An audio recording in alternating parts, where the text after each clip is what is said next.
Hey, afternoon everybody, how are we all doing? God, it's baking here. It's absolutely baking.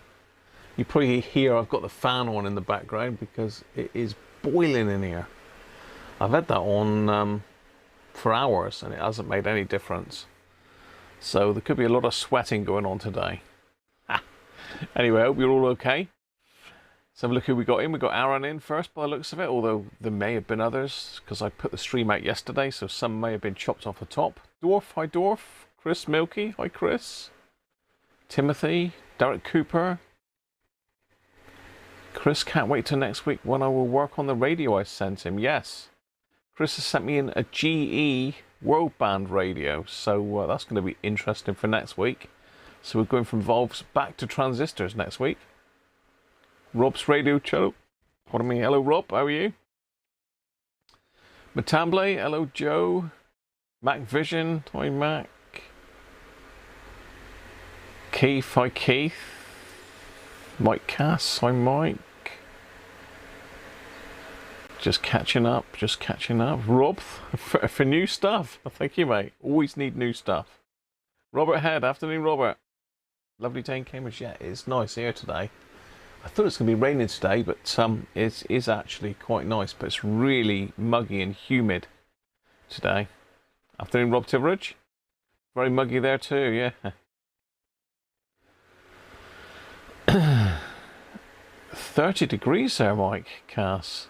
Flipping heck. Really? Most we've had, I think, was 27. You had 29 yesterday, Nick, did you? Flippin' heck. Mick McGinn, afternoon, Mick.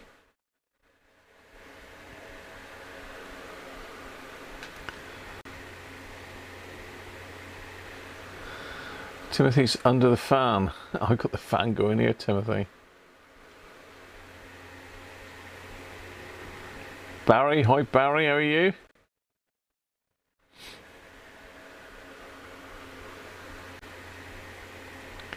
Thomas Howe, hi Thomas. Les is in, afternoon Les. Benji's in, afternoon Benji.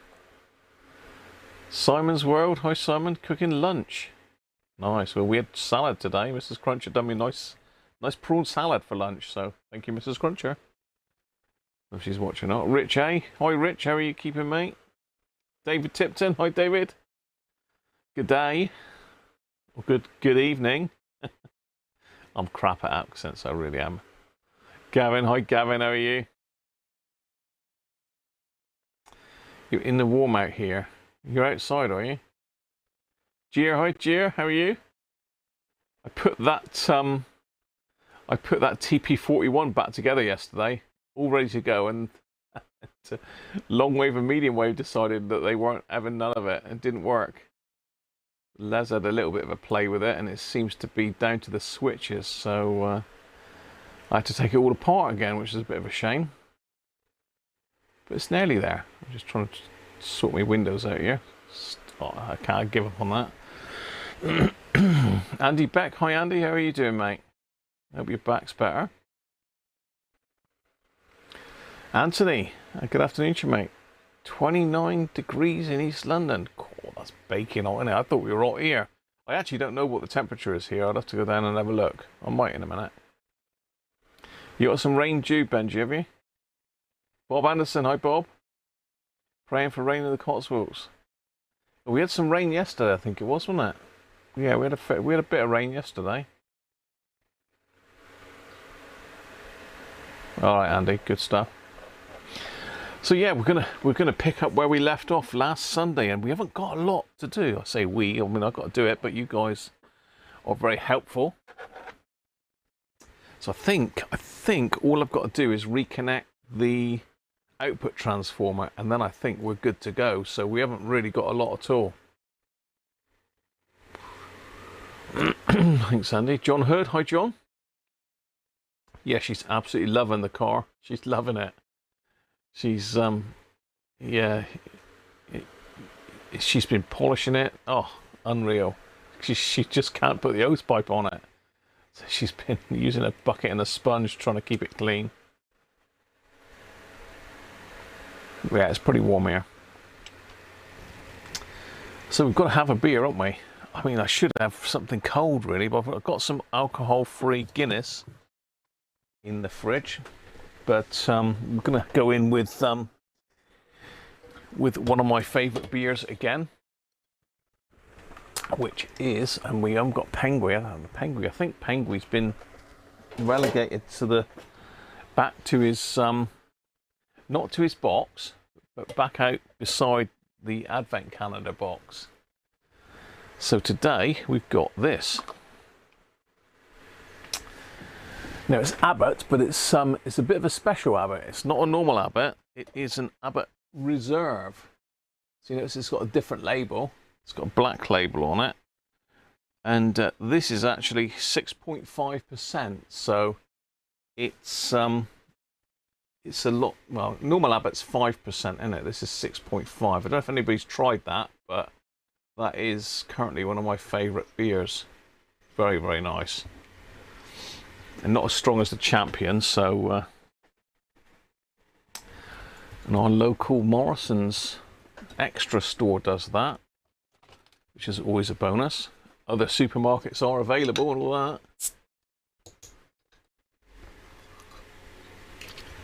It's supposed to have had thunderstorms.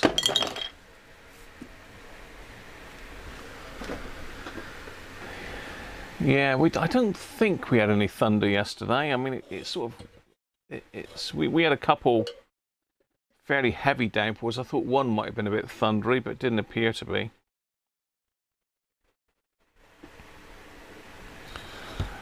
Yeah, where do they get this?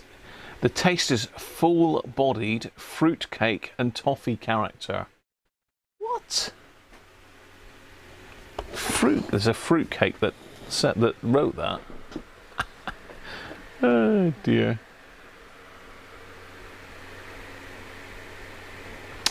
You can hear the lightning on AM if you can find a quiet spot on medium wave. Yeah. Storm must have gone across the pond. Yeah, I don't know what the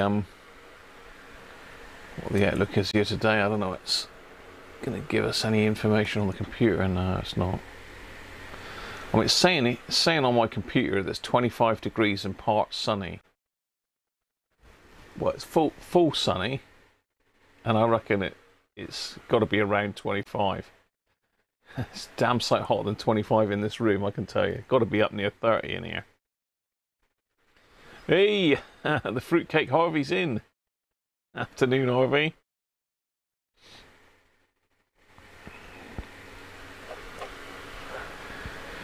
Yeah, so the victim is here, as you can see. Bit of a sip of that. Oh yeah, the fruitcake's really coming through on that. It has got a sort of sweetness to it, mind you, but I wouldn't compare it to fruitcake. How do they do all this tasting notes and that? I mean, I did a bit of a self-study on wine years ago, and got myself the Idiot's Guide to Wine, and had a good read through that, which was a bit of an eye-opener, and I did learn a lot actually. But all this tasting, and you know, they can taste berry or rosemary or something like that. They can taste of thyme. I can't get any of that business. What's going on with that?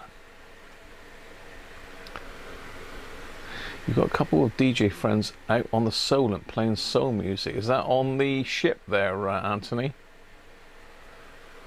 On Caroline? Is it Ross's Revenge? I can't remember what it's called now.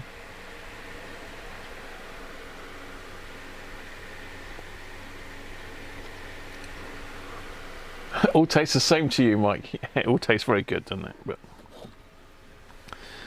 beer does definitely all taste very, very different depending on what you got.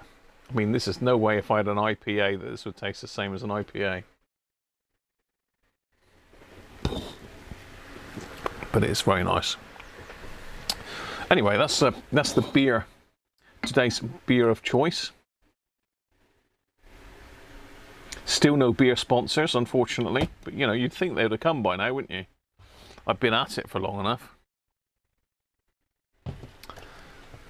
Well, probably best part of 45 years, I would think. I've been at it, but I've not been videoing it much.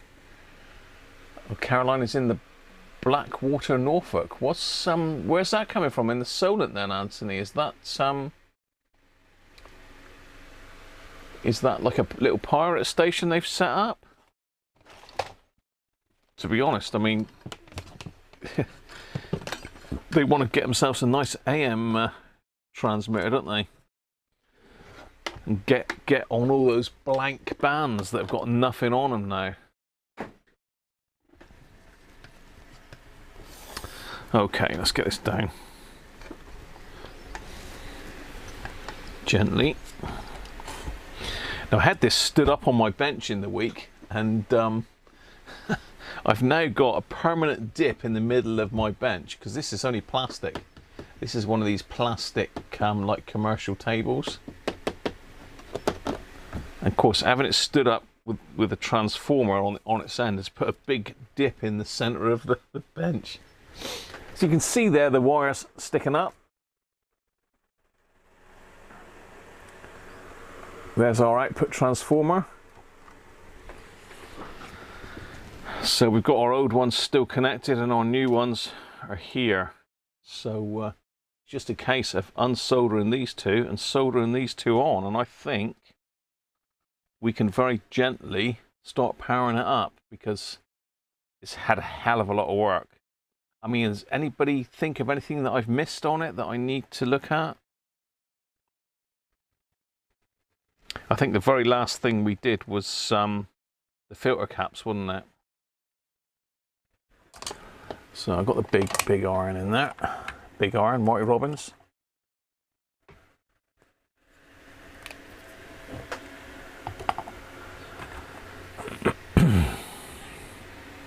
Let's pop that on.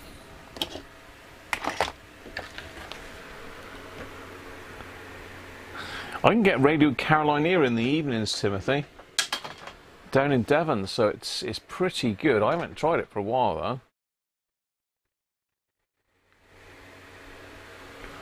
From solar radio, is it, Anthony? Right, okay.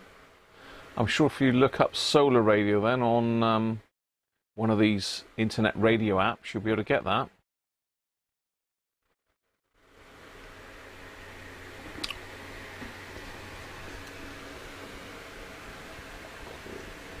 Cool and rainy for weeks. Unusual. Afternoon, Jess. How are you, mate? We've only got one chicken left. We're down to our last chicken. Oh, only got Louise left. Thelma's gone. Snowy went, sadly, because she was a lovely bird. Well, lovely looking bird. She was a nasty piece of work, though she was. But yeah, sadly, Snowy's gone. So we're down to one chicken. So we're we've got her in the back garden now as more of a pet, because she's got no company at all. So I've got to get my finger out, sort out the chicken house, rebuild it, and then we've got to get some pullets in. Some baby birds. Right, let's have a look here then. Let's connect the orange one up.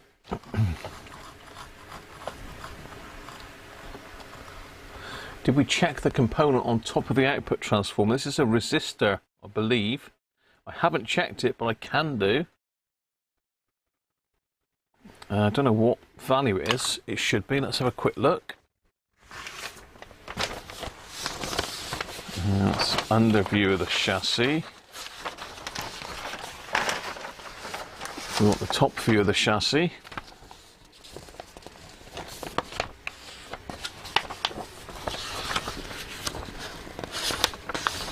And for some reason, the top view and the under view are in totally different places on this. Right, okay.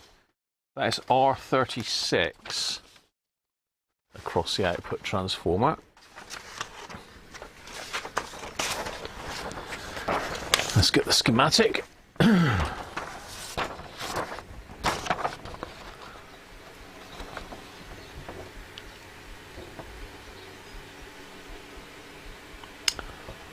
According to that, it should be 1K R36. Let's have a look.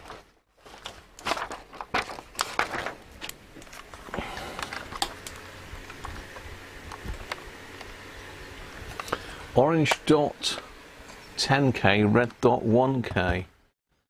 Yeah, it's got a red dot on the back. It's got black, red dot, and then silver, Derek. We've got something a bit special from Derek to show you later as well. I'm sure we'll get time. Let's see if I can get that in the shot. Not quite. Let's just zoom out a little bit. Right, let's just null the leads out a minute. Let's just get that.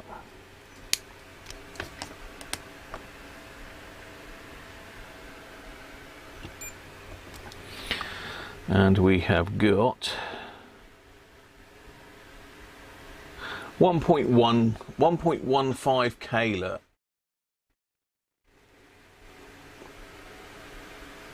So what's 1,000 plus 20%? 1,200. I think that's in spec.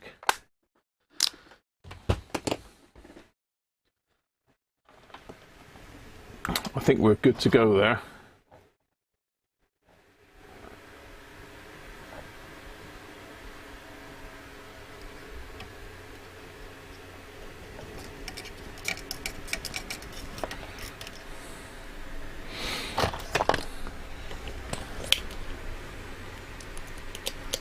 Not seen many chicken stores. Body end dot bed. Okay. Body tip spot.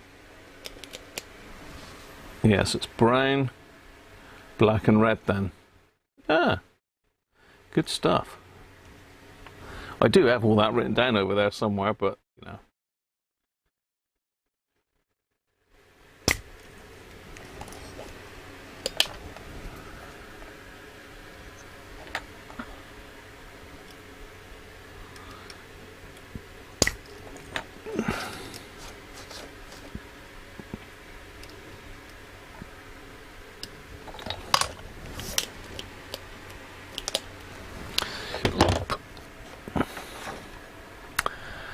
Where's me forceps? Let's get my eyes on. I don't really want to put these on because it's blooming hot in here. Just can't see where they've wrapped it to, where the end is. Oh, there it is.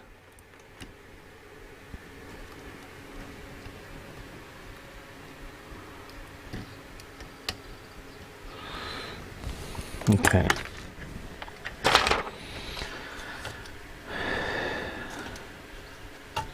So we'll leave a little bit of slack, just in case, not too much.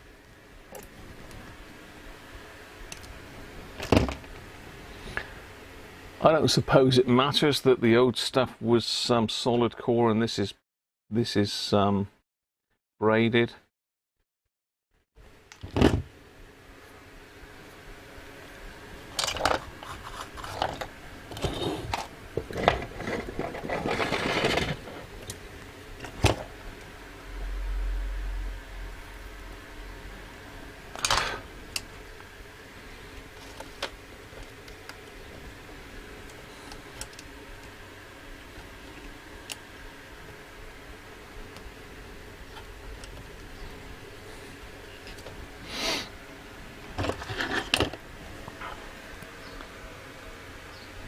You can't see the red spot, it's on the back here, I'll show you in a minute.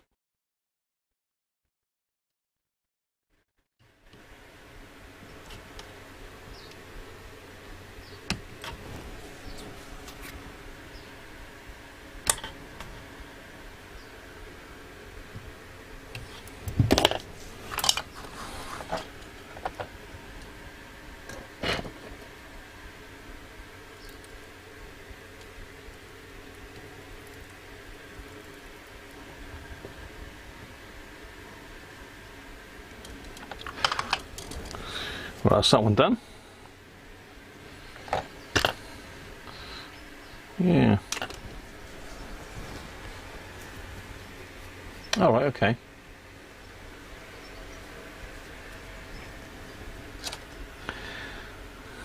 Right. Do this one.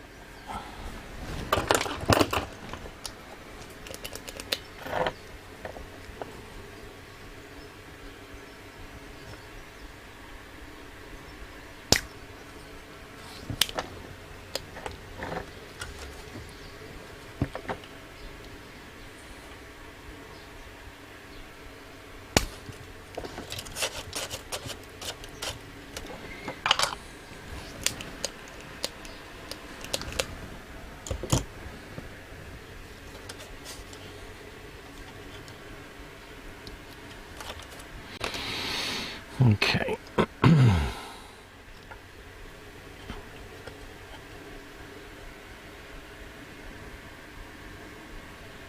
Okay, I'm going to leave a little bit of slack.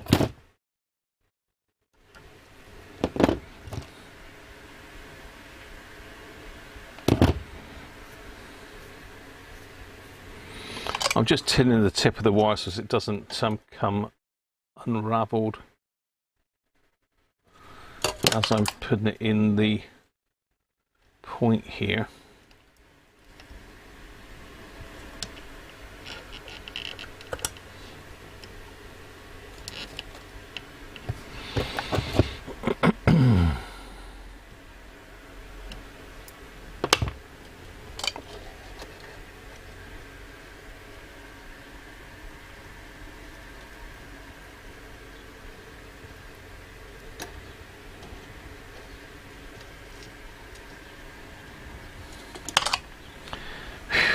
Right.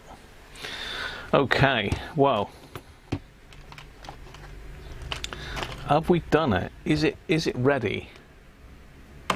Is it ready for Big Bang Bang? Don't say that, Graham.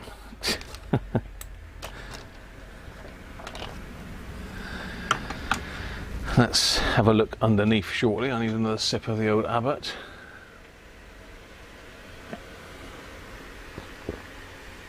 Afternoon, Daniel, how are you?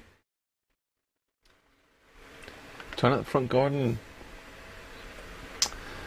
A nice pint of cider. Yeah, Mrs. Cruncher gave me half a pint of cider earlier.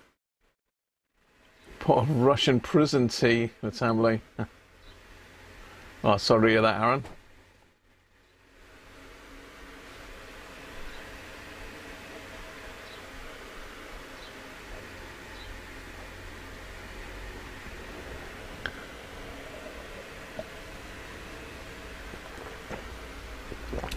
Where'd you go to buy fully feathered and squawking chickens? Well, there's quite a lot of farms around here, and a lot of them are poultry dealers. And there's one where we got our last lot from. Our coop will hold 10, really. Well, it says it hold 12, but that's a bit of a squeeze. And they really need to have the right amount for the winter, really, to keep themselves warm. So poor old Louise, if she was to go through the winter with just her in there, she'd freeze to death in the coop because it's just too big.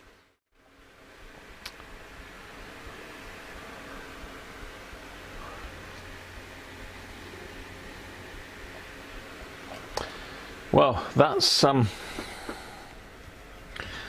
I think is most of it done.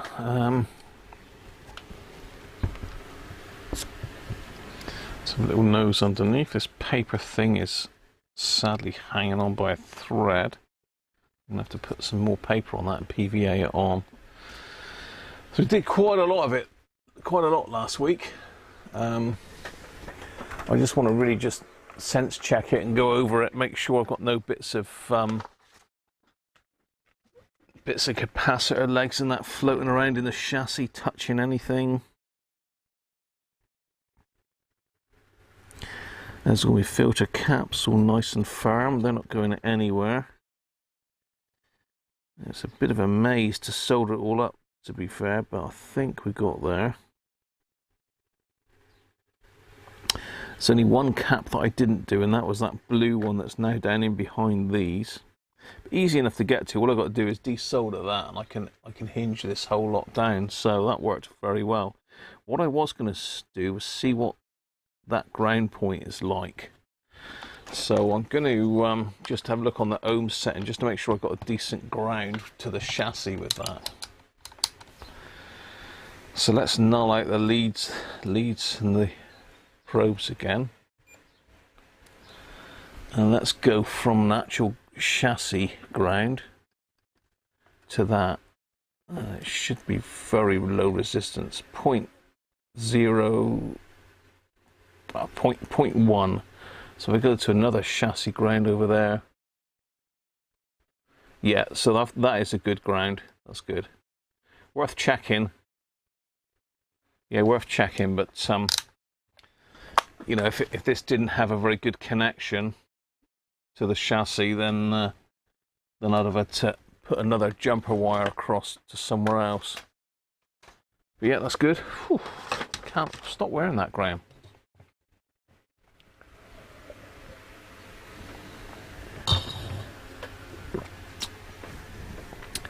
So let's get a poking stick and have a bit of a poke around. I don't know where my little red one's gone. My little red poking stick. It doesn't sound good, does it? It's probably on the floor. Can you remember I tipped all those things on the floor last week? That was a nightmare. It was an absolute nightmare, that was. I tried picking them all up yesterday and sorting them back out. I gave up in the end. I've just scooped them all up into one thing at the moment. Yeah, I don't know where my poking thing's gone. So I'll have to use something to just have a poke around in here. Nothing's live. Let's get a pair of tweezers. Just want to make sure there's nothing loose, really. You've got any bits of solder leg knocking about that's going to do it? Nothing come adrift that I haven't seen.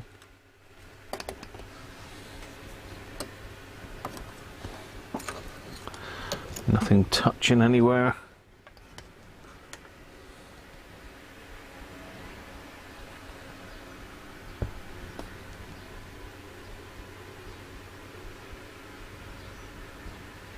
Because I say, really, really tight to try and do all that in such a small area. I think Evolve radios are easier because they got much bigger components, but being that they're not on circuit boards, they are difficult to work on. Well, they can be. Some are harder than others. These little hunts cause the most problems. Just having a look through, make sure we've not got any other issues there. It's not touching there, is it? No. Well, to be fair, that all looks good to me. That all looks good. So, looking at the top, this is where the majority of the hunts hang out. There's loads of them in here. Well, there was. 1, 2, 3, 4, 5, 6, 7, 8, 9, 10, 11, 12. Loads of them. So I'm hoping that we got the tone control back as well, because if you remember, we didn't have any tone control last time. I think I did squirt some switch cleaner in there, didn't I? I'm pretty sure I did. I ought to put a little bit of grease on that bearing surface in there as well. I need to do that. Just chuck some of this plastic glue in there for now, the plastic grease. If it'll come out. Whoa! Oopsie. Just squirted plastic grease everywhere. So this is for plastic really, but it's got a very thin nozzle. I can get it into places where I can't get my fingers, and it is grease, so it should be fine.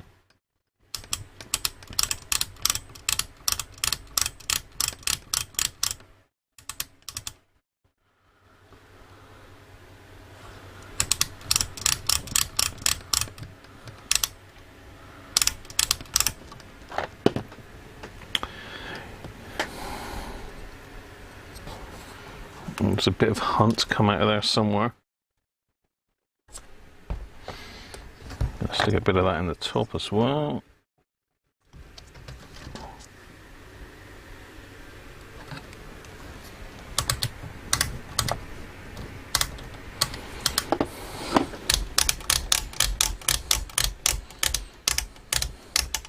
Feels better already.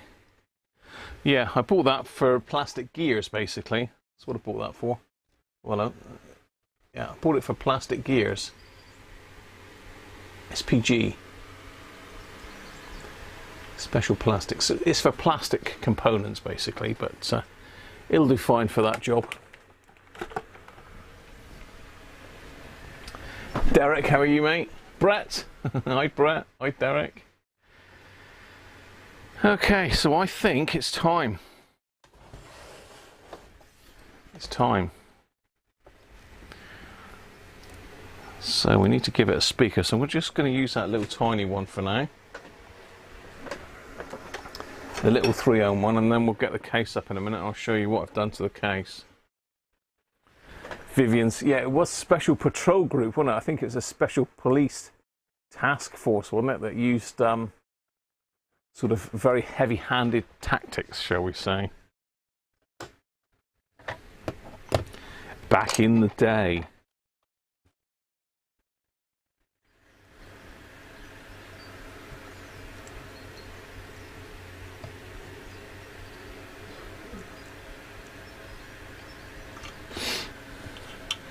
So I'm just connecting up a little test speaker here.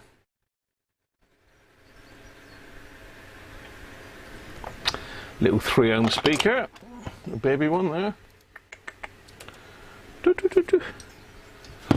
We need to just prop the radio up so as the tuning gang doesn't drag on the floor.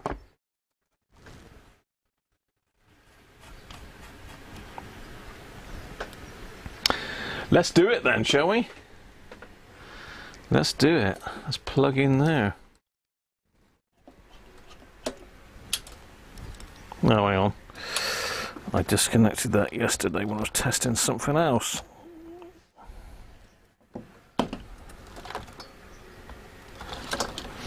Where's my little baby plug? There he is. Yes.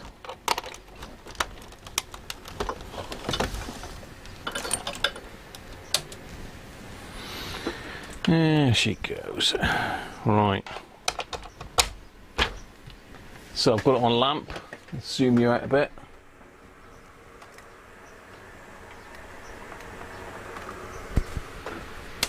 Bit of a messy bench at the moment. Need a bit more of a tidy up.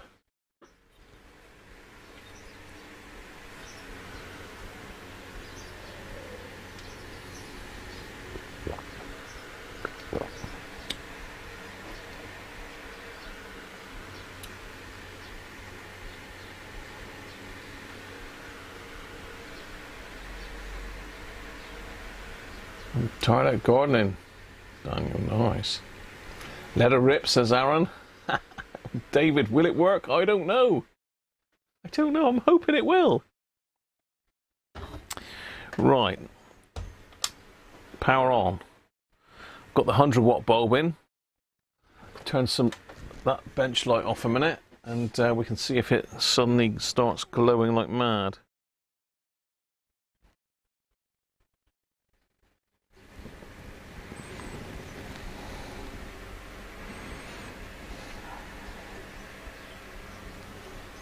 So I'm on 100 volts. Just about. Yeah, 100 volts or 99 point something. 60 milliamps. Looking good. Bulbs are lit. Bulbs are lit.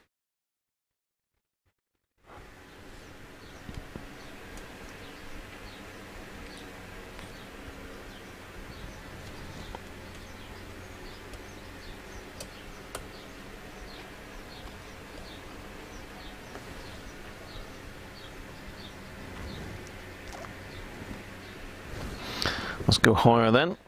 Let's go up to 150.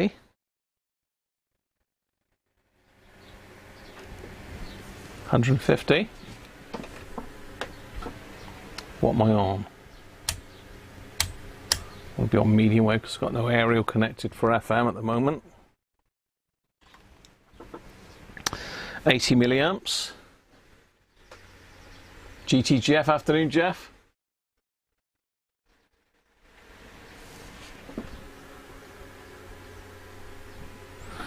Nothing. Let's go up to 180. That normally kicks a radio into life.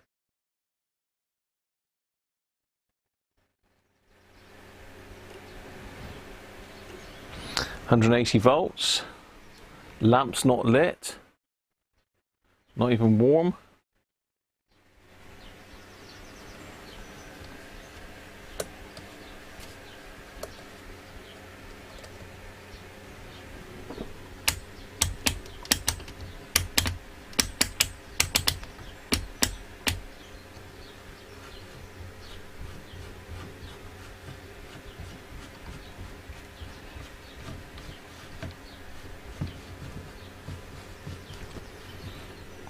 gonna have to go the whole hog, I think.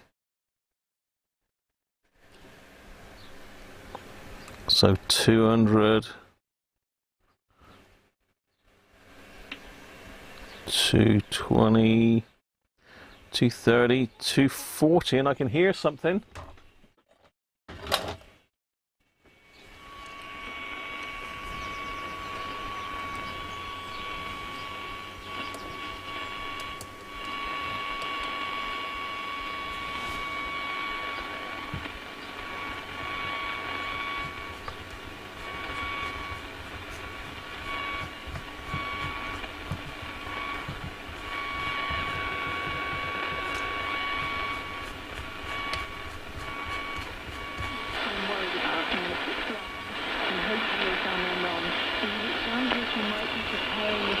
Let's go full whack.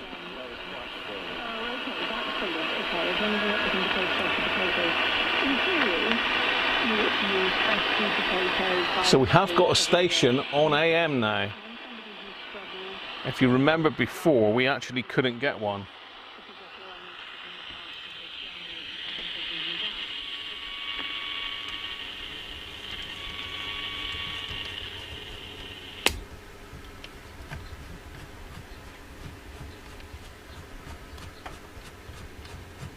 Long wave nothing. FM.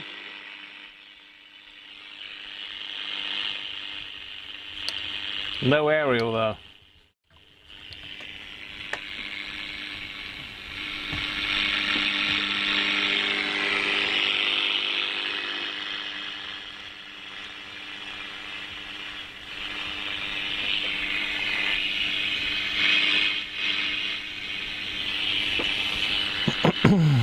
So let's just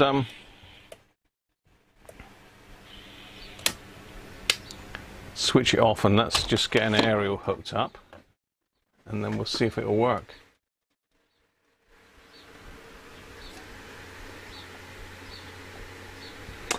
Don't forget, this was sent in by GT Jeff, so thanks again to Jeff for giving us the fun of playing about with this.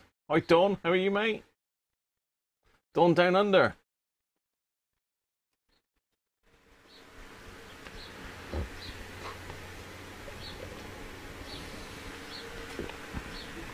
Seems a bit daft. It is a bit daft, but the aerial's probably directional. I suspect if I put it this way around, I suspect that'll work a lot better, because I can't get radio 4 at all unless I turn a radio around here, so it's very poor service. What I want to try and do is just hook up an aerial for FM a minute. So let's make sure I'm not putting my fingers anywhere I shouldn't do, because although it's disconnected, I've probably still got power in those capacitors there. Where's my thingy?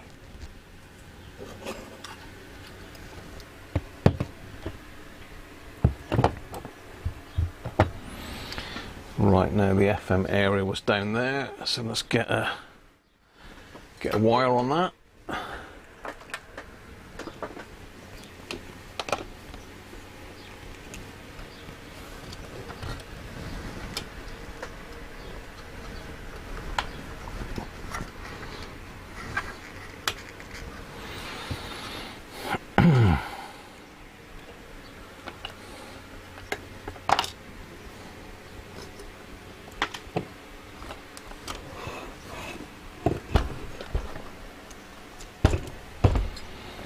Just prop it up. Just this bit here catches on the bench.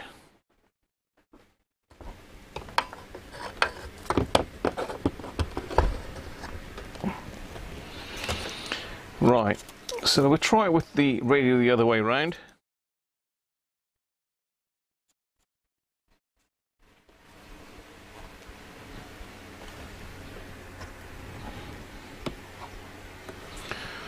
Let's go back in again.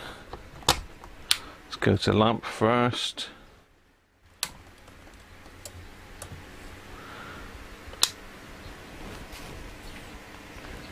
On, fire in the hole. Hi Luigi, hi Murat, how are you? Turkey, very nice. Welcome from Turkey, Murat. Or Murat.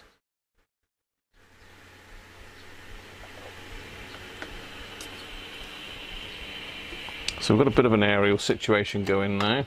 If I hook up over here.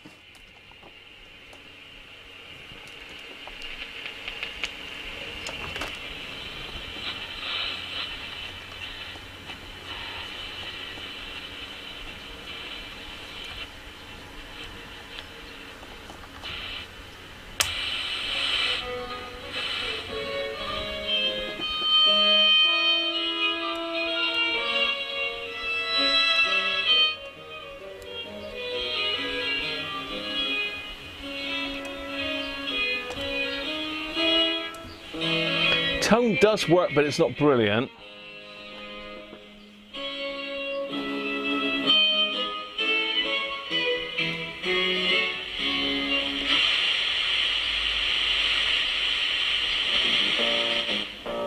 When I was a little girl, I had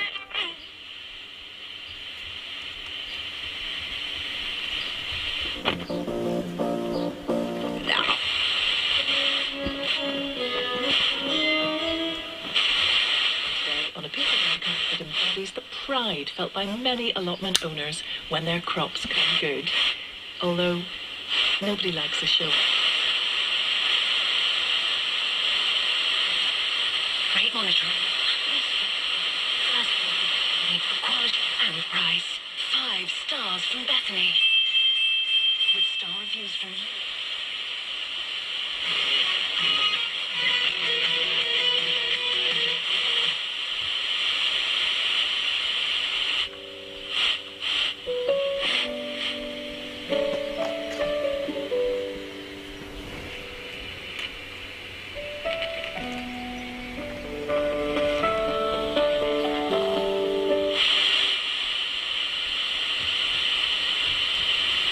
Well, FM seems to be working. Let's try medium wave this way round now.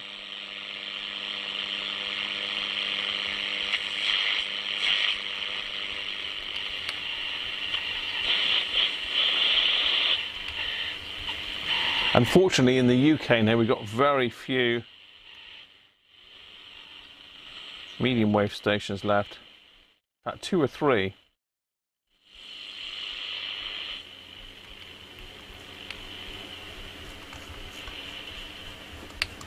Doesn't appear to be picking any up.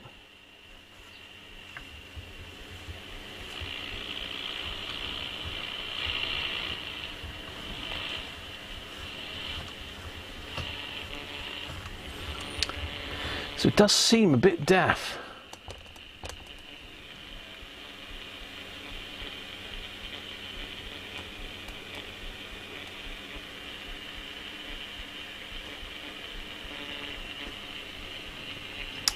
Yeah, it does seem a bit deaf on AM.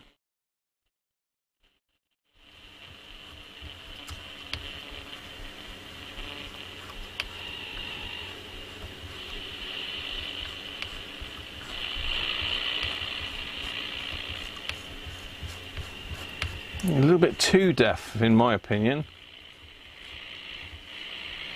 So maybe somebody's had a bit of a twiddle with it to try and improve it.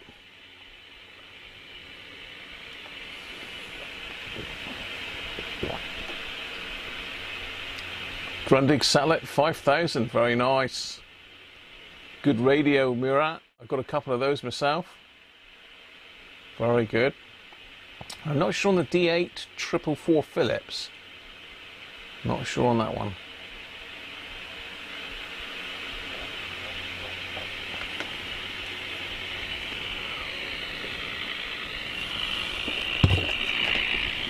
So let's prove it's working on AM first. Now we've got 2 ways of doing that. Well, the best way is going to be using Derek's one of Derek's transmitters. So we've got Derek's transmitter here. He says throwing it all over the place. I've got 2 here because I've got 1 to give away to Patreons. So if you're a Patreon or a channel member, I'll be giving this away very soon. So watch out for the Patreon and channel member chat, and you get a chance to win that. Complete with all the leads. All you need to find is a battery, which I haven't got here. Right, so let me go and get my phone, because for some reason I've come up here without my phone. And we'll hook the transmitter up and see how we get on. But as I say, I have got another gift from Derek. It was a sort of idea that I had that I put to Derek, and he very kindly managed to produce something for me. So we'll see what that is in a minute. So let me just go and get my phone, so we've got an audio source. Although I could plug it into the computer, but that'll kill my bandwidth, I'm sure.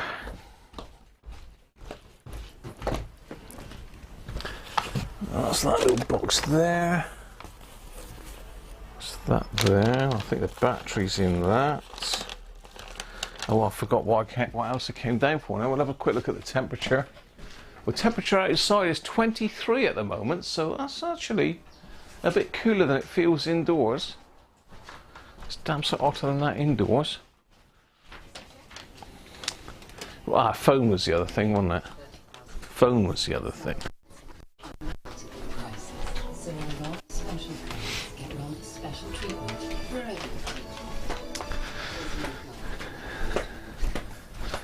Yeah, we went out and done the shopping in Mrs. Cruncher's car today. It's only the first time I've been in it since she's had it. The only other time was when we test drove it. Right. So we have an audio source.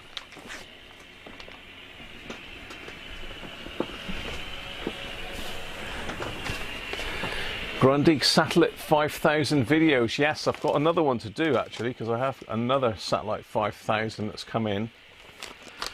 Whew. Right, I've got a battery.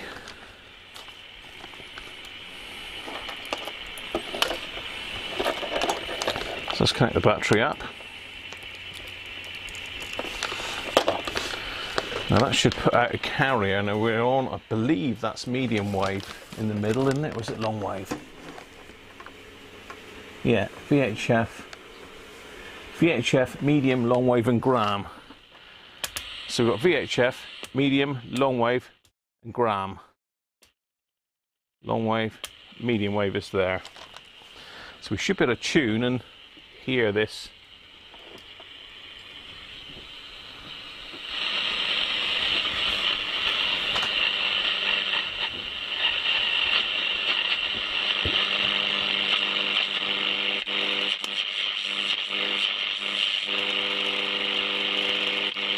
Yeah, it definitely needs trimming this, because it's hotter up that end of the scale. Ah.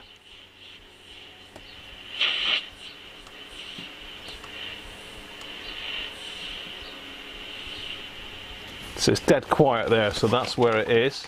So it is working. But I think the IF is down on it. Well, not down, but low. I think we're going to need to do a bit of adjustment on this one. So let's plug my phone in. So this is a little AM transmitter that Derek Cooper makes. A lot of you have approached Derek, and he's made a lot of these. Just chuck that back over there a minute. Very, very useful for testing radios. So let's turn it down a bit, because it's going to be too loud else. No, we don't want Alexa. Get off Alexa. Everyone's Alexa's going off now. It's Amazon Music. And I need to be careful, because I got a copyright hit for some Amazon Music I played the other day.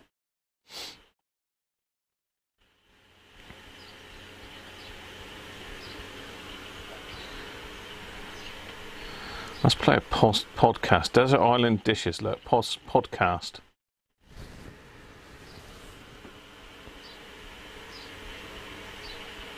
This episode of Desert Island Dishes is brought to you by Lloyds Bank. With their Club Lloyds current account, you can now get 12 months of Disney Plus as your lifestyle benefit. To know me is to know that I love watching things on TV, so I am so excited to tell you about this. You might think that Disney Plus is just for Disney films, and yes, it's great for all of them. We must have watched Disney's Frozen at least 100 times by now. But it's so much more than that. With Disney Plus, there is exclusive originals, brand new series. I'm killing that speaker. Just one of the great you can now get with a Club Lloyd's account. I highly recommend watching The Bear if you haven't seen it yet. So it's working. It is working on AM. The challenge of overhauling his family sandwich shop. So it is working on medium wave.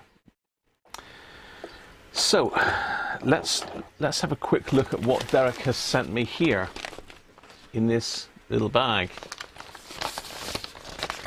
He sent me a little note here. Now I actually emailed Derek about a week or so ago. So with the demise of let's turn that other light back on. With the demise of Radio 4 next year on longwave, there'll be no stations on longwave that we can hear music on. None at all. You can put a signal generator on and generate a tone and tune to the tone, all the rest of it, but it ain't the same as listening to music.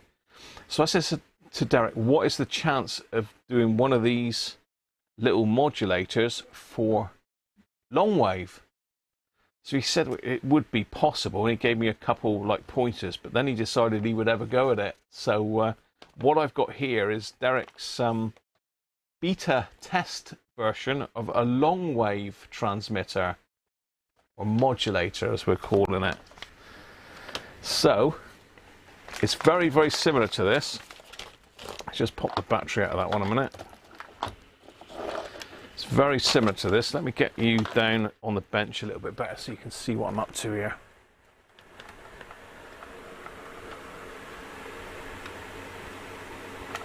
So that's the one I've just been using. That one's at 750 kilohertz, 400 meters, that one's set. This is a long wave version, and it's set, I believe, it's at 100 I don't know what Derek said now. It's set on 159 kilohertz. No, 187.5 kilohertz. So it's in the long wave band, allegedly. So let's hook it up and see. It's got a slightly different pin out. It's got a longer lead because obviously it's long wave. Just get this one out of the picture a minute. So say this is the medium wave one. I now have a long wave one. Now I don't know if Derek's got any intention of building any more of these, so I'm really not sure, but I've just asked him and he's very kindly done one for me to test. So I'm going to connect that back into the phone. Let's connect that up. So you can already hear a carrier there, but we're on medium, so let's go to long wave.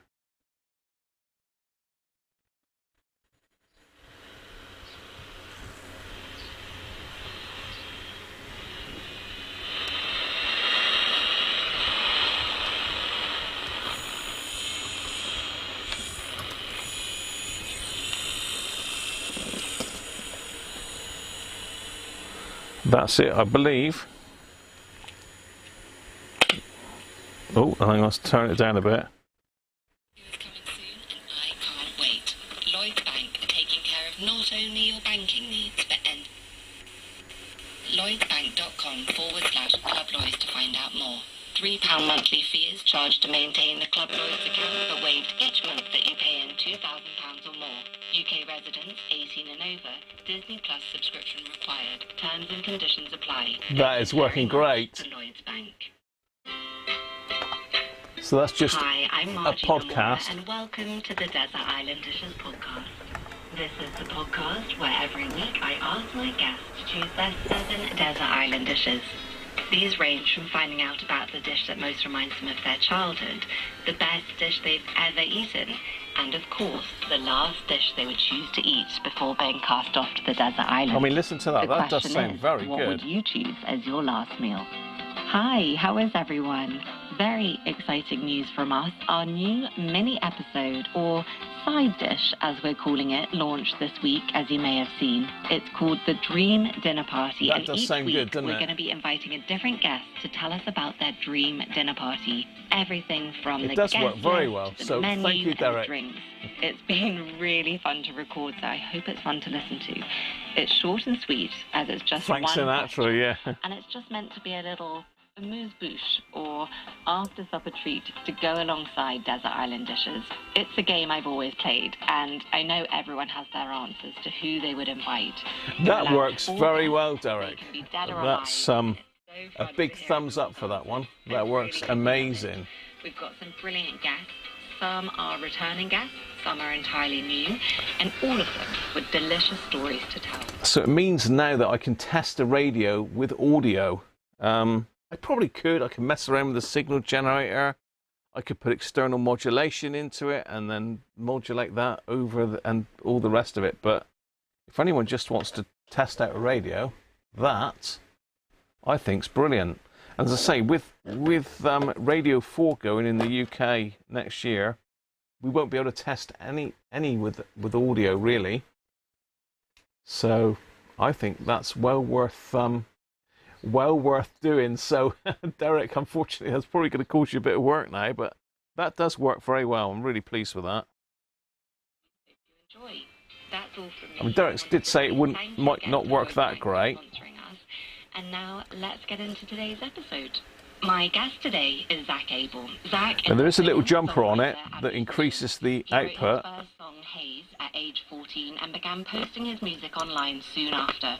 This led to a record deal and the release of his first Doesn't make record it. in It may 2015 increase the and his tone debut album in slightly. 2017.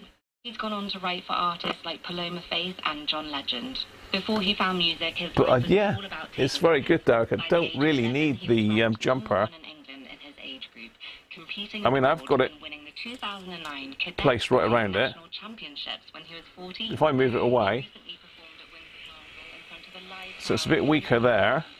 and a Let's TV pop that audience link on there. Welcome back. Thanks for having me. Yeah, so the area does need to be.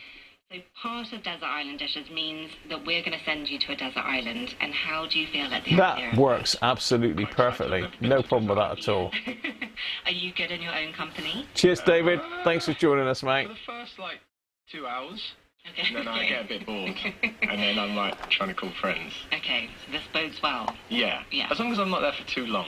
You've been a vegan So- since 2018, and I wondered, what does food mean to you? Are you someone that eats to live? So I or do think you Brett eat? Brett gave you a bit of a challenge here. From a health point of view, making sure that, you've got enough Was it Brett? calories to, give you energy, but then also enough protein so that you can be able to do things that you want So, your yeah. body to do. But then How about, Derek? going to different Let's restaurants. just turn that off a minute. How about a switchable one between long wave and medium wave? I don't know if that's possible. So you could just have one board with medium wave and long wave on it. But yeah, that works very, very well. So Derek has done that with a 12 meg crystal, which has been divided down by 64 to give 187.5. So he says it's not as good as the medium wave version, but he wanted to try to avoid making it longer. So he's increased the output slightly, that reduces battery life a little. But end of the day, I mean, we're not really looking at this to play audio through the radio for long periods of time, although it would do. But I think that's very good. Now, what has Derek said about it? Yeah, so this is a beta version, so he's it is very, very broad banded. So I don't know whether it goes over where Radio 4 would be. Let's pop My Jewish chicken soup, the Jewish penicillin, as it's called. But since I stopped eating what signal generators have I got on? Let's pop that one on.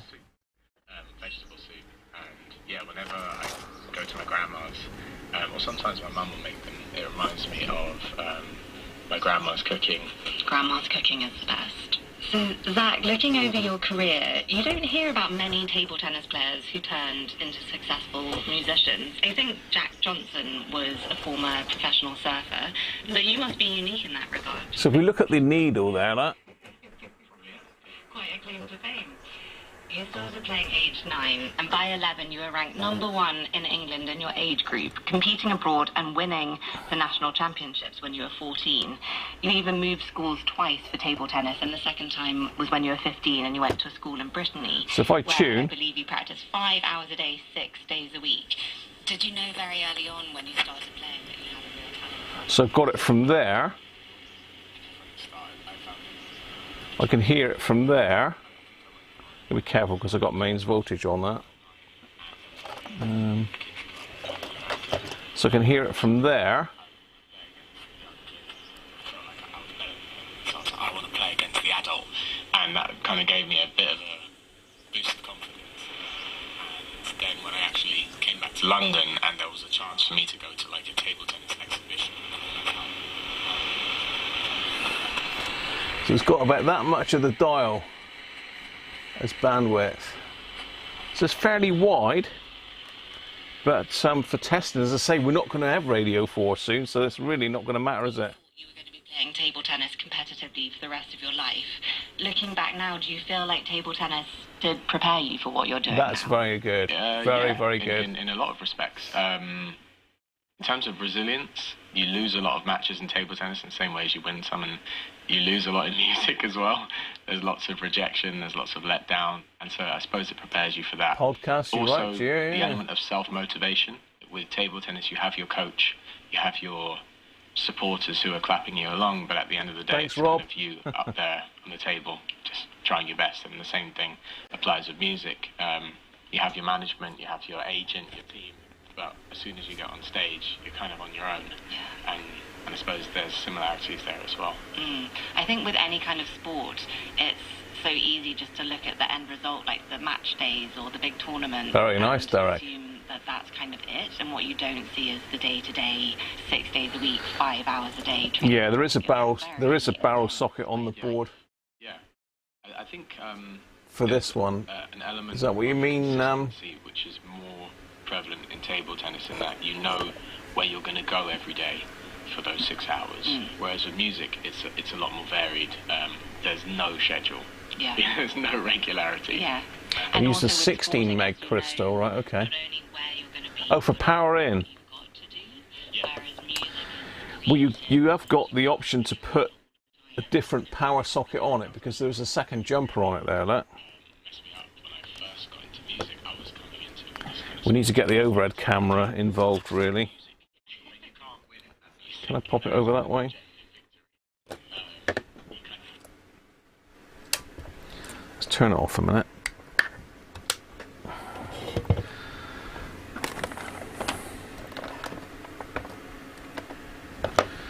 Let's move that up here, out the way. Let's pop that over there. So I would have thought it's easy enough to put a barrel socket in it, or Derek might be able to order up some boards just with that in mind.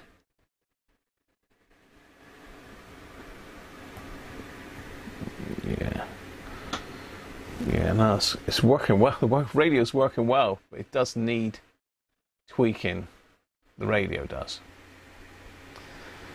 Yeah, well, Radio 4 is still there, but it's unless it's not on today, and that's the point. I'm trying to tune Radio 4, and maybe it's not working today. I don't know. I'm going to finish the rest of the first bottle of Abbott.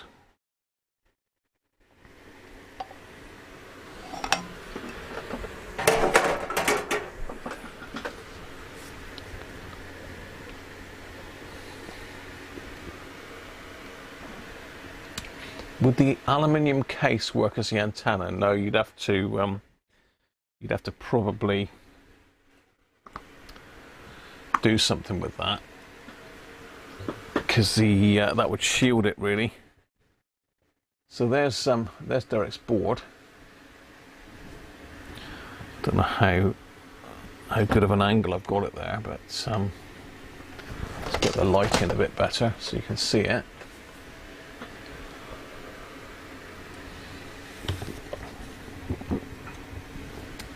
So the power comes in there. I mean, that could easily be wired.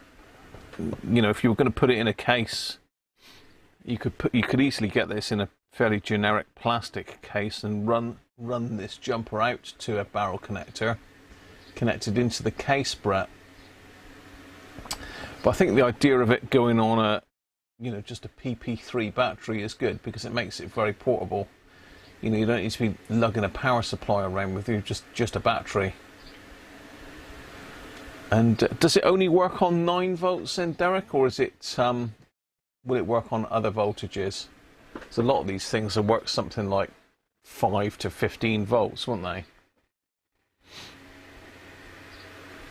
Well, it is on today, right? Okay. Oh no, I got you now, Aaron. Yeah.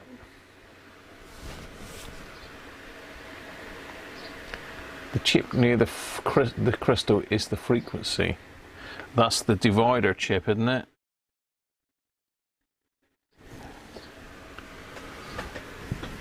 Oh, we're not giving away all your secrets, Derek. But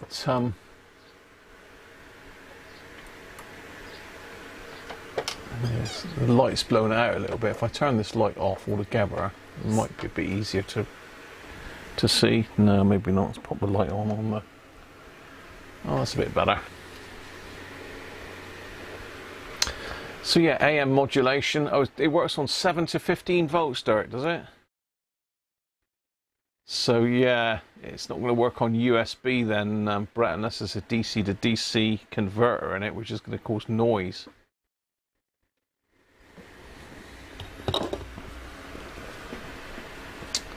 So 7 to 15 volts. Don't forget, this is a beta board, people. So don't you know, don't take it as gospel that if you want one of these, this is what you'll get, because I'm sure Derek will be messing with it and tweaking it and trying different things. But yeah, very good. Yeah, I don't know why I can't get Radio 4 on this thing. I'm sure the IF is down on it. Obviously the transmitters are working well on it. It's picking up AM, no problem at all on the transmitters. But I think the IF is down a bit. So either has this got a separate IF valve for AM? Or does it do AM and FM? You published it on the web, did you, Derek? Okay. So it will possibly work on 5 volts, but limited distance. Yeah, so you'd need a DC to DC converter to bump the voltage up if you put a USB connector in it. But then the other problem you got, Brett, is most of those USB power supplies are switch mode, and they're going to just wipe out long wave and medium wave altogether. So really, battery is probably the only way to go on it. I think you're going to come unstuck, Aaron, with the USB, because you've got all the noise from a USB wall wart, plus you'd have a DC to DC converter, and you know, it's going to be really, really noisy. It's going to be unusable if you do that.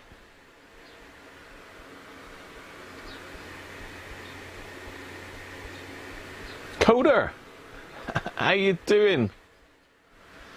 How you doing, Phil? Good to see you, mate.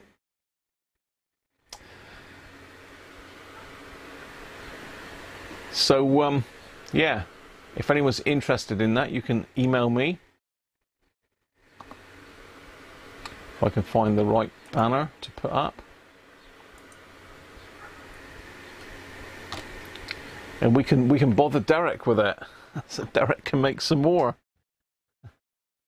As I say, Derek isn't making these for profit, really. He's just covering his costs and doing it as a hobby. So don't expect him to turn you out one in super fast time and give support for it. But to be fair, it's a cracking little device. And the other one is the medium wave one. Let's get that in the shot as well.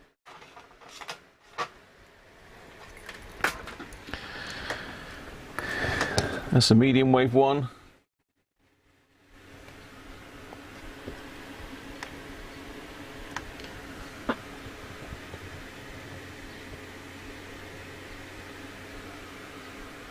So that one's running at 750 kilohertz, and that's, as I say, running just above.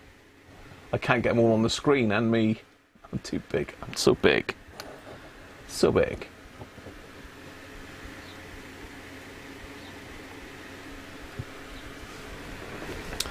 So there you are.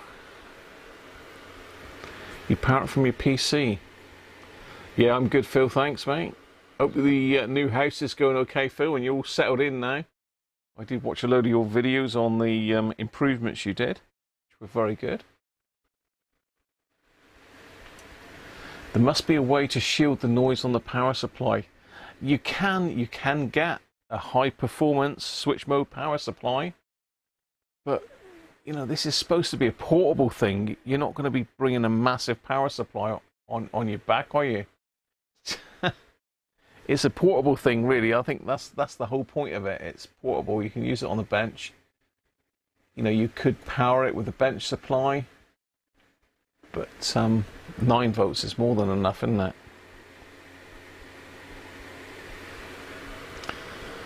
Whew. We'll keep Derek busy and out of trouble. So, Derek, is this something that you're going to want to produce, Derek, now? You're better off with AA or C batteries. Yeah. Yeah, you could get yourself a box of batteries, couldn't you, and bank them up.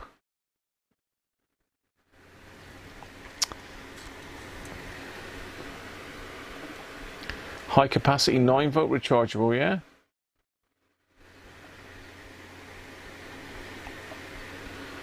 But you can buy adapters that just clip onto that pack, can't you, with that fit AA's or double A's,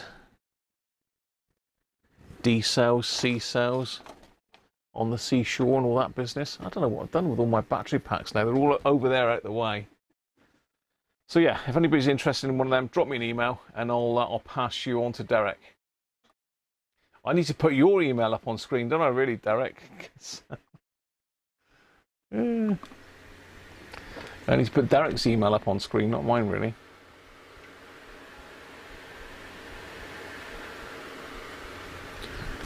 Yeah, no worries, Derek.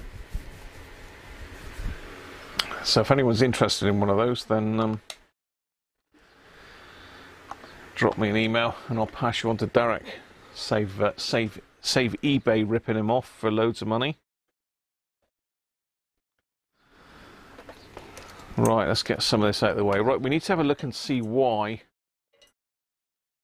AM is so weak. Now, I think it's weak because it's got a rubbish aerial, but we can try that. I can put an external aerial on it and see what happens. So let's grab my long wire antenna a minute and find where it is. I'll put it behind here when Sean came up. That's there. Did a lot of shuffling around. I don't know where Sean is today. Really out and about on his bike, I expect, this weather.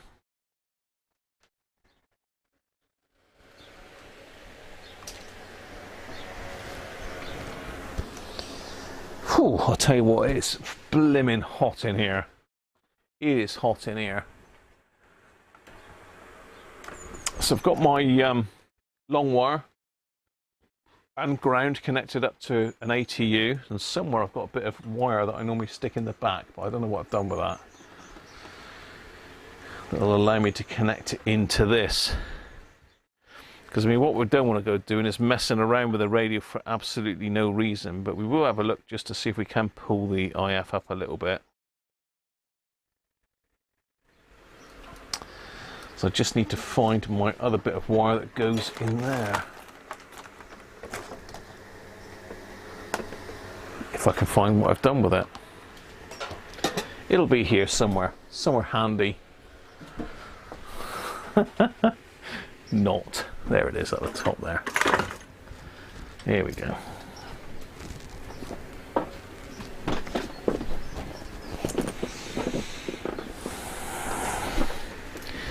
Right, let's have a look at the back panel then.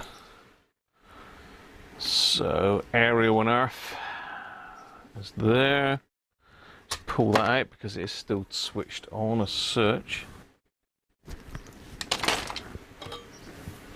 I don't know how good these little daisy type aerials actually are. I don't think they're great. I mean, back in the day when this was made, we would have had lots and lots of stations, wouldn't we, to listen to on AM. In fact, probably more than FM. Well, we would have had more on AM than FM, wouldn't we? Right, let's get the back round my way. Bear in mind, we still probably got capacitors charged up in this thing, so I'm not going to stick my hands underneath it. Right, let's put that on. So which one is it? It's that one. That one there. So aerial and earth.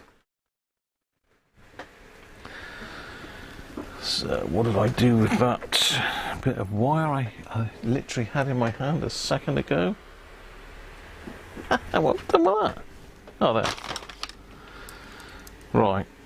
So I've got these very nice Wago connectors. I don't know if anyone's seen these things before, but they're very useful.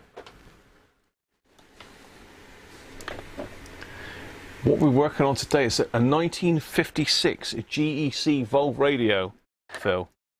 Over the last couple of weeks, I've got it going, and last week we recapped it. And this week is just really the final touches and getting it back in the case, hopefully all working. But at the moment, it seems quite weak on AM, long wave, medium wave.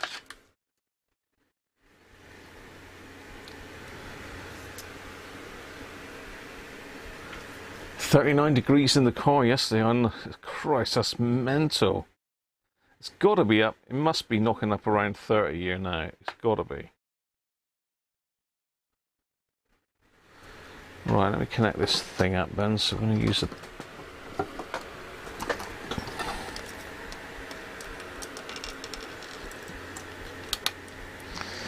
that and that. So that should be connected. So yeah, these Wago connectors are very, very useful. They basically just clip onto the wires.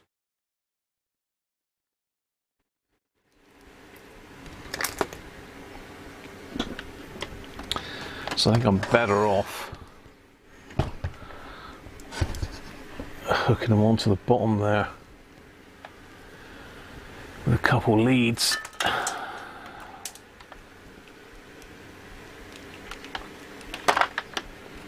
So I connect one to there, so that's the aerial.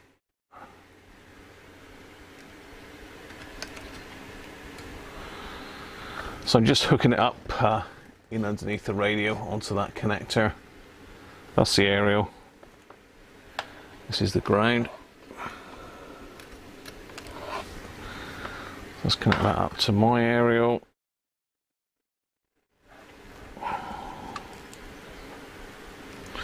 So this will pretty much tell us how deaf it actually is.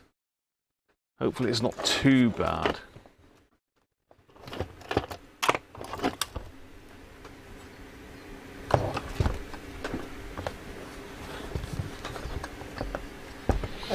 So yeah, this is an old set from 1956, Phil.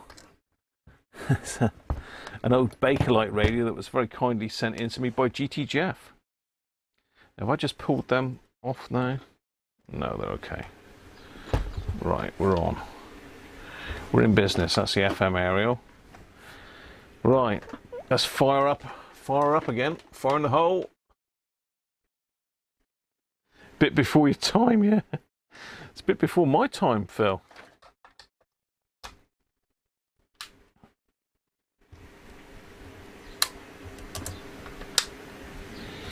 Okay, we're back on. Lamp's not lit, so we can go full power. It's a bit bitey. It's got about 300 odd volts sat on it. So it's a bit snappy, bit bitey.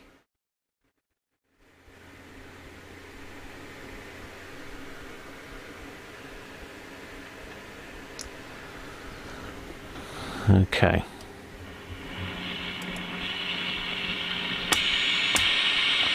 So medium wave now. Let's stick this on medium wave.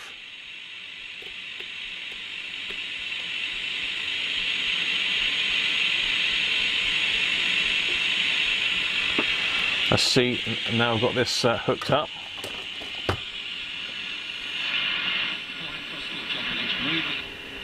Djokovic's forehand down the line.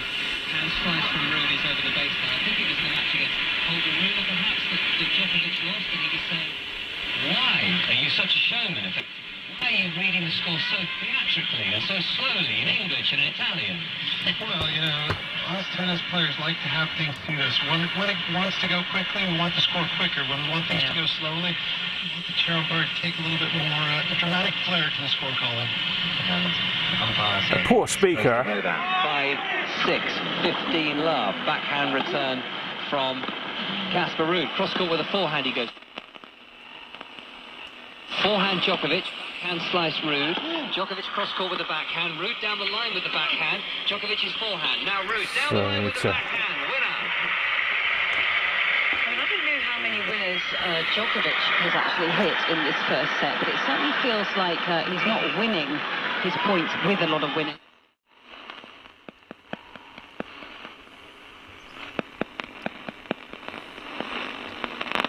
There's different stats.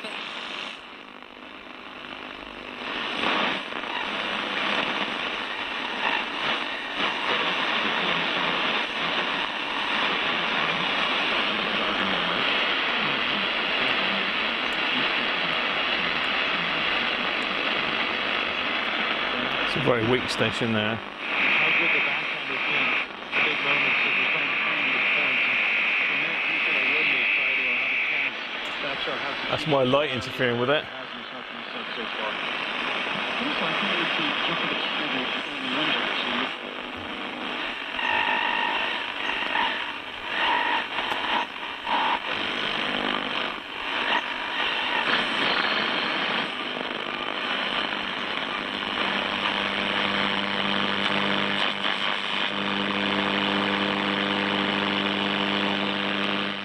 Seems very lively up that end of the band, but no stations there. That's the problem.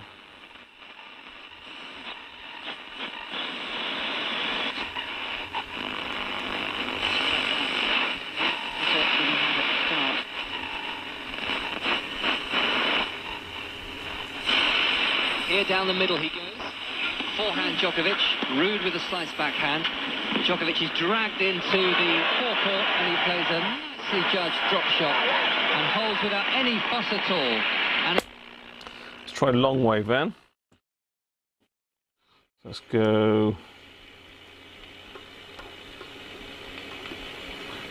Don't really make a lot of difference on long wave, this antenna tuner.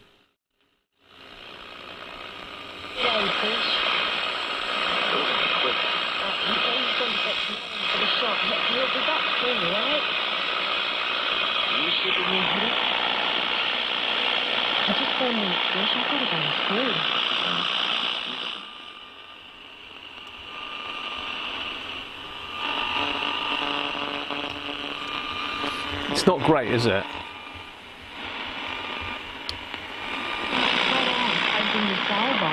you're looking ripper.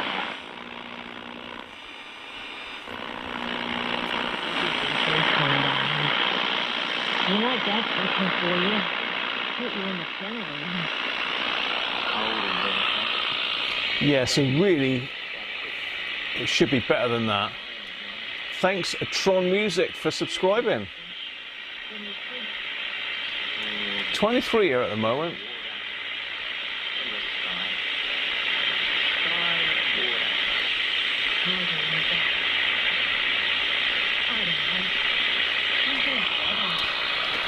So it's very deaf. Very deaf. So which is the IF valve then? Is it worth changing that one first to see if it makes a difference?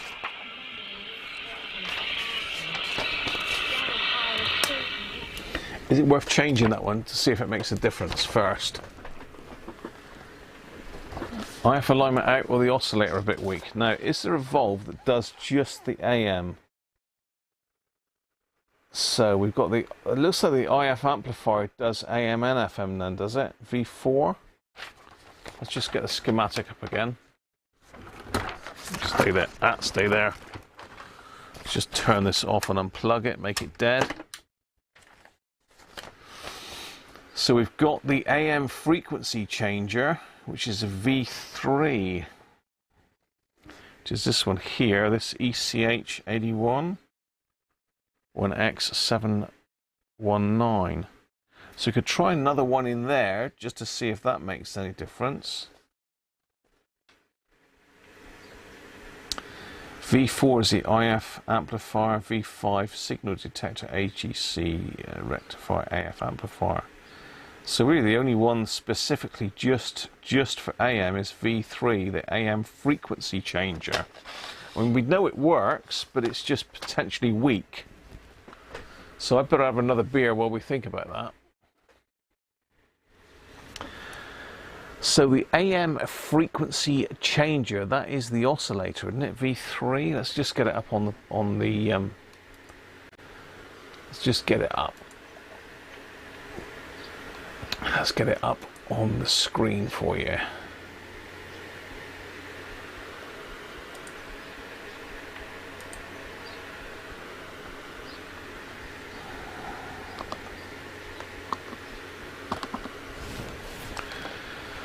Okay.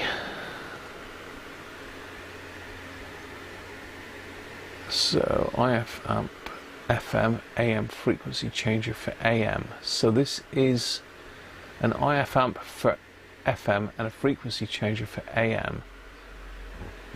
V4 is the IF amp, but that's for AM and FM though.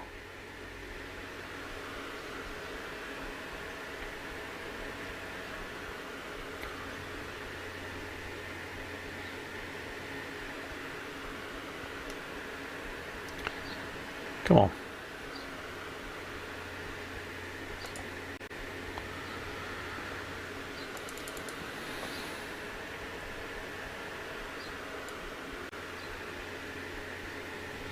So we can ignore the VHF section. That seems to be working well. Something, I think something is pulling down. It could be this, the two AF transformers. Someone could have messed about with them, trying to get it to work a bit better because the capacitors were all shot. It does work now. Before it didn't work at all on the internal aerial, but we have got sound on it now, so it has improved since we've done the caps.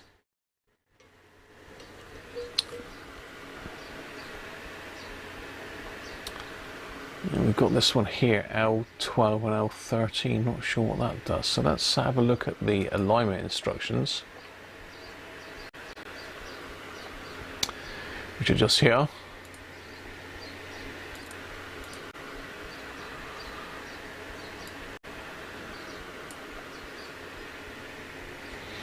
AMIF, so adjusts L15, 14, 9 and 8. Input to V3 grid pin 2. And it does give us some idea as how we should connect it all up here as well. So it looks like L2, L12 and 13 have got hexagonal holes, so no, we haven't got a problem with that. Non-metallic screwdriver we've got. So for IF, inject via an isolating capacitor of 0.001 minimum into the signal grid of V3 pin 2. So we need pin 2 of V3. We need to connect a capacitor onto it and then trim it up like that. What else was I going to do before we got to that stage? I was going to try this, changing this valve, wasn't I? V3 ECH81, if I've got one.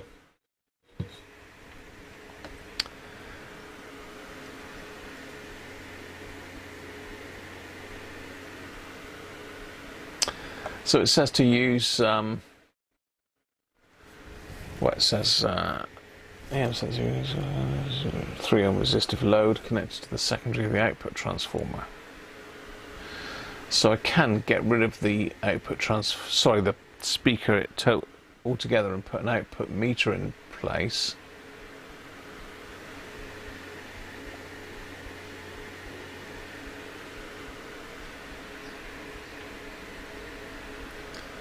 So we could check this AM sensitivity figure. I don't know where that is, that AM sensitivity figure. Multipath distortion.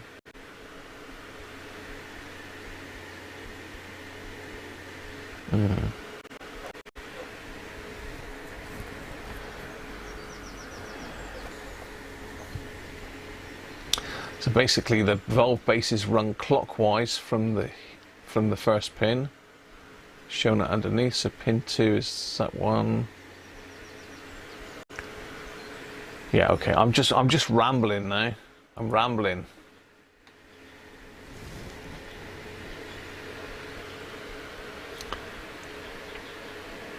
So, did you change any caps? Did all of the caps in that area, Timothy? Just didn't do any of the resistors at all. Didn't do any of the resistors in that area. Retrotech. Hi, Christoph, how are you? Let's get it up, that's what she said. Rolf. Hi, Rolf. So do you think V3? Let's see if I can find an ECH 81 then. Let me go deep and see what I can find. ECH 81. Oh. I'll tell you what, it's lovely and sunny out there now. And baking hot. I'm sweating buckets sat there.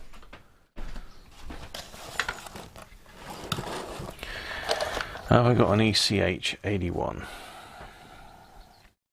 ECH 81? Whoa, hell I have. That's amazing. I don't know if it's any good though. I don't even know if it is an ECH 81. It's in a master valve packet. It's probably old. Okay, well it's a mini watt Philips ECH 81.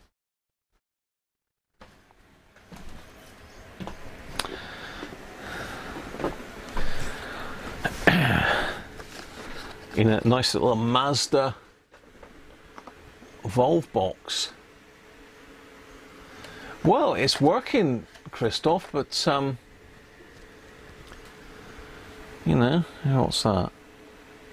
Oh, that's not hot. It is working, but it's still quite weak on AM. It's better than it was.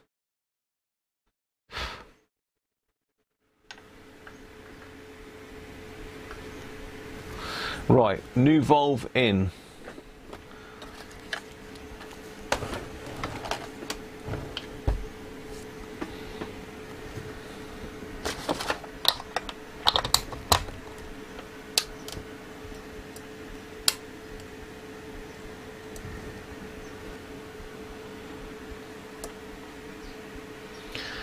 Just let it warm up and see if that makes any difference.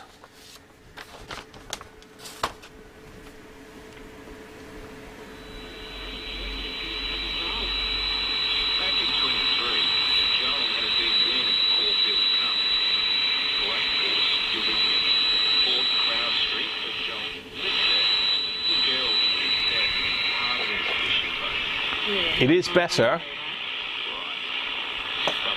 Just bypass it. Very respectable, miserable as sin. The Anglican vicar, poor bastard, believed he was giving every heart. She was lonely and bored, he said. Big. This girl, isn't it? So she did. She wanted to make ladies with it. Showed them how to dress, how to walk, how to serve a table and wear hats in church, all that stuff. But then at night, she'd lock them in the dormitory. Do you think that sounds better? They cried. They crawled out of the windows.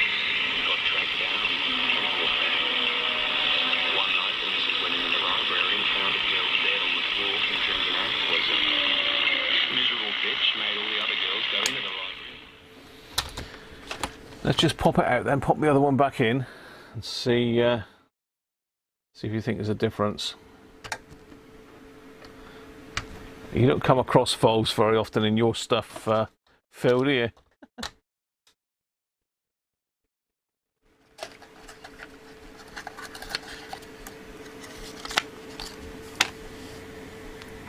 And so I'm just firing it back up again.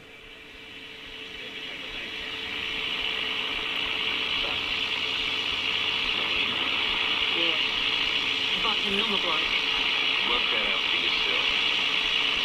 And if you see your mother, tell her Jerry said it's time to make a payment. It was slightly better. I certainly hope not.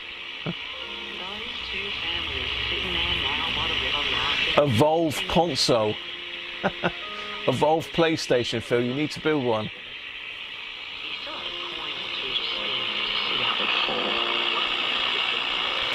It's not quite as good, but it's not bad. There's very little difference, to be honest.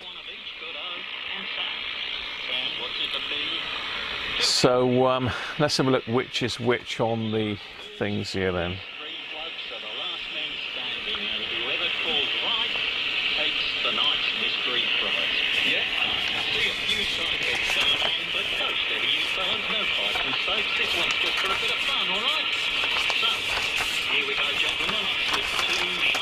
So what I'm going to do is just give them a little twist to see if it makes any difference.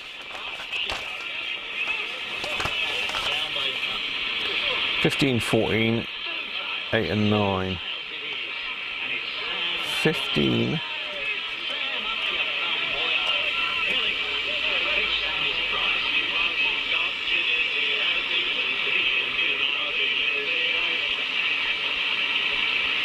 Oh, I can't see the other one. So 15 is that top one there, which is that one back there.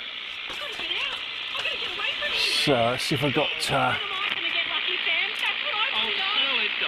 will buy it. Come back, love. Golly. Trouble, Sam? Right. What did you want to borrow my box card for? I'll show you. A pen. Yeah. Well, the tour.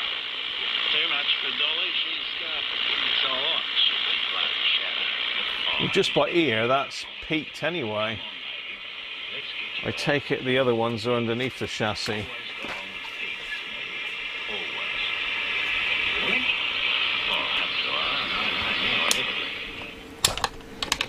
Let's just stand it up then.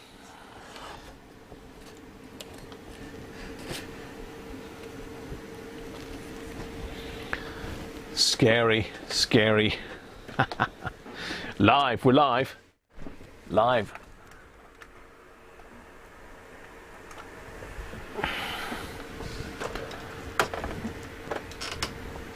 So it's got to be the bottom of these cans, isn't it?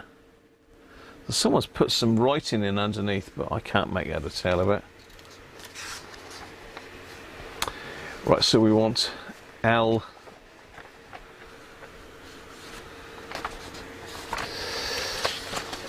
L 14, L9 and L8.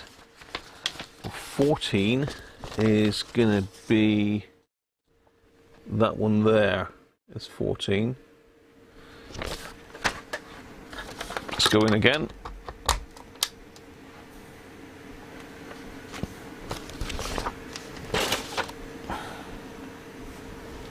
I mean, this is not really the proper way to do it. We need to do it with a signal generator, really, but let's turn that off. I'm just seeing if the tone increases. Your eye will tend and see. Lester loves me and he goes to the races with Sam Pickles and wins. That definitely came up there. So where's this other ones then?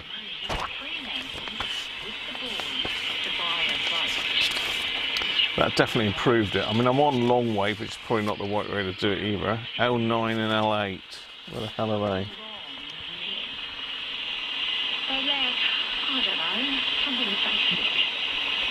Where's L8? Where's L9 then? never quite became kind. He never did anything. And now he has left us. I do love him. But a lot of that loving is waking up. So that one there's L8. Here, Harry. Last week, can't tell him now. You enjoy him. That's it. When I was a kid, when a house burned down, Mum got That one's Pete. Dad killed him. Where's 09? Turned out he was so broken from what happened. It was me that ended up nursing him. Oh, 09's on the top. Oh dear. We missed that. So, where are we?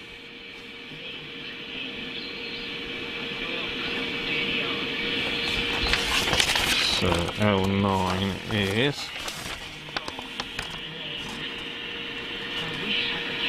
that one.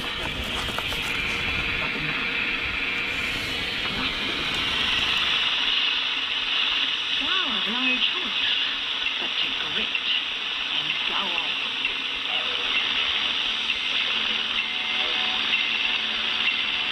Well, we have improved it there, I'm sure we have. Oh.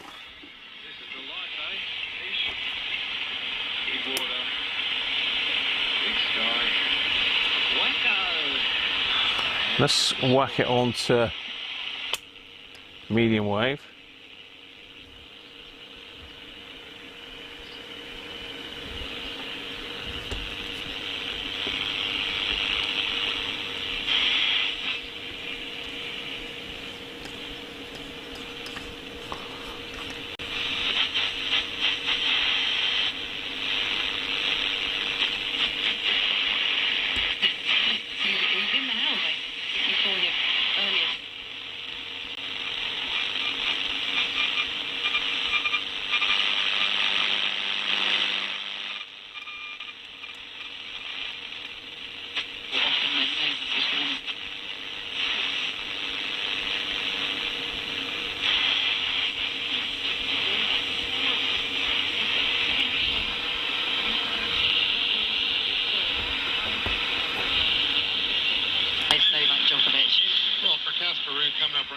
Opening service game of the second set. He's got to hold on here right now because he doesn't want Novak to throw the hammer down. Let's see what the Norwegians live right now.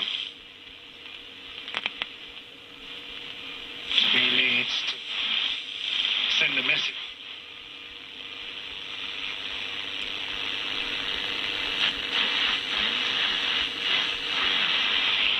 So let's do that again on a weak station on medium wave.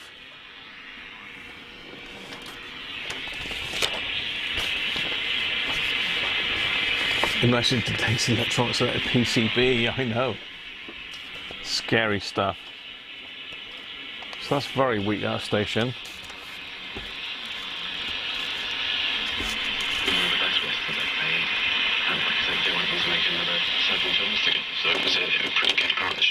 Your second choice, please.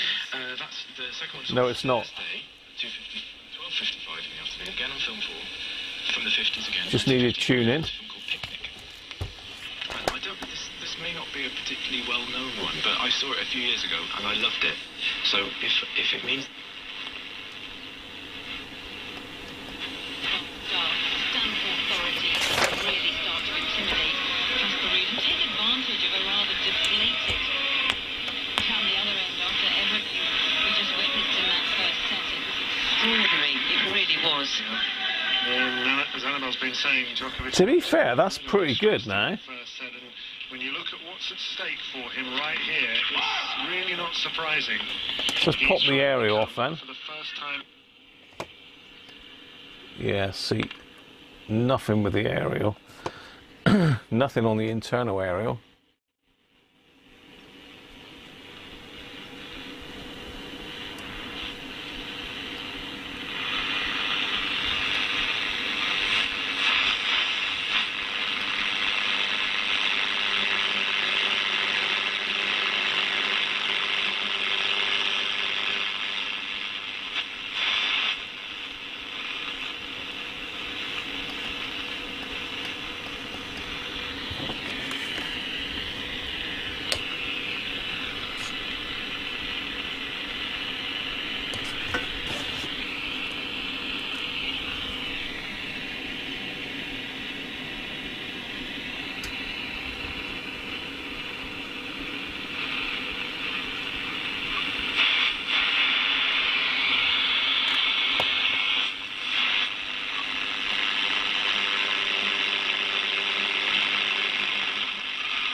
Poor old speaker.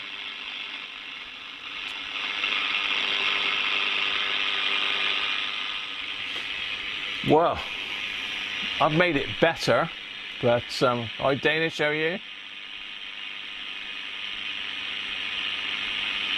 David Elric, hi David. Didn't expect to see Phil. Well, he's popped in before. I haven't seen Phil for ages. Mind you, to be fair, I haven't had a chance to pop into any of Phil's streams for a long time. Always used to be sticking my nose in Phil's streams, but I haven't done for a while. I must make an effort to do it.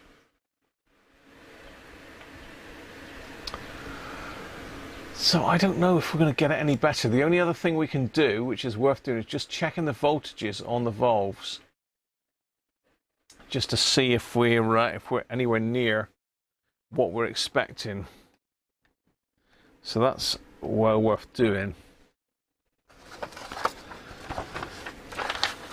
And somewhere here there's a sheet on valve voltages. Just want to make sure we're somewhere in the ballpark.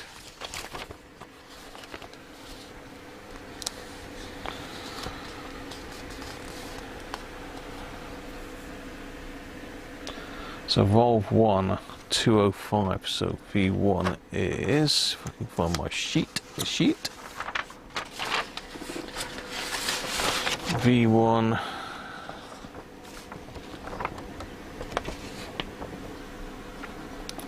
looking at the bottom side, V1 is that one there.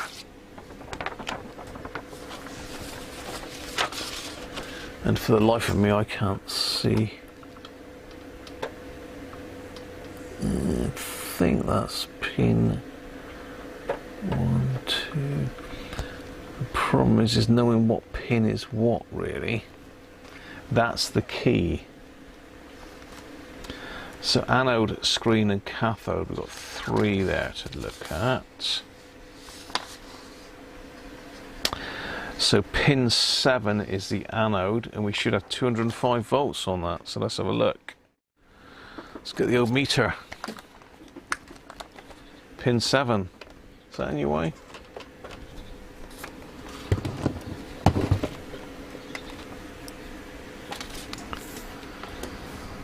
Find the hole.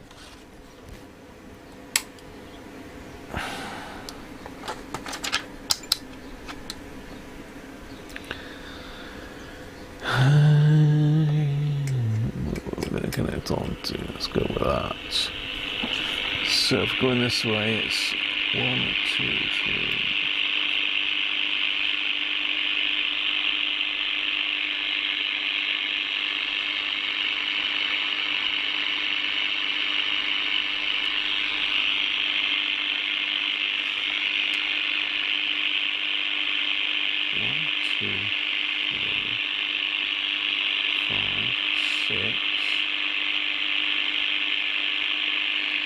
Pin 7 goes up to there.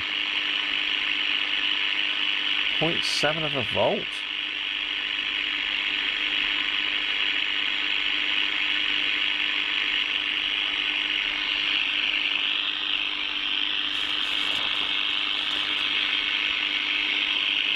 Check around some of the things here.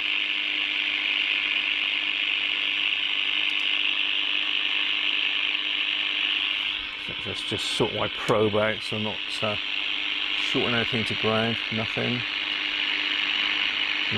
That's not a very good ground. We know that's a good ground down there.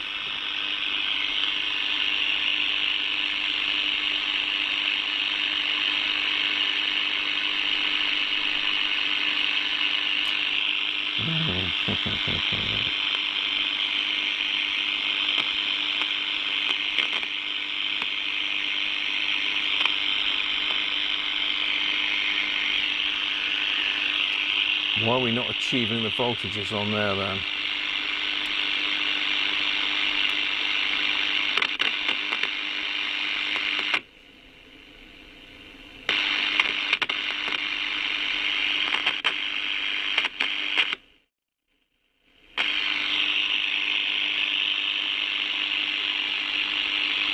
ground.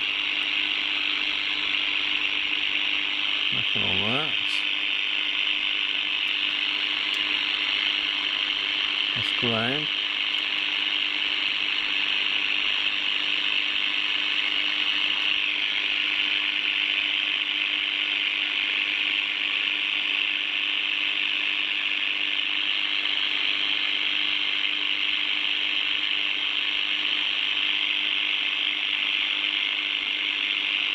Wow.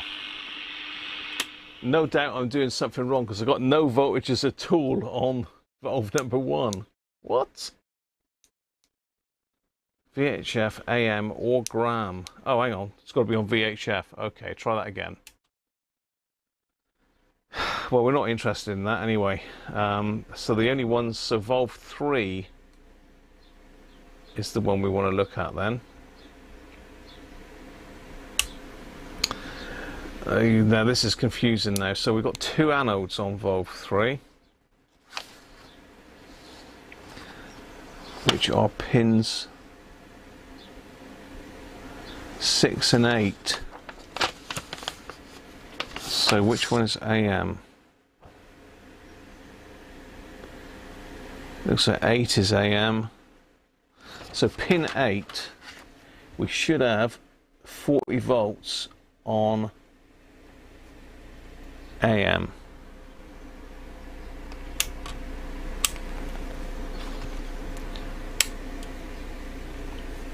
V3, which I believe is this one up here. And what did I say? Pin 8. So 1, 2, 3. 8 is that one.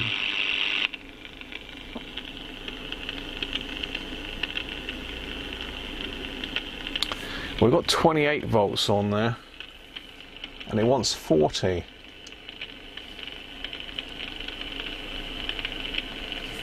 Yeah.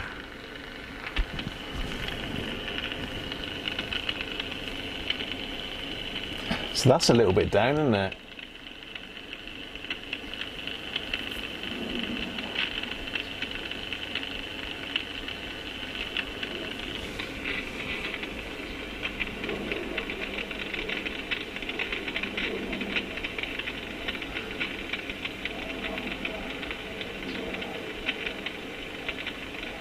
Bit of background noise while you manually reball 1440 solder balls. Hell, Phil.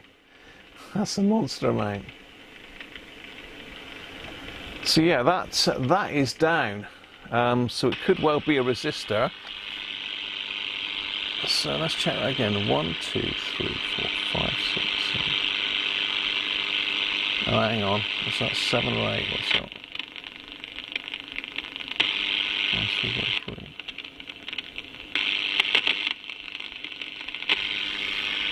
So let's just turn that racket down a minute.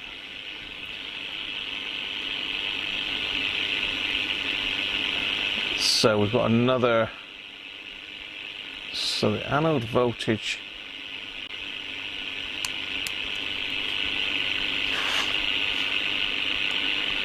is 240 volts on one pin and 40 on another. So we've got a hexode and a triode.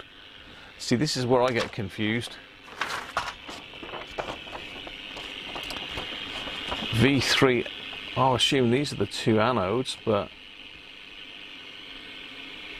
one must be one grid.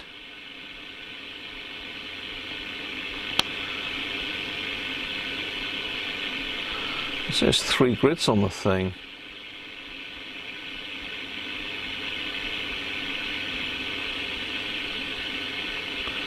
So pin 8 is the one that I should have.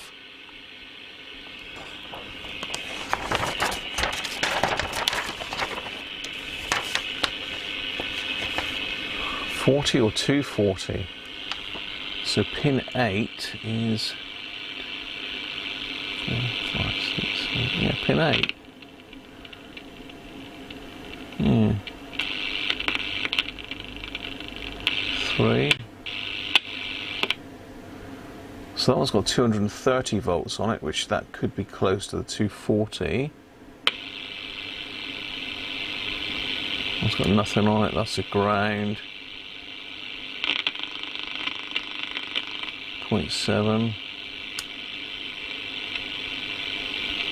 40. I wonder if I'm counting this right a minute, hang on.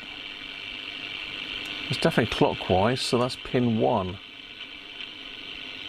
So pin 1's got 41 volts on it, is that right?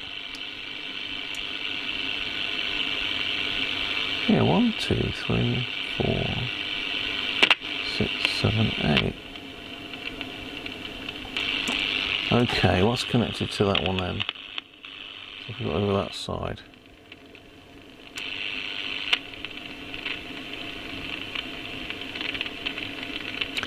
So we've got 28.2 with that valve on pin 8. Let's just pop my other valve in and just see if that goes up at all. So we've got 28 volts.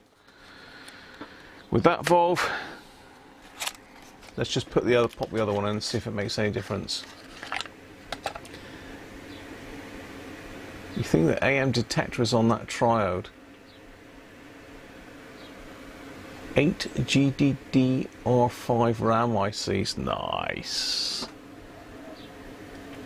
Through that one, let's pop that one out. Let's pop our other one in, see if that makes any difference.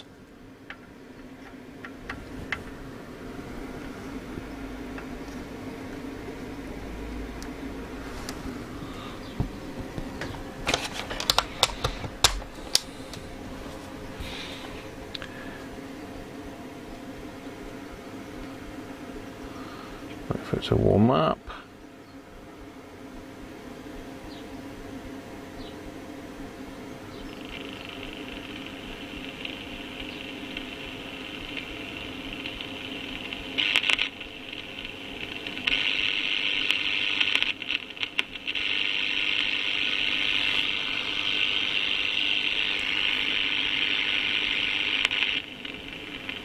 What? 0.18?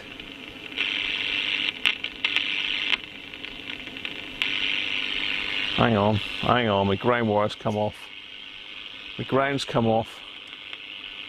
That would explain it. So that's 22 volts on that valve.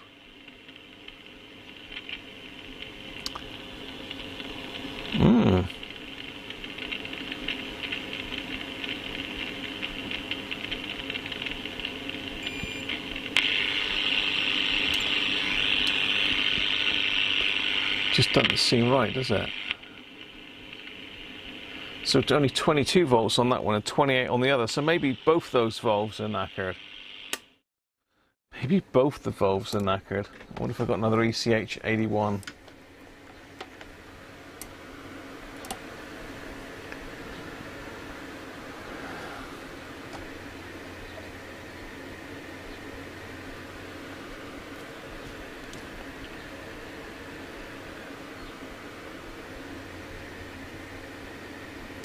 What series resistance is in place to pin 8? Let's have a look.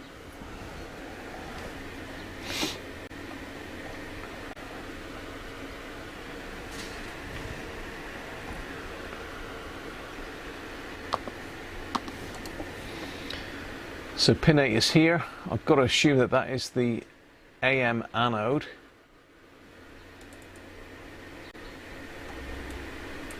So R12, which is 100K, according to that.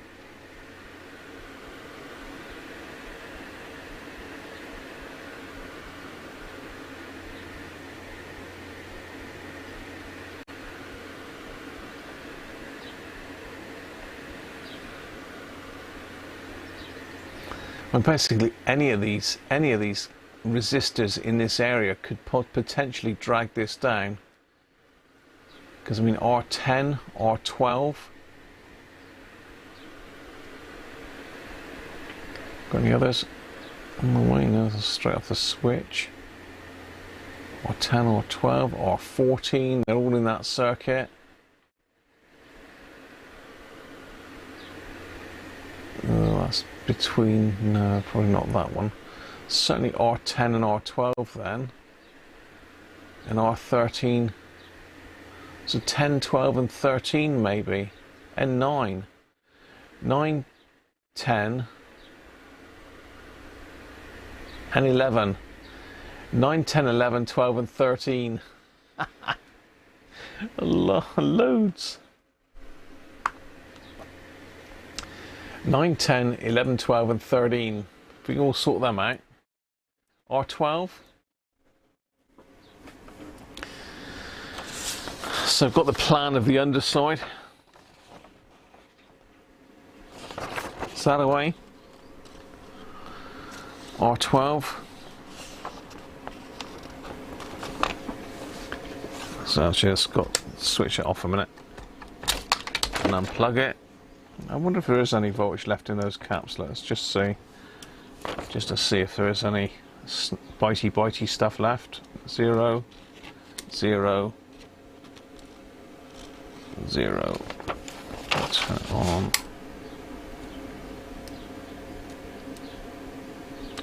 Yeah, so there's no high voltage left in that. So R12 is that one there, isn't it?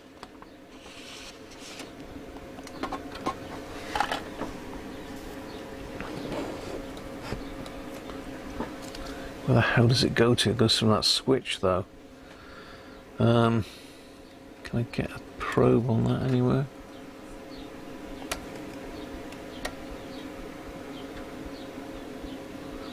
Might just be able to. Let's pull that valve then, just to isolate it, and check R12. And R12 is, according to this, 100k. Allegedly 100k.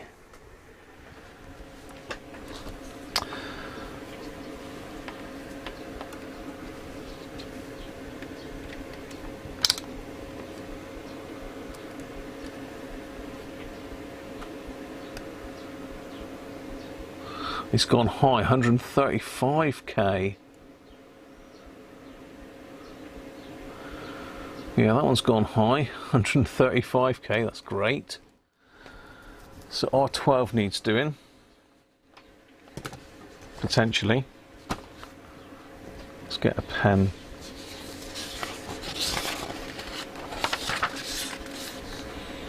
I don't really want to keep that as my working, as my... I'll use this to highlight them.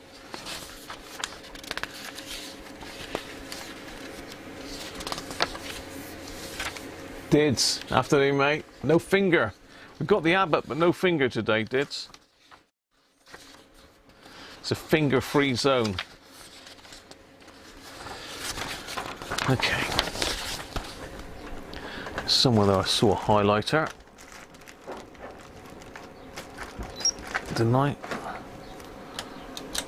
Let's turn my supply off there, my generator off. So we know we need to look at R12, too high. Where's R10?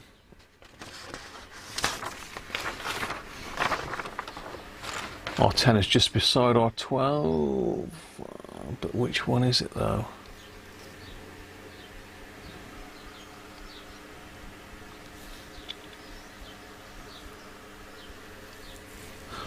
R10 is 68k, so what's the colour code for 68k?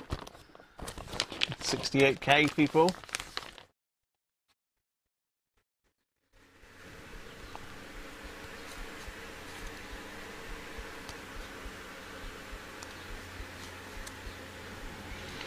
So blue, grey, orange. Blue, grey, orange is that one. Okay, because there's one tucked in underneath as well.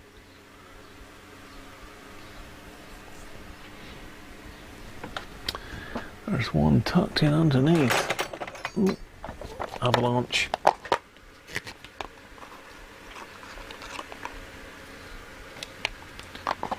Blue, grey, orange, gold. Yeah, they're a little bit different than these, Phil. You've got the colour though.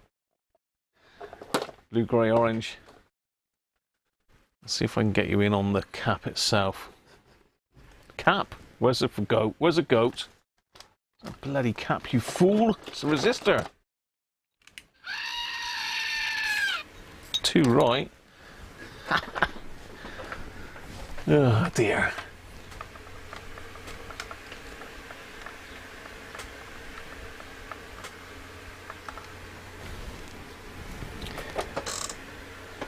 Now, it's gonna be that one there.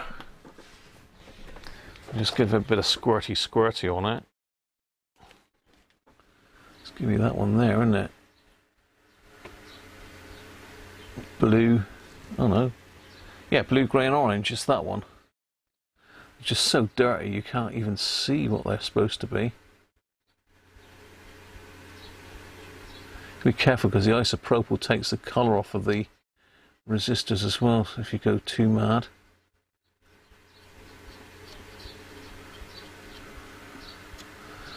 There's another resistor jammed in right in underneath there. I think it's a resistor anyway. It might be a capacitor. It's hellish tight in there, isn't it? Okay, so that one should be 68k. So let's have a look. Can I get you picture in picture? I might better put it down on there so you can see it.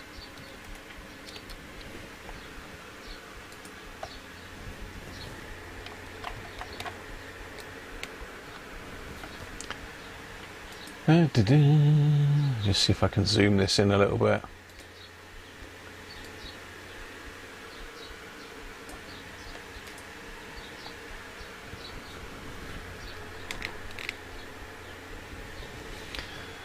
Let's put that in no,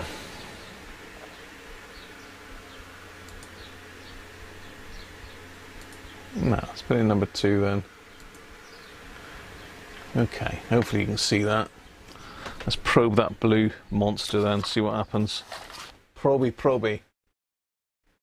Tomato, potato. Potato, matato. No, I don't know what's going on here. What's going on? Right, okay, let's try this one then. So, I guess the problem is they're all going up to the switch bank. I can't get the probe on the metal because they put lovely insulating bits on it.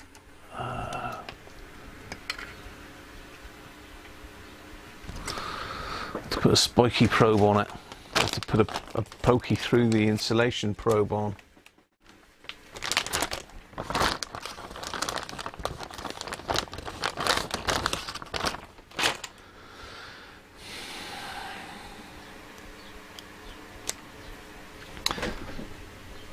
So this is a very fine needle probe. I should be able to poke through the insulation with this one into the resistor. Hopefully, if I can get it in.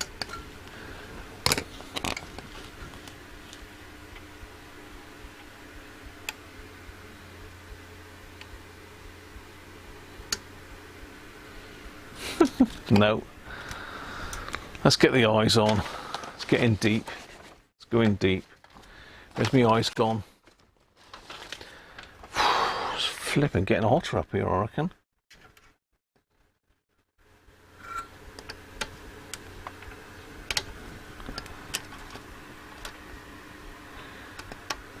In a minute I'll break this and nothing will work.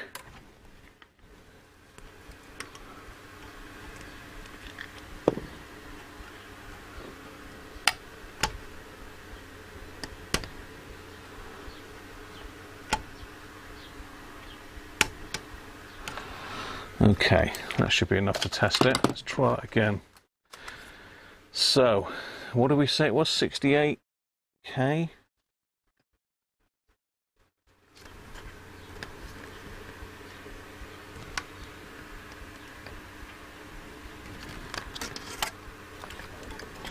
Get back here.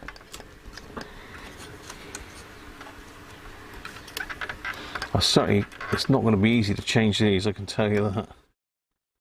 You can't even get them to measure them on the multimeter, let alone change them.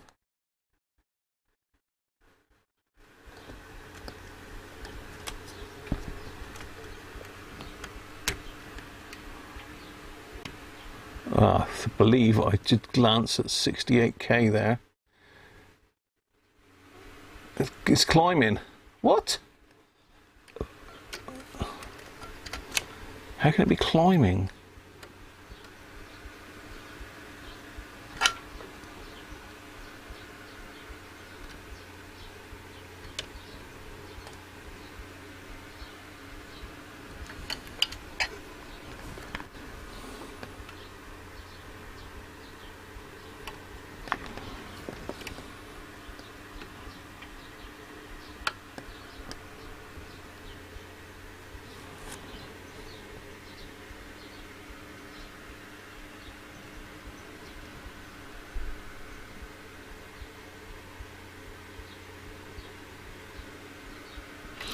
Why is it climbing? I mean, there is a capacitor to ground, I suppose, but maybe it's measuring back through that one. It did measure 68k to start. Does that count?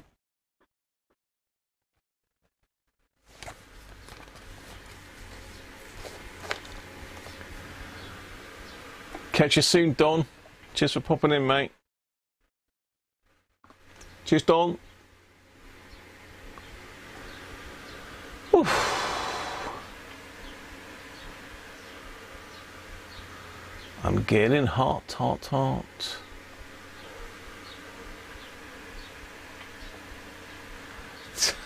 Oh, no, again? They're always bothering you, aren't they, Harvey? Don't they know there's a stream on? Don't they know? It didn't stay. Well, I'm just trying to see whether... I'm sure it goes up to the switch. Yeah, it goes up to the switch. It's also on C18, so it looks... It's almost like it's charging something up, but...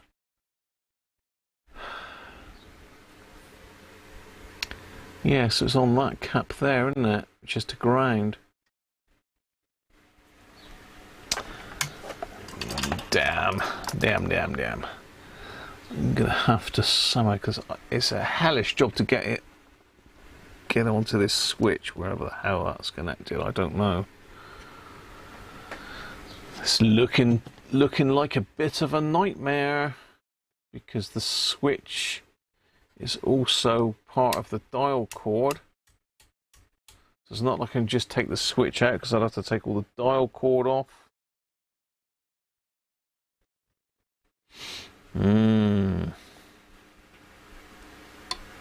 Nice. But we definitely are a bit down on AM. Whether we're going to get any better or not, I don't know. I've just seen a blob of solder there. That's not going to help matters. Let's just pull that off. Where did I see that on there?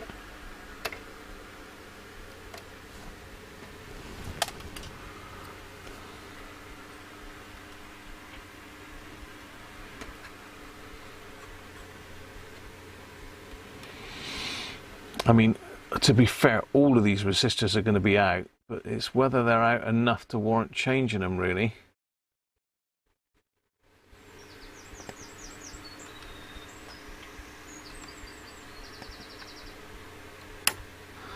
I'm just wondering if I can lift a leg on this one.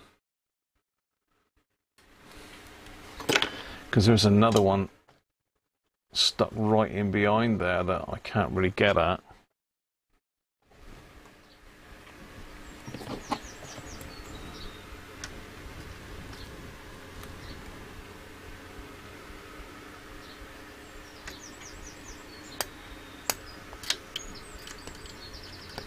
No, of course we can't lift a leg on it. It's all knitted in, isn't it? Oh.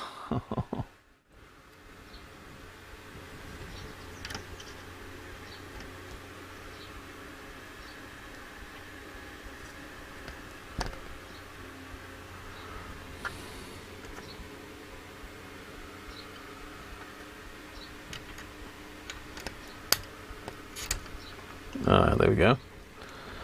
He's got it. Let it go.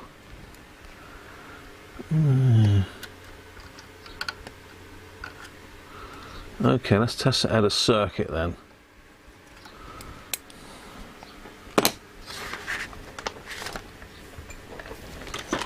Let's test it out of circuit.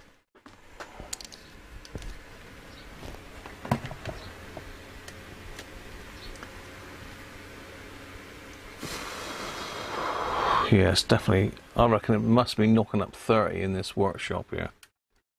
Well, in the little spare bedroom.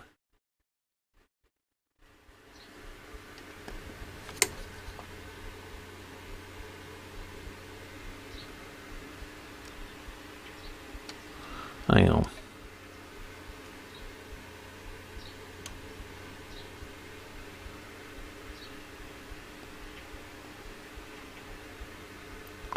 $103K that one's reading. Out of circuit. Damn, gonna have to change them. No, I wanted to get this done today. Oh dear.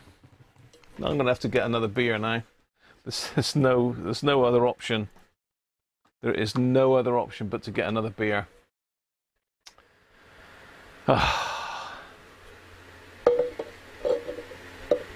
Do you know what, for you, Benji? I don't mind it if I can sort of get out and about and move about, get in a bit of shade with a bit of breeze going on. Very nice. But sat down, it's pretty hot.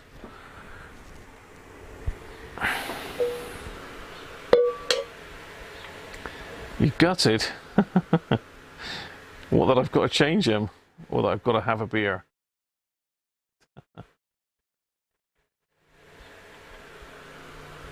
Starting your stream at 5. No worries, Phil. If you're still on later, I might pop in and say hello if I'm about. You know, I wanted to see the darts final later. I don't know. I'm hoping it's on today.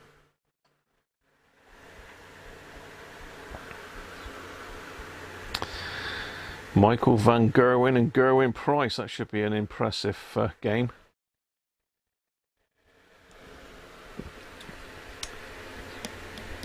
It does affect you, I know.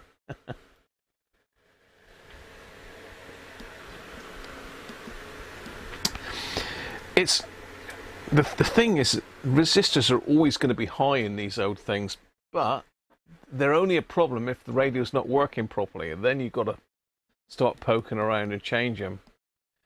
Dave, welcome, mate. The beer today is Abbott Reserve. 6.5%, so it's pretty, no, it's proper Volv radio fixing gear. It's an essential tool. It's an essential tool. That sounds like a neighbour's about now.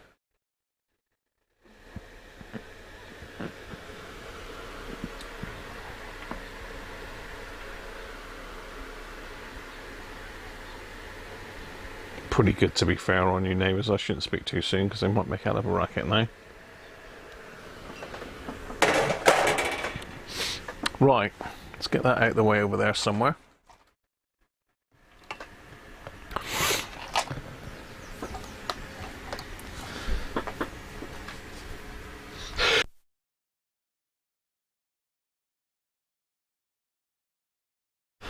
Bless me. I might should mute the mic just in time then. Say blowing your ears out. That would have made you jump if you had earphones on. Hi Melvin, how are you?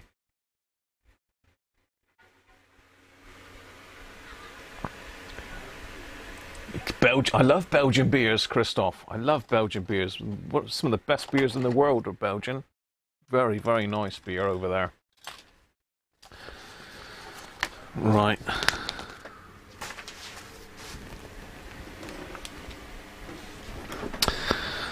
I've got to try and work out how the hell we're going to get these resistors out. Yeah, got to work that out.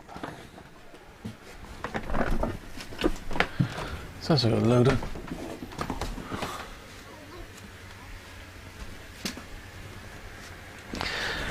racket. Oh. So let's get some stuff off of the bench here a minute.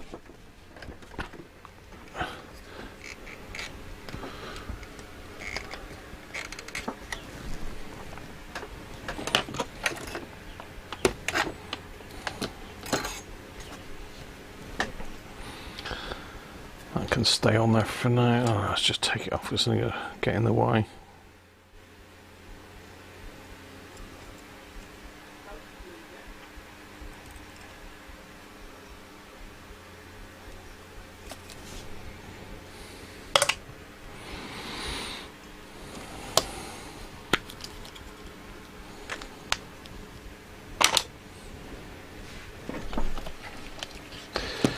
Right, let's get that off the bench.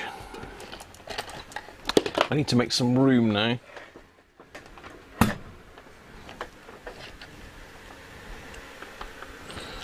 really want to get this back in the case today, so if I can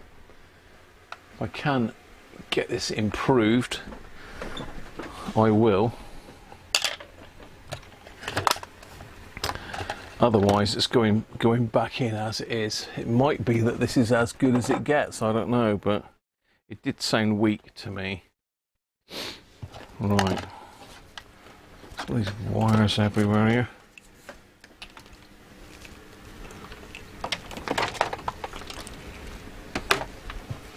Okay, right, back to some normality. Let's find out where the hell this one goes.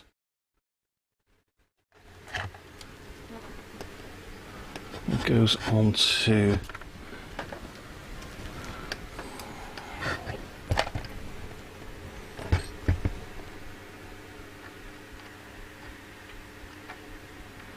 okay, I can see what terminal it goes on to, right? So I'm not going to well, I could get to it, but I don't know, I can't even get one of those quickette things on it. Okay, first of all, let's see if I've got a 68K, because that is reading 100, it is well over.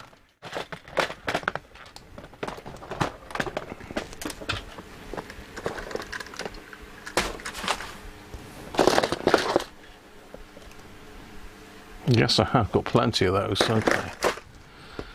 I wonder if it's long enough to reach.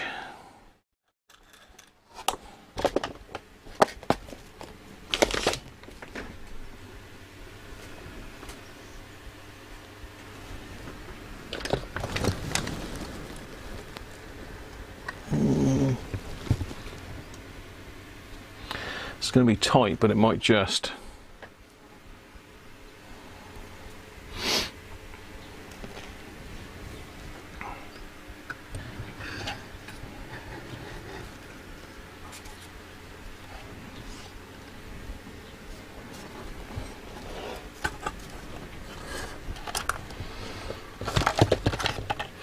You really can't see what the hell I'm doing now. Let's just turn that off a minute as well. Let's get the overhead camera over then for a bit. See if I can get you in.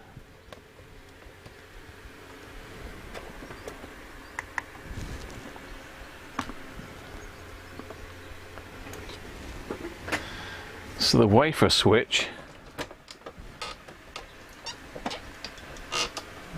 the best angle for you to see it is down in here. I know you can't quite see that, can you?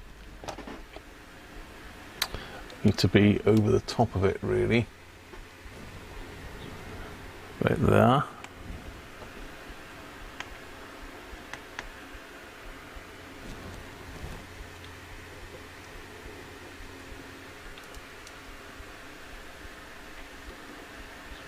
There he is. So if I go in closer,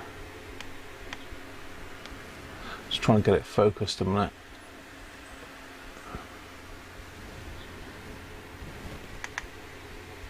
That's better.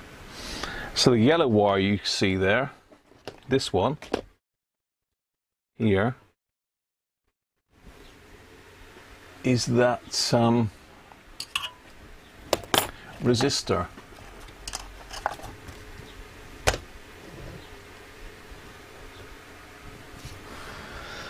So I've got to get that out and connect my new resistor into it. And there is something else in there as well, so it's not just that. Oh, it's a nightmare. I might have to just snip that out, you know.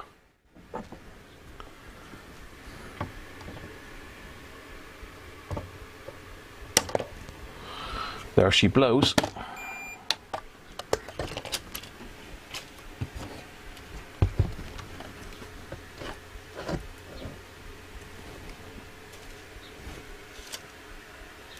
gone. Now, what did I do with that other one that I just had here? Where have I put that now?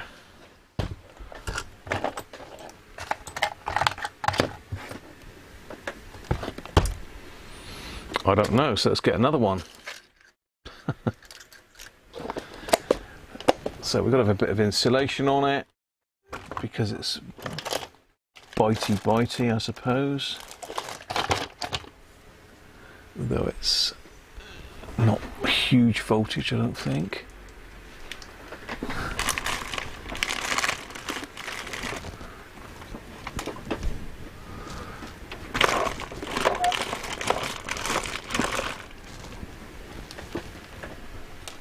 Just cut off a piece of this, I'm going to need some of this. So I'm just working out a bit of insulation for it. I can zoom back out a bit now.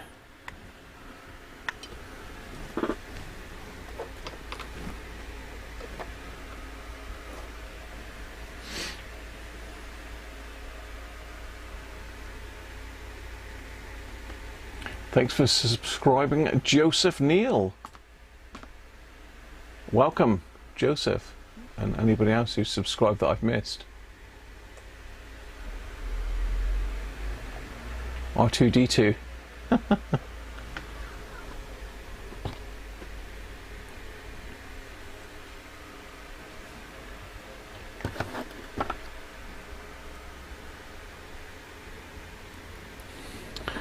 Right, so how are we going to get that into there? Oh, there is a hole there. Let's see if I can reflow that a little bit then. Let's pop a little bit of flux on that.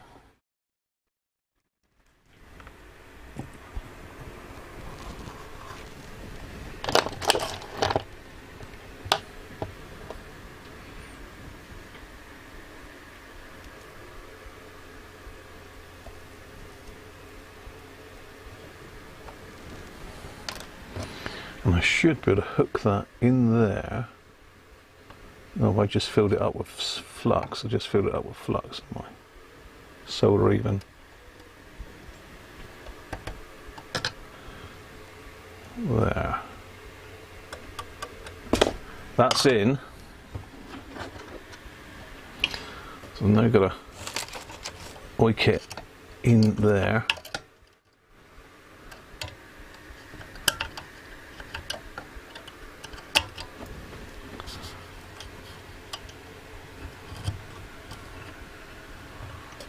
Somehow.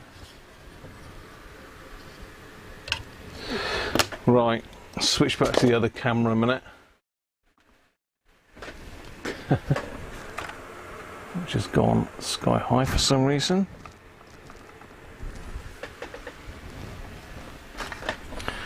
Let's see if I can find it.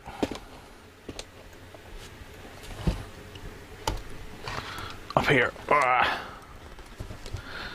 Where are you, little monkey?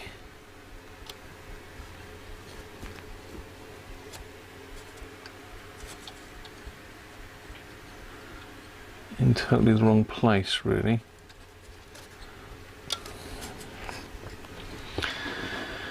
Hey.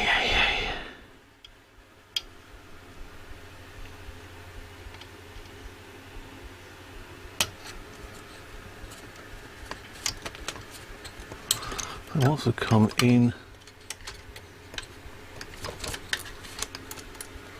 by this one, really, if I can.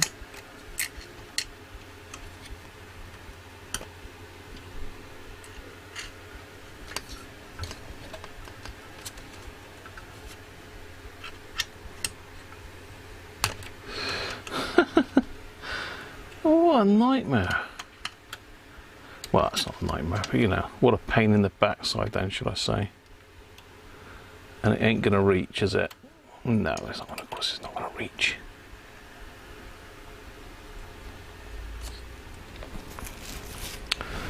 It's not gonna reach, is it? Not even close. What are we gonna do with this? Then we're gonna have to put a quick out on it. And a little bit of heat shrink. What the hell's going on there?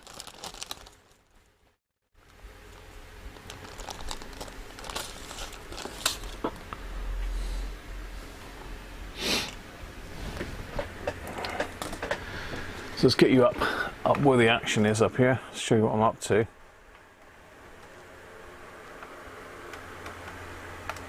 Okay, so there's our switch, and our wire's just out of shot there. Let's turn it around a little bit so you can just about see the end of that resistor. So I'm going to put one of these little spirally things on, just to extend the length of it. So if I bend that there, should be able to solder that on.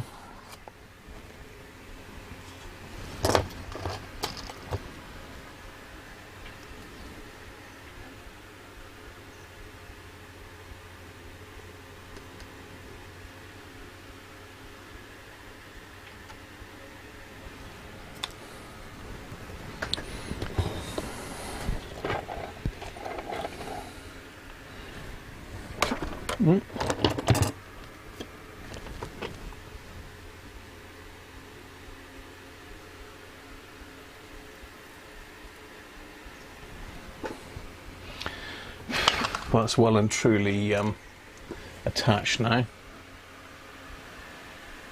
Danish! Thank you very much, mate. I just spotted that. Joseph Neal subscribed. Oh, that's the one I said hello to just now, wasn't it, I think? So, welcome, Joseph. Yeah, cheers, Mr. Coder.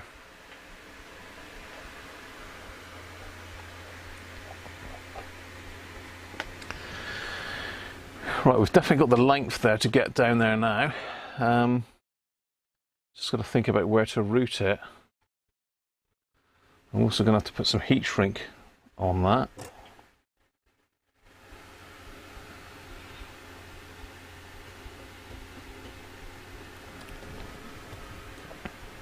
Let's have a sip of beer while I think about that.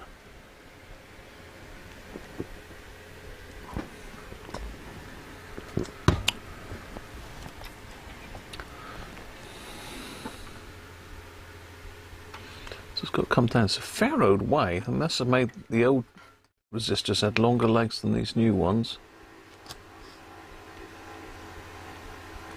So really it wants to come in underneath that one there.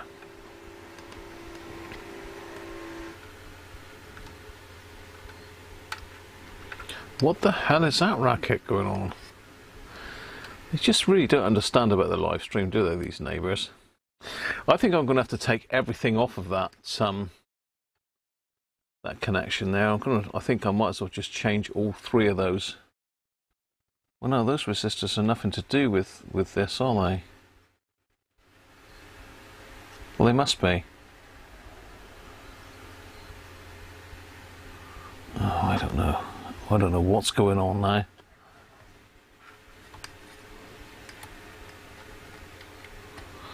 That one was quite a way out, though.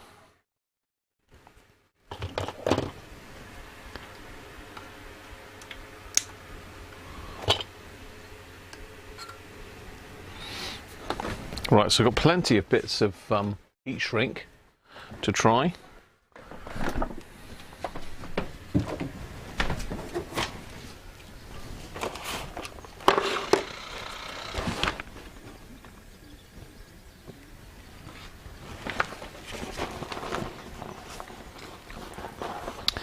Because all of that stuff I tipped all over the floor last week is all in this packet. Thousands of them. Thousands. Hell. Right. I want to find one that's a fairly tight fit because it's going to struggle to shrink around it. That's pretty tight. So I can probably afford to come back a bit to there.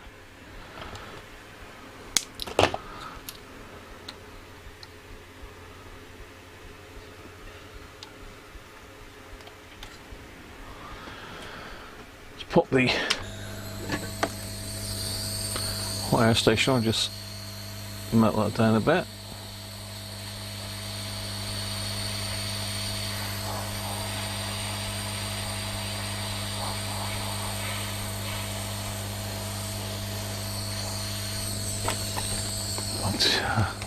I daren't leave this thing open here because it's going to all tip all out again. Just going to get that done in a minute.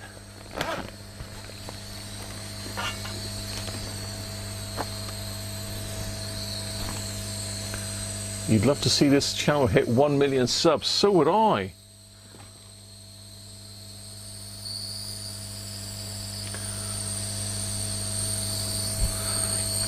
We might do one day.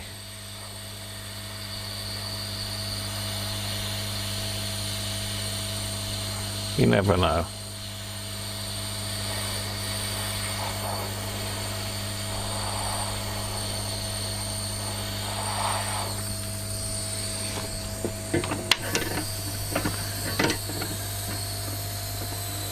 But thanks for the vote of confidence, Aaron, though.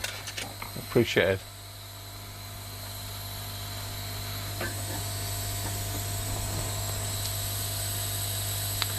I got them from Andrew Alsfer. Andrew Alsfer did them for me. Now, whether he's got a little jig for doing them or not, I don't know, but they're just little tiny spirals of wire that allow you to join two wires end to end very strongly. So yeah, you can make them if you get yourself a little screwdriver, something like this.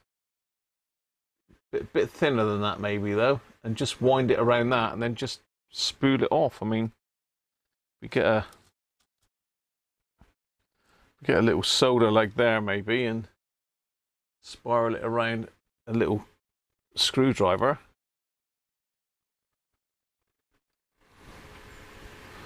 It's not the same, is it? And that's quite, I've picked a really stiff really stiff leg, but you get the drift. If you spin it around enough times, you get a little spring. So I've just done that on the screwdriver there and that.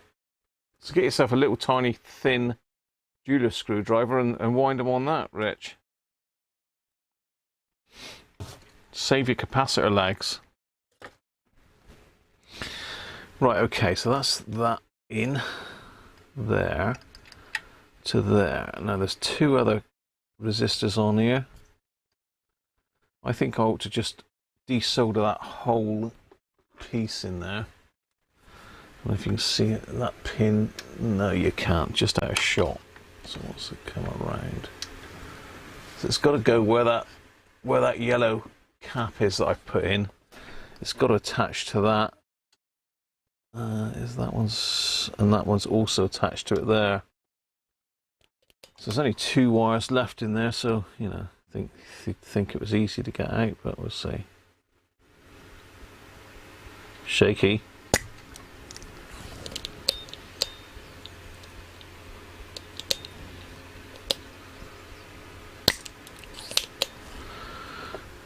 Try that again.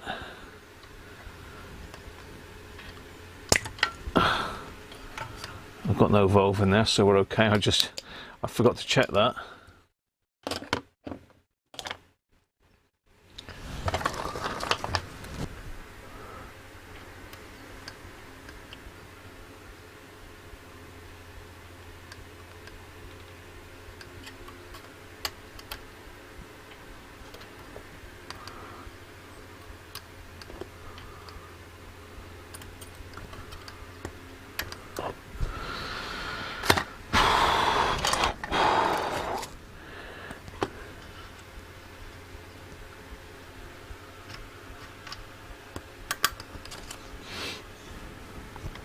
Get the eyes on, have a look at this one.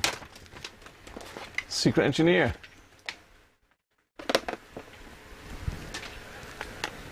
Yeah, I know what you're saying, Rich.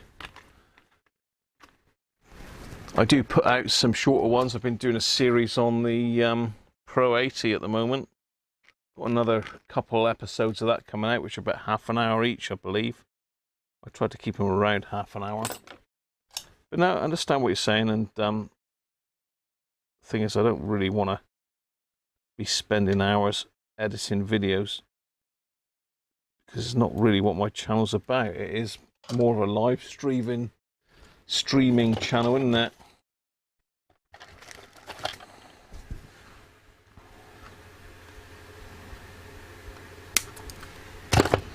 Okay, well, you're going to come out like that. There we go. Okay, so I wonder what this one's reading. So this one is brown, black, yellow again, which we said was, I can't remember now. Brown, black, yellow.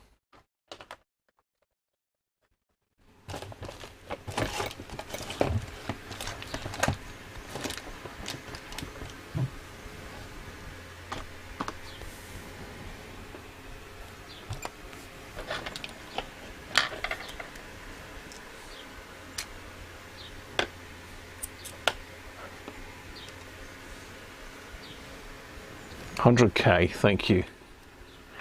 Thank you, Harvey. Let's have a look, see what it's like then.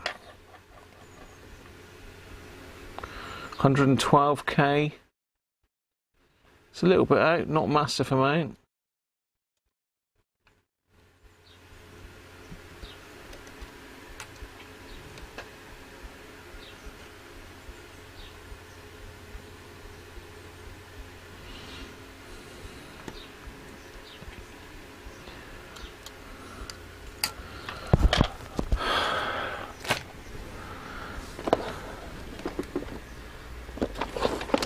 Have I got any 100Ks though? That's the question.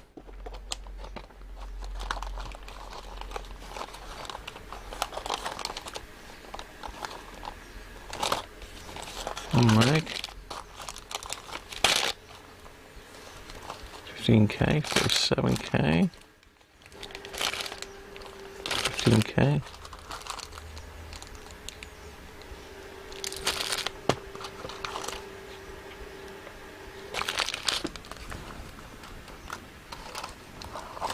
I must have 100K, surely.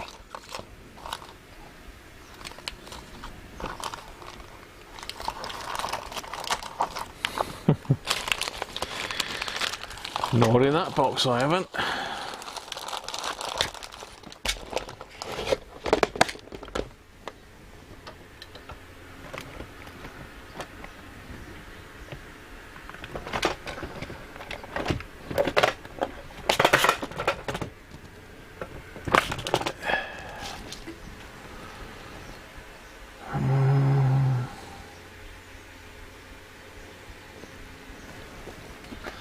Oh, I'm going to have to go searching for caps again now. I mean, that's 12K out, that's not far, but the other one was 30 or 25K out, wasn't it?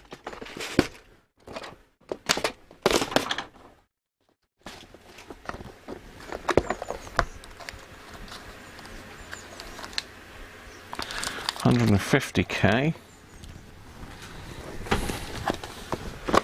So we need Les with his box of resistors now. We need Les in his box of resistors. Les. 2K4, 3.3, 150K. Lots of 150Ks here.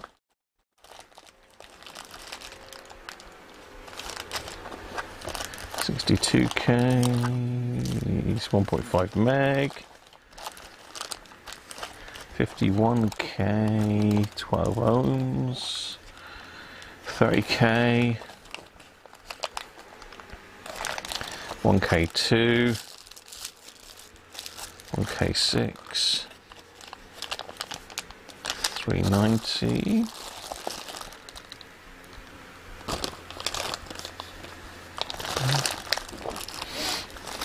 oh, this is not looking good.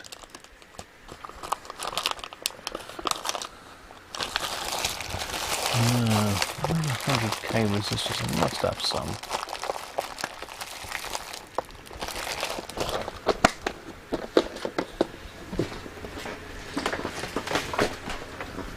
One last place to look. It's in deep.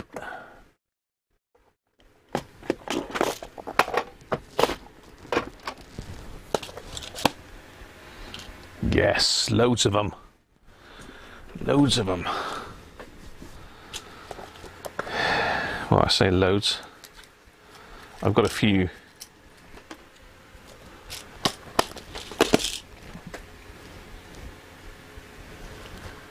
Let's say a 1/4 watt, but then these old ones are only 1/4 watt anyway. Right, skip to the loo time. Tut loo.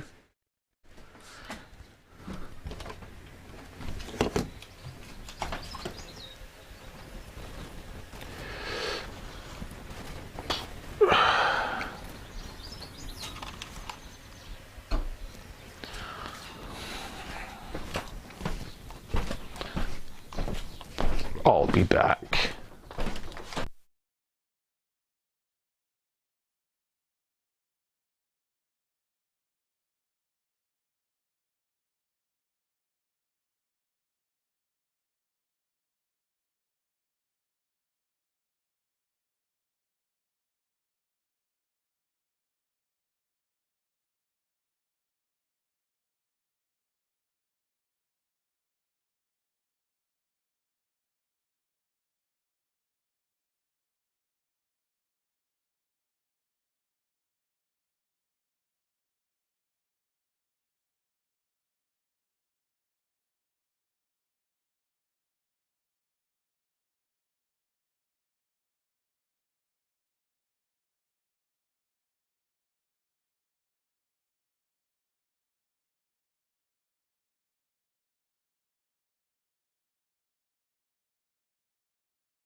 That's better.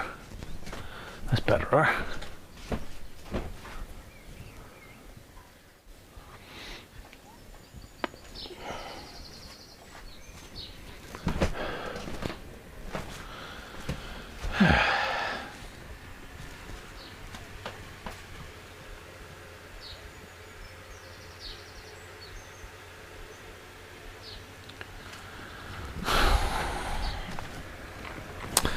Right.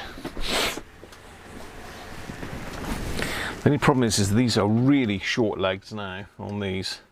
They're tiny, tiny, tiny legs.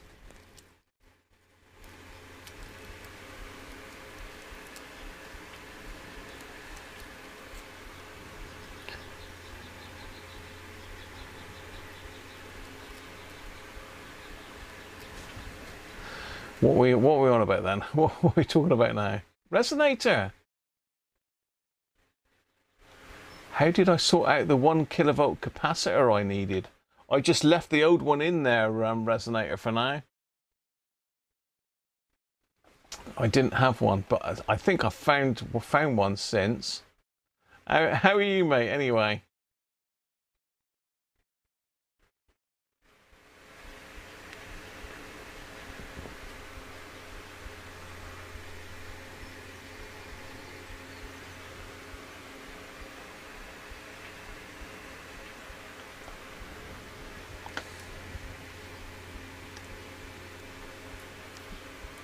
Mute the mic. Yeah. Yeah, good to hear from you, Resonator, anyway. I've still got that valve tester. Still, me and Les have been looking at it. We are going to get it done. We are definitely going to get it done.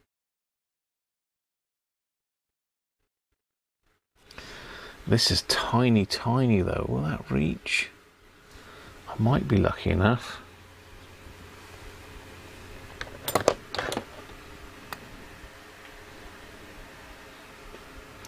We've definitely got to do that. Let's put that in your diary. It is a bit hot to do anything at the moment, to be fair.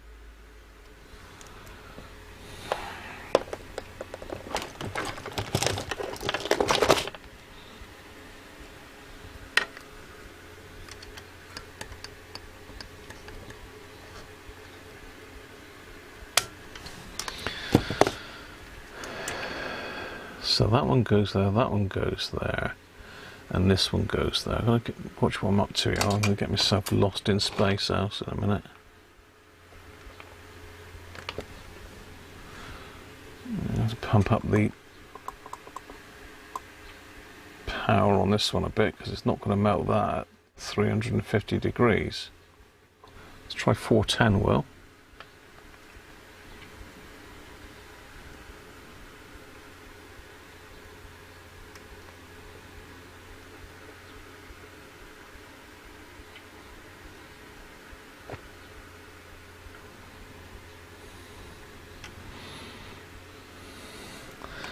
And that one will just reach.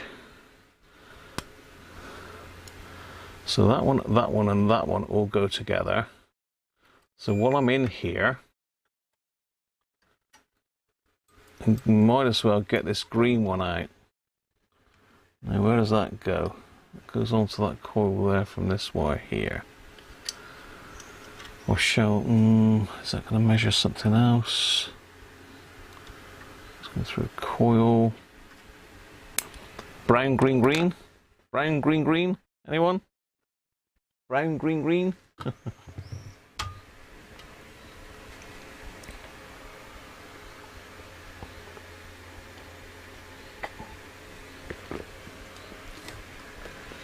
You can put caps in series to double the voltage, but you need to double the capacitance. Right, okay.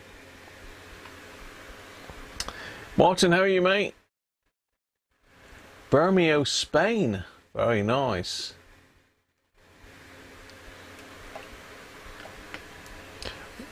You just bought a UA desoldering tool. Probably exactly the same, I expect.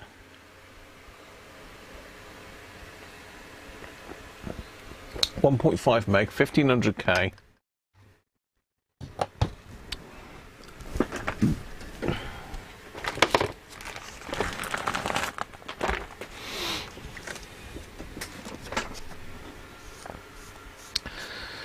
Brown, so it's got a 1 in front of it. It's got a 5. So it's 150K. According to that, is that right? Oh no, hang on. 1500K. Yeah, so Aaron's right. Well, I don't know. You may both be right. That's my little colorer, resistance capacitor color calculator that Doug very kindly gave me.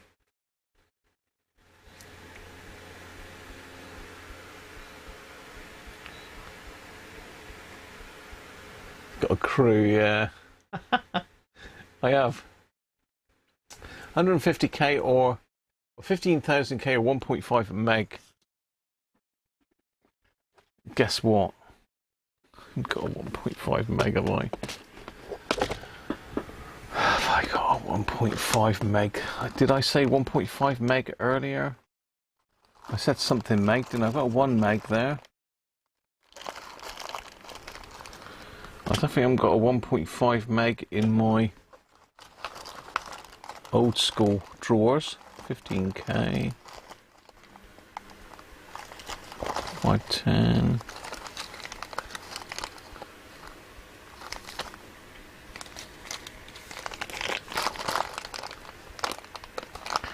$1K8 now. 2.2 meg. 1 meg. Lots of 1 megs. 1.2 meg. No, 1.5, so I. 5K6. No, I got no 1.5 megs. Who am I trying to fool here? No, I ain't got any 1.5 megs, so that's going to have to stay where it is. Just cut a little bit of insulation for that one.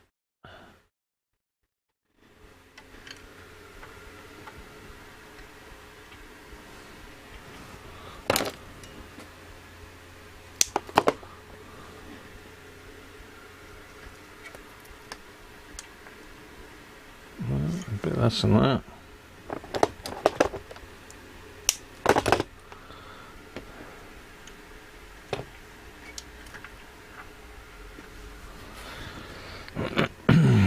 Right, let's do some knitting. So that one's needs to stretch.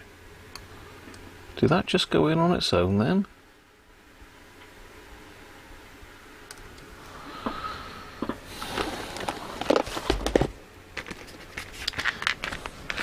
I'm going to do these resistors that are reading dodgy, and then that's going to be the radio going back together then.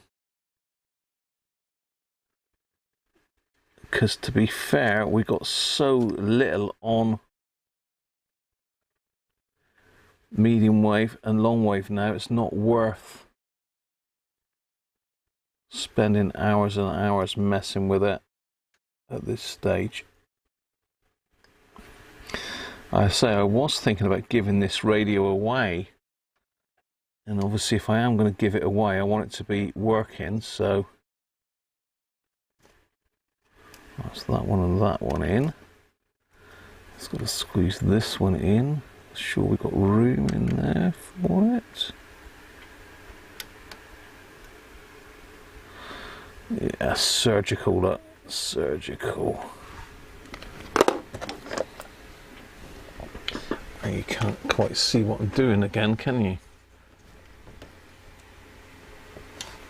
Because I'm down on this one here.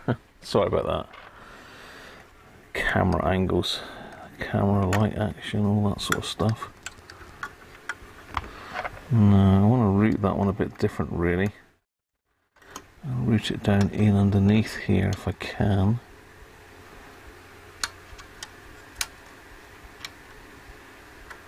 Can I get it in there? No. I'm going to have to go over the top then and in.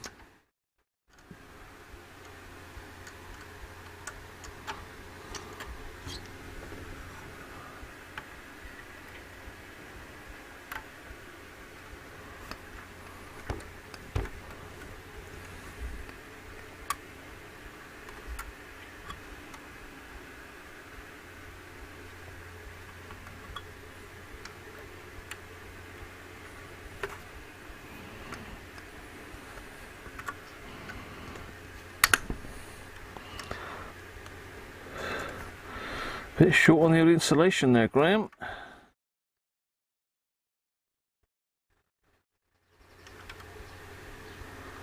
To be fair, that ain't touching nothing really.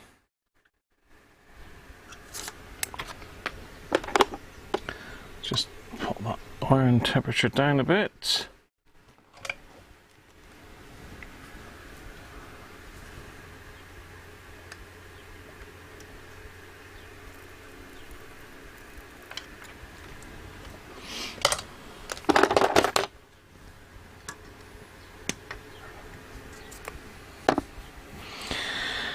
Right, so we need to do this one here.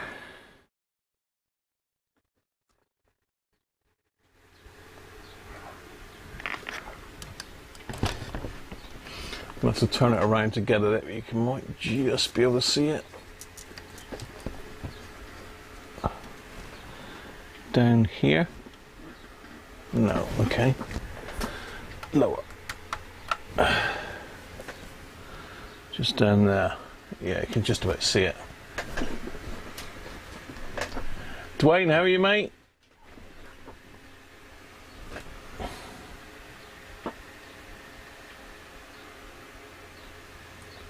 Are you back, Rob? Robert Cross is back.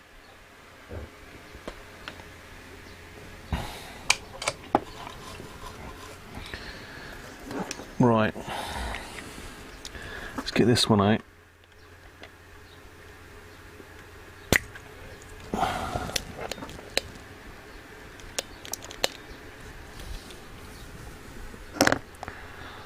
Okay.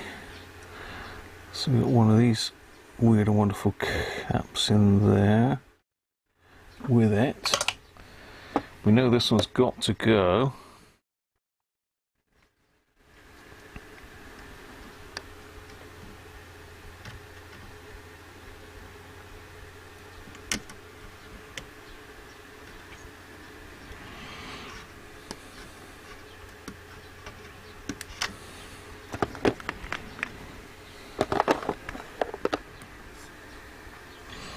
because that one was high.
I just don't want to come off of there, does it? There she is. Sold on that one. Okay, so this is another 100k. Now I'm gonna have to join this one because there's no way that I've only got little tiny resistors. In fact, I might even have to put them in something to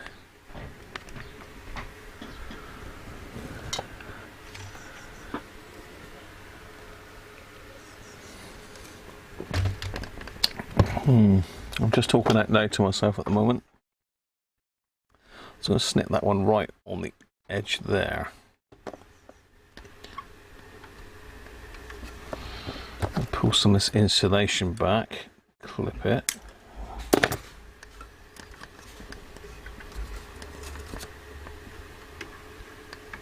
Should get me enough room to put a quick hat in there.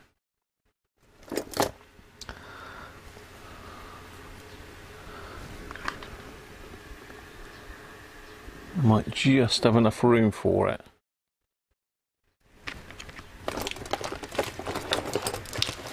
No, the valve's not plugged in. There's nothing in that one.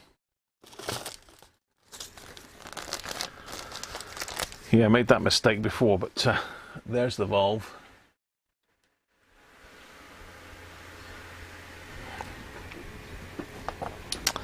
It's not in.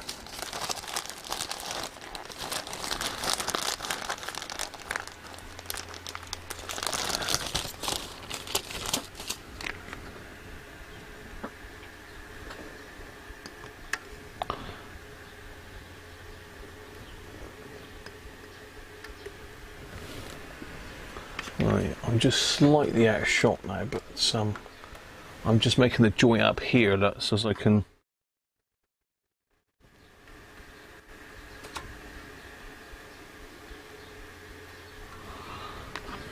see what I'm up to.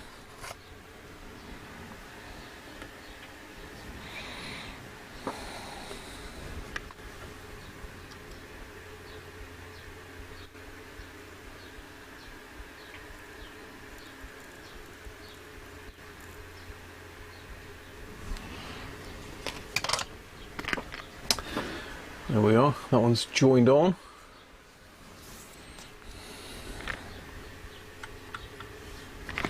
Now, have I got enough length or have I got to put another piece on it? I wonder.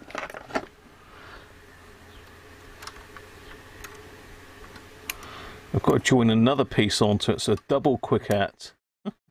God, yeah, I need to insulate this as well, really.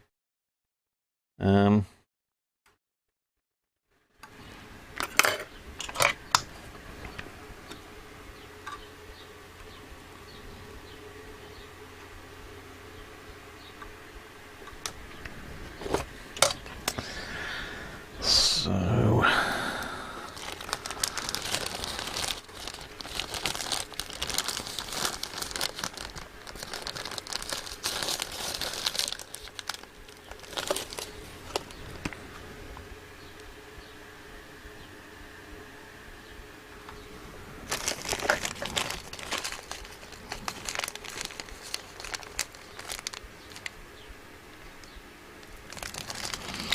You want them as teeny tiny as you get them. I'm going to have to wind some more of these myself, really.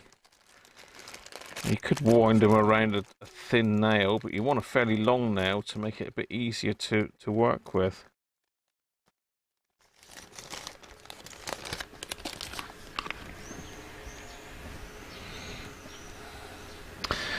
Right, let's have a think about insulating this first.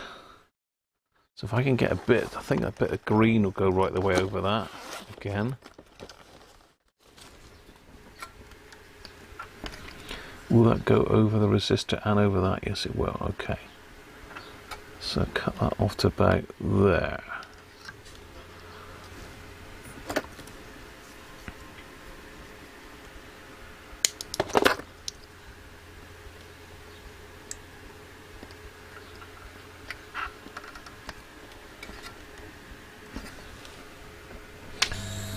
Let's just heat shrink that in.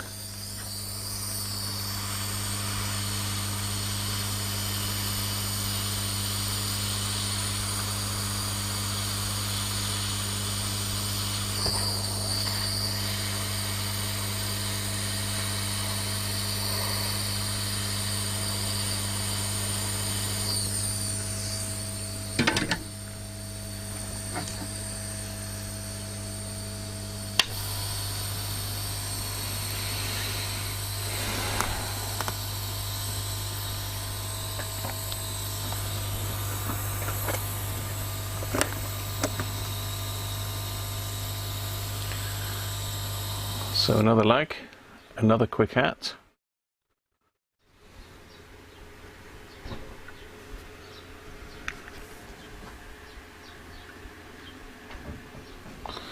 I mean, you could just put a little hook on the leg of each and join them together like that, but this, I like this a bit better.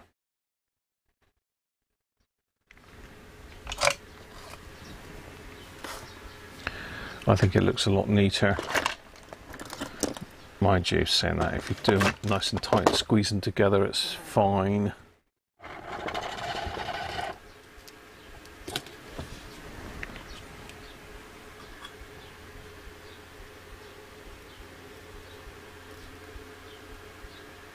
Huh? Get back on there.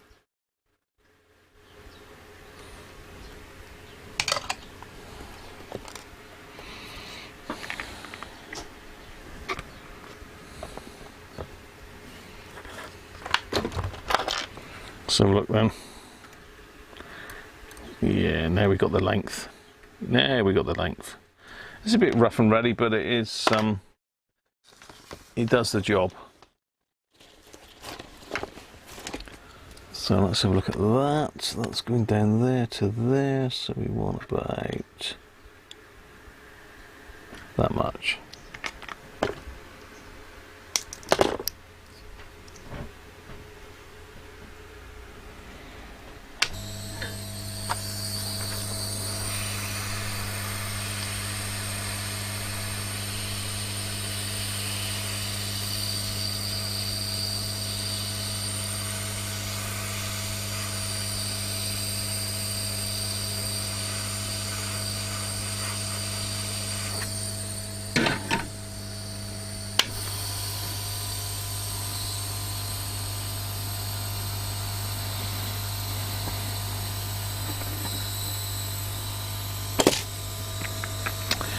So hopefully I can fish that through the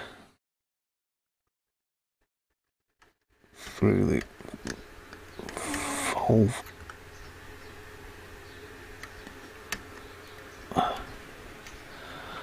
valve base.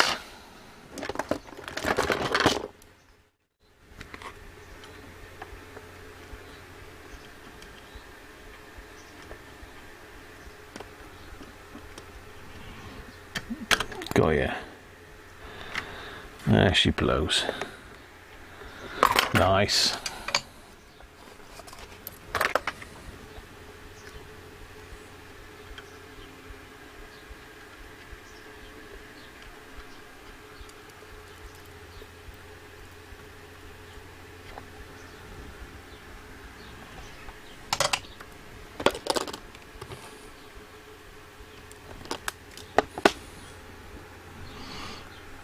Okay.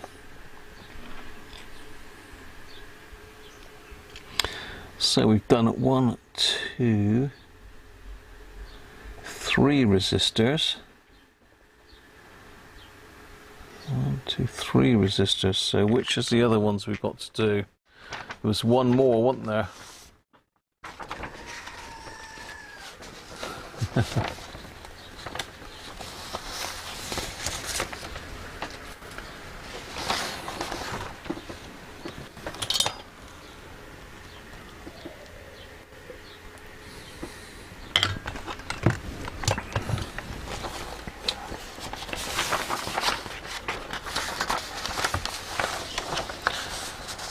So it's 10, 12, 60 and 100 we've done. Another 100 we've done R11.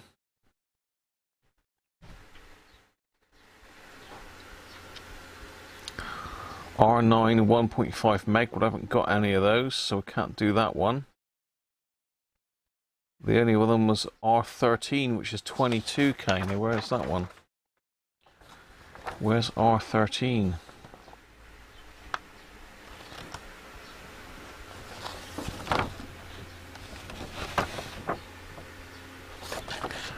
R13. Good question. Where is R13? So 22, is that red, red, orange? Because if it is, it's that one there. It goes to there.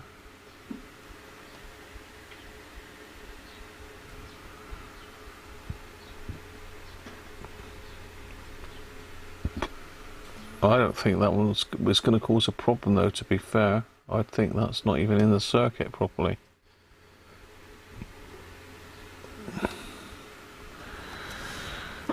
Red, red, orange.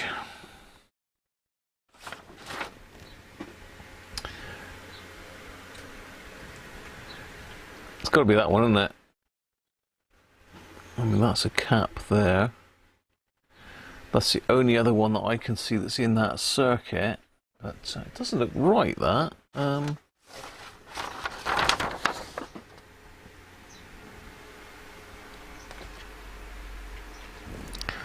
See, according to that, it's from L1213 to ground. So we're looking at it there, R13 22k. So that goes to L12 and 13 and then to ground. But looking at that, it goes up to the switch. Unless it's just using that switch as a contact, I'm not sure.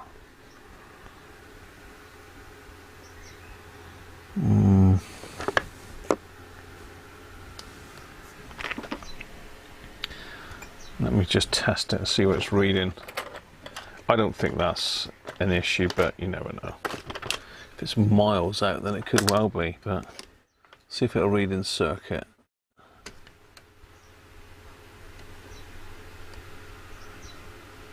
It's reading 25k. 2k out. That's not a massive amount out, is it? Shall we be nice and leave it?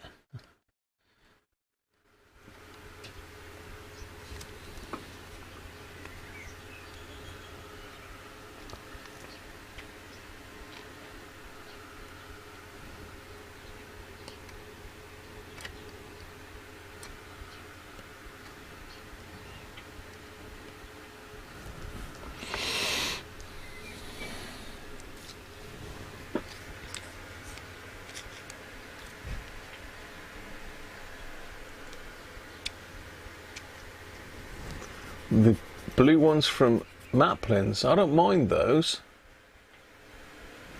I think I'm going to leave that one. Is it out of spec though? It's, what is it, silver? So it's silver, which is what? Is that 20% silver? I can't remember now.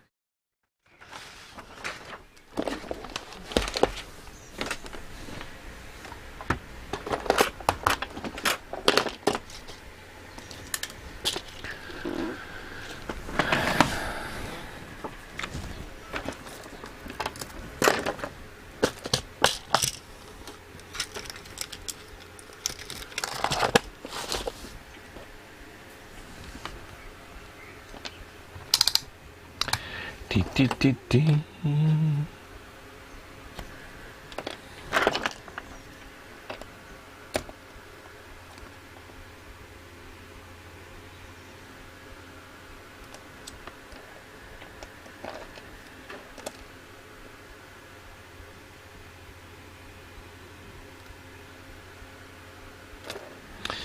Yeah, so we had 135k instead of 100, and we had 105k instead of a 68 there. So I think that one, in the grand scheme of things, is not far off. So I'm going to leave it.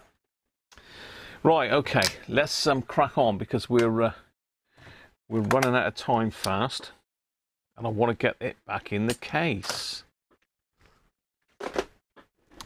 So we'll give it a final go out of the case. And then I'm going to stick it back in the chassis and put the thing to bed. And it's been a journey. It's been a journey, but I've enjoyed working on it. So thanks again to GT Jeff for sending it on. You know, usually if you've got problems with these things and they're not working right, once you've done all the old caps, really most of what you're left with is resistors that cause a problem. So that's from my experience anyway. But again, I'm not overly experienced on these type of radios, but you know, I enjoy messing with them. And there's plenty more. I've got loads more Volve radios to play with yet. So the Volve saga is never going to be over. We're always going to visit a Volve radio at some stage. So I'm just getting myself a bit cleared up here. Getting some things that off the bench that are in the way.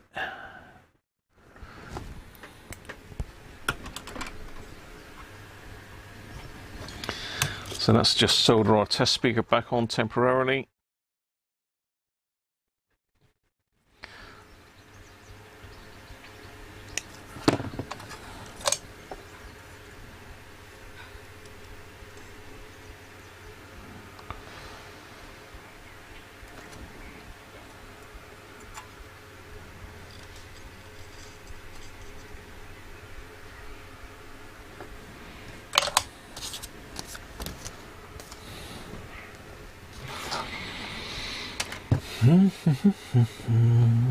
Right.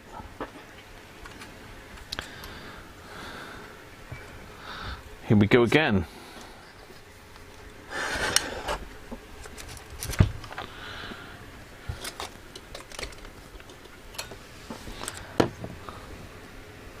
So I'm going to try just on the frame area to start with again, and we'll see how we get on.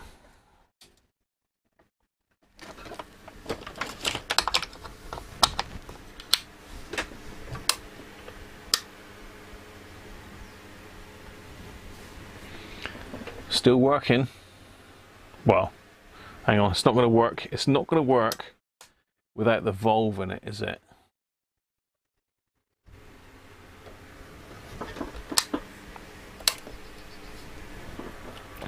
It's not going to work very well without that one, is it? Oh, Tim spotted it already, look. Well done, Timothy.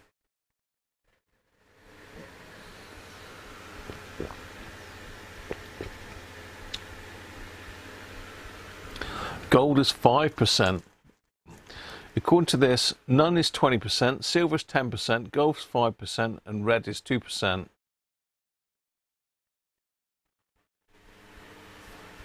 So 10% that one is.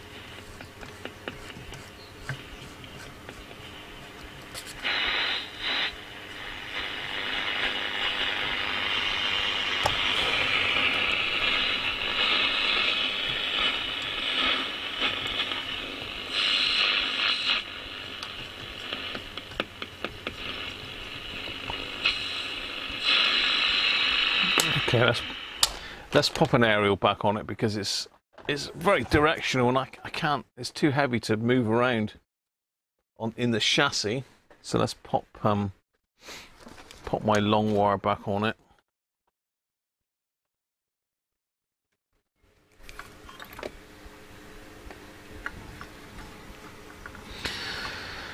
Let's see if it has improved at all.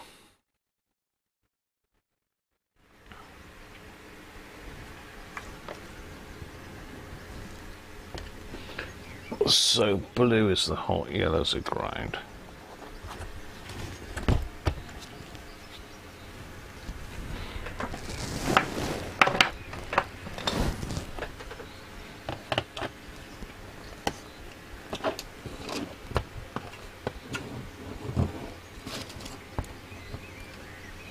Right, let's get the aerial back up.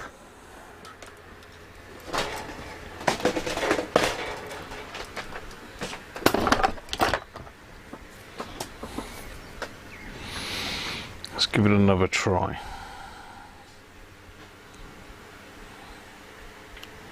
I can't remember which was which again. See, I've forgotten already.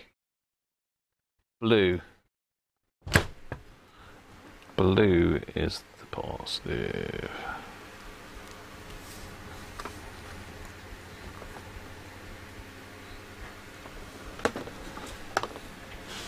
Right.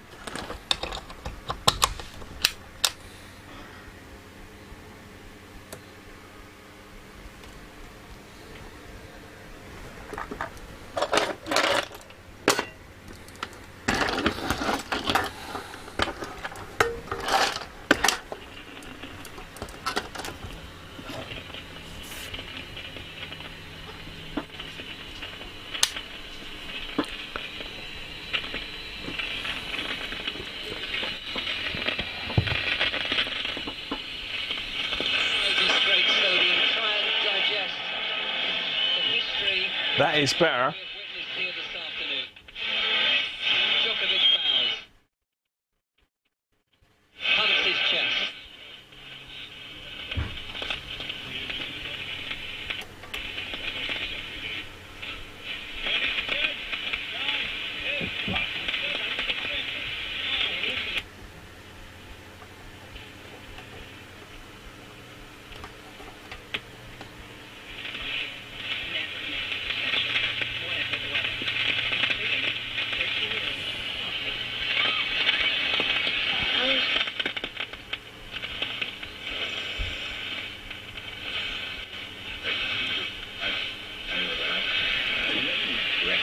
Worrying young record buyers who rejected the music enjoyed by their parents, didn't they? Now, these songs were very controversial. Actually banned Laura I Love Her from the airwaves. Now, our very own Owen Money made a program. Very sensitive. Who was honoured at the St. David's Day concert in 2000. Right, let's try long wave.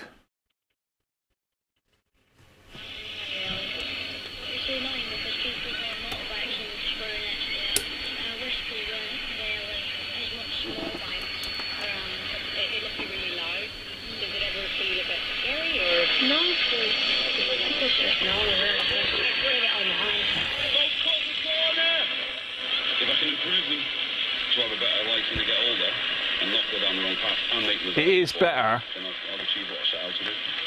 Originally from Norris Green in Liverpool, Mike started volunteering so that his own boys and other kids on the estate could build their confidence. There's nothing else on long wave at all, though. That's the trouble. It could just lead to more trouble and getting with the wrong crowd straight away. And, you know, kids are easily led.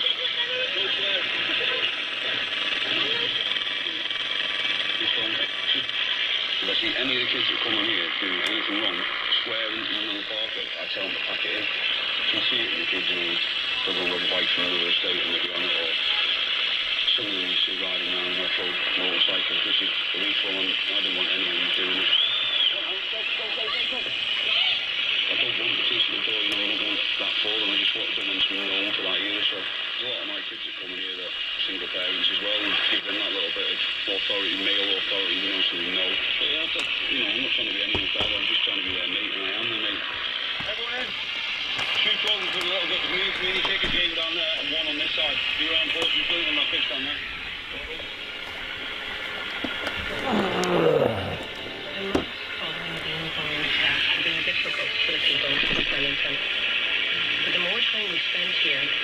I had Radio Wales on 882. Did I, Derek? Was followed by some of the worst behaviour the estate has ever seen.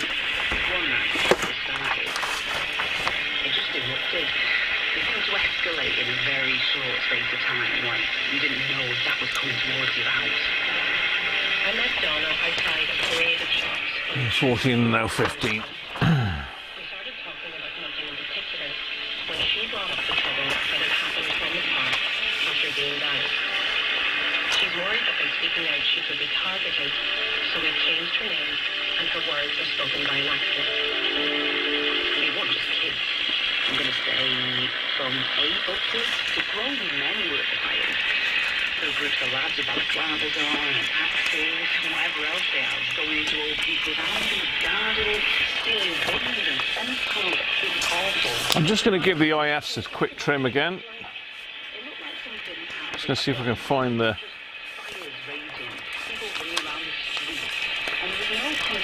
correct picture. Doing whatever they wanted. It was really intimidating. Women closed the gym so the kids can go play football because it was too dangerous. Too dangerous because the fires were raging. So it's L8 and 9, but it's L14 and 15 first. So 15 is And then before you knew it, you did sirens. Everything. that one. Fearful of what was going to happen. What was going to happen next? Could it get any worse than this? And it just seems to be getting worse. And this was every night. Every single night. I was scared that something was going to happen. And no one out there was going to protect us apart from me. She wasn't the only one to bring this up to outdoors on her tenant. Many were keen to emphasise that it wasn't the memorial they objected to. It was how long it went on for and how frightening it became. Just pop the chassis over. I didn't really gain anything out of that, but it's worth a try. Let's get that down there so I can get at the cores underneath. I'm just going to give the cores underneath a quick tweak. What are you going on about, Graham? So I've got this tool here which came in the kit that Doug gave me. So it's all plastic. It was like a nylon material. It fits those slugs perfectly. So I've just got to do the other two halves, which are L8 and L14, I believe.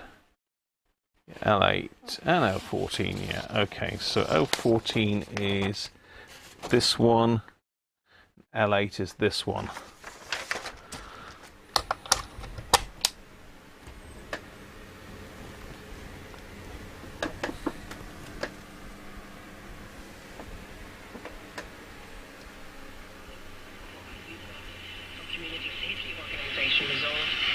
They moved home as a direct result of the problem where they lived. Nearly 60% said more needed to be done to stop antisocial behaviour in their area. Gained a little bit on that one. Just put your boots on first and then when you wash it. Katie is a local mobile hairdresser. Her first Yeah, we gained a bit on that. That's where I covered up. Right there. So let's just pop it back over and we'll give the other two a little tweak again.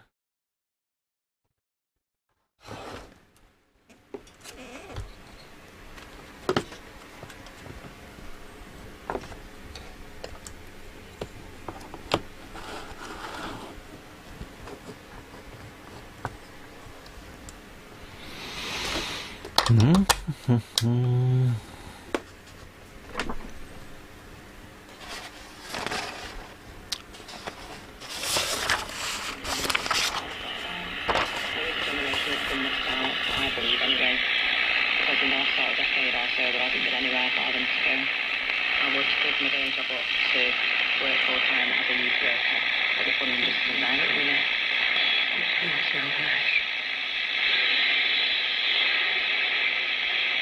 Home Office told me keeping neighbourhood.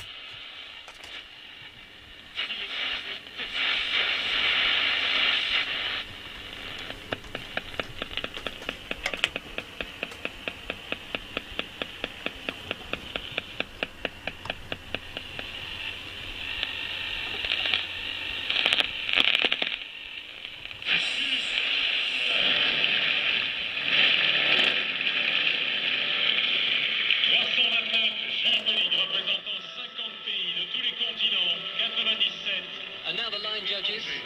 Ils ont entre 18 et 64 ans. Walking.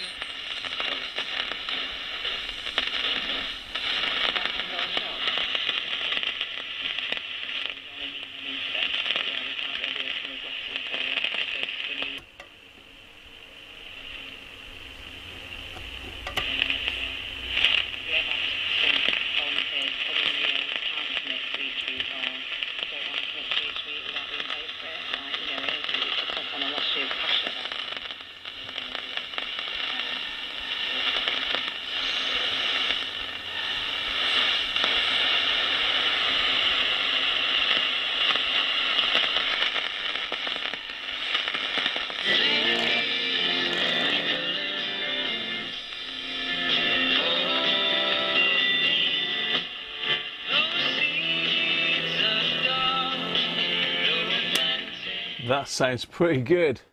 That sounds pretty good. Right, okay. Let's stop messing with it. Let's get it back in the case. Let's get it back in its house. Let's get it back in its little house, and I'll show you what I've done to the case, because that's what you're all waiting to see, what I've done to the case. Rolf, Mike, how are you, mate?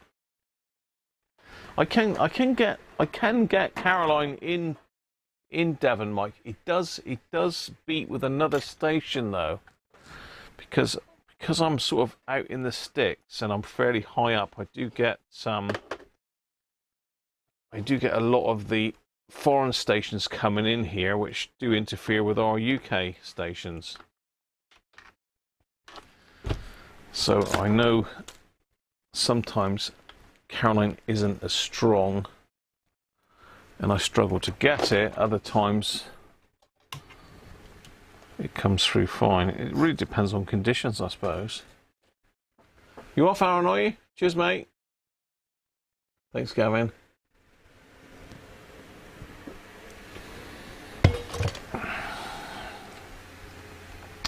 I mean, once it's fully back in its case, then we can mess about moving the radio around to try and get better reception. But these aerials, they're not great. They never have been. So, you know, they are a compromise. And I think back when these radios were made, they always assumed, I think, that people had outdoor aerials to connect up to, bits of wire going down the garden and that. Okay, so that paper bit isn't great, but it's going to be fine. It's going to be fine. Right, okay. Let's how am I going to do this? How are you going to do this, Graham? You haven't got a lot of room. This is the problem. This is not a workbench for Volve radios, really. Ugh, cool, that's heavy. And that output valve's hot. Okay. Right, are we ready for the reveal of the case?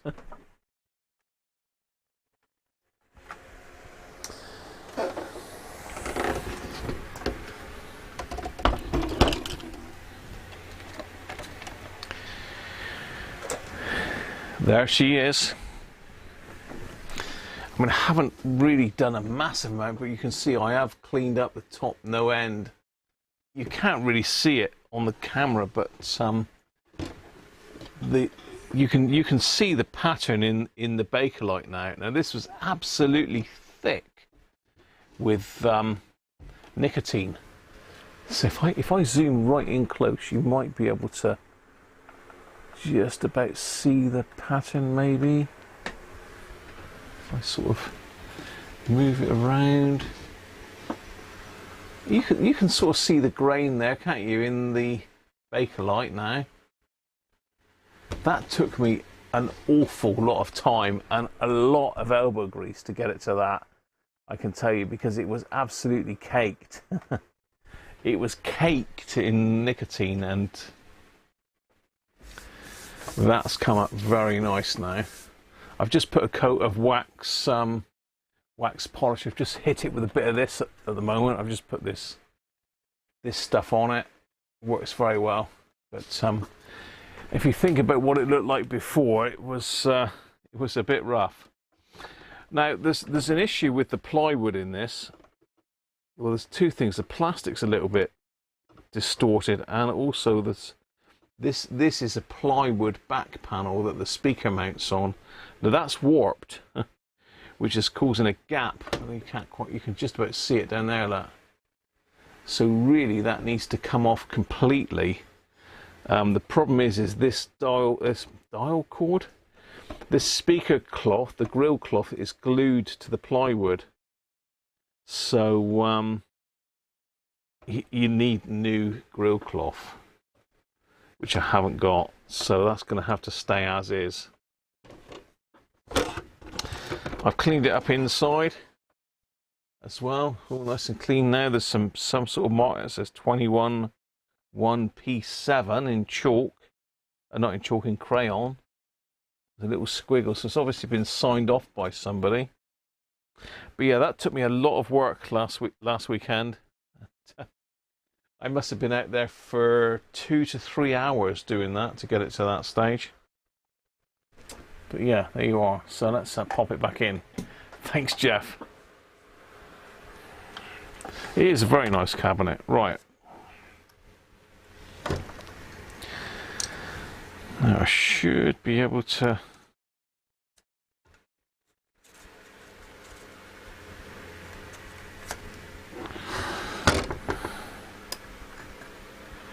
I need to tighten these little nuts up a little bit.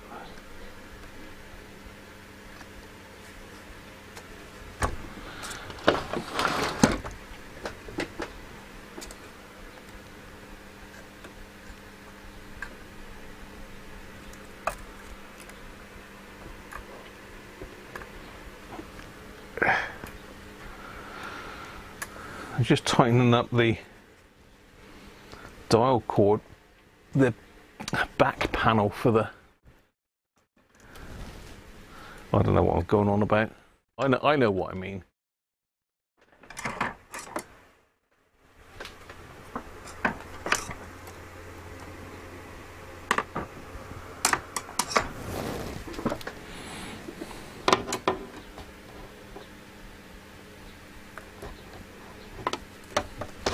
I'm just tightening up the backing for the pointer.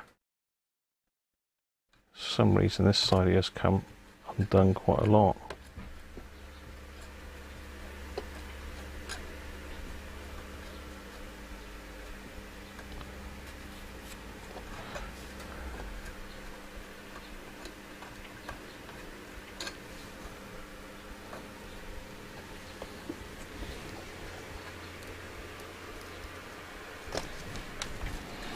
That's better.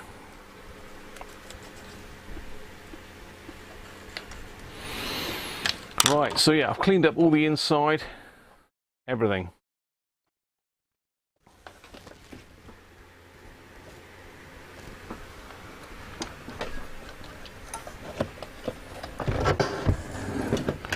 So let's squeeze her back in her. Well, the only thing I haven't done is cleaned up the knobs, which I should have done that really, but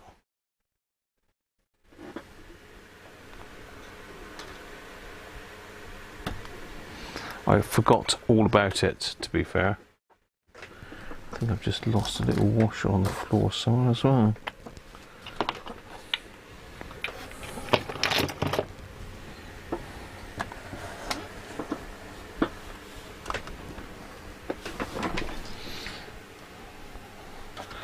Right, let's maneuver her back in.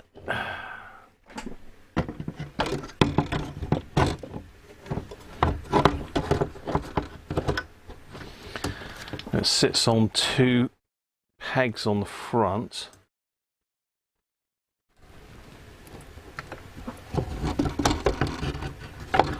One there. And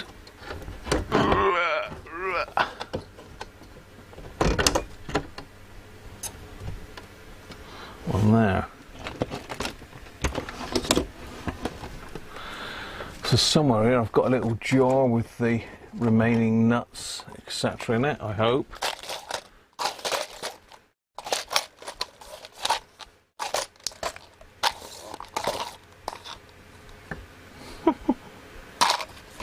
I did have.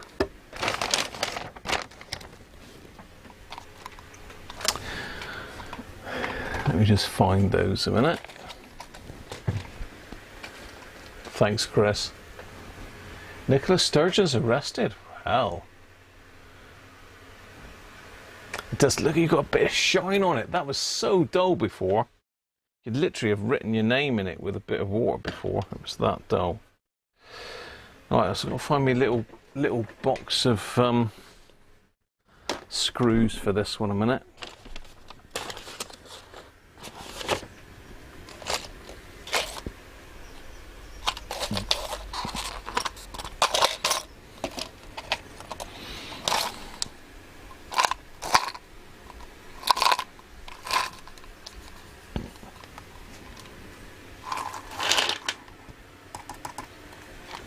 There we go.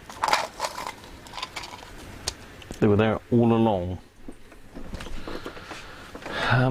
But I'm not sure where the screws for there go, because they are...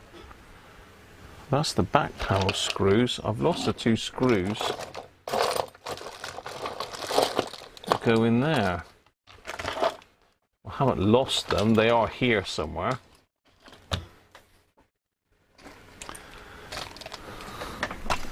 I can remember seeing them here. Probably cleared them up and put them in here.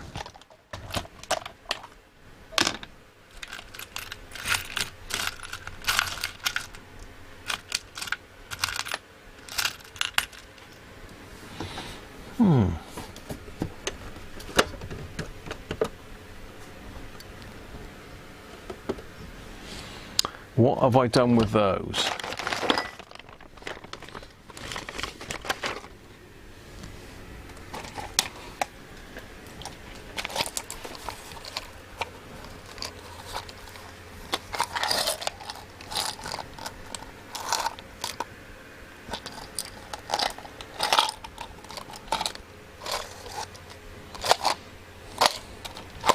I don't know. Let's just get some more.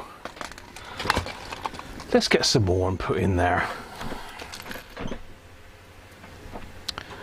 What size is that likely to be? Is it that?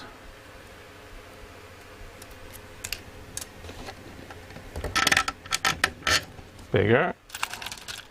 That.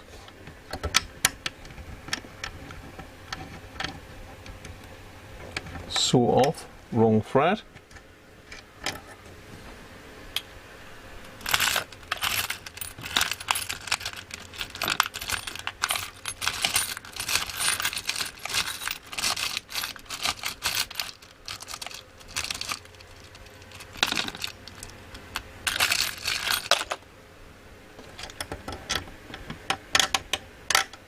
Nope, too small. Theo! How you doing, mate?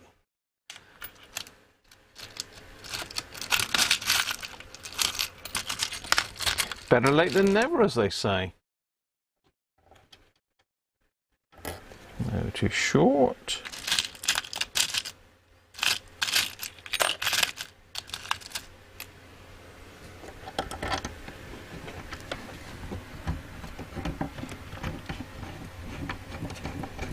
That's one.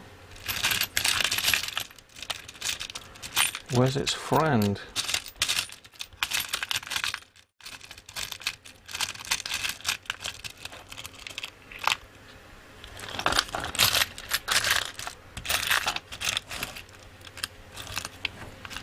I don't know what I did with those. I've got the back panel screws, but I haven't got the chassis mounting screws. Strange. Let's make sure that is the right size. Yeah, that's the right size.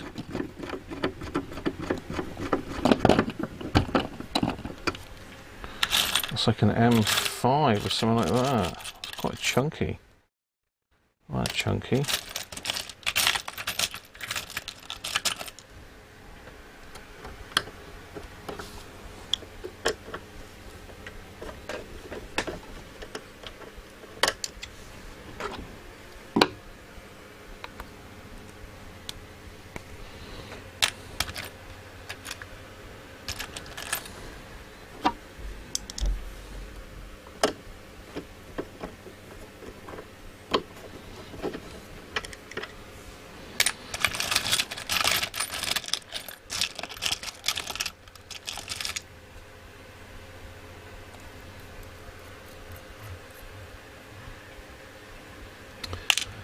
Yeah, they're here somewhere, those screws, but you know.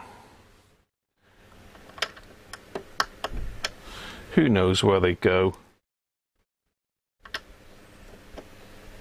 It's like gremlins, isn't it? There we go. That's another one that fits.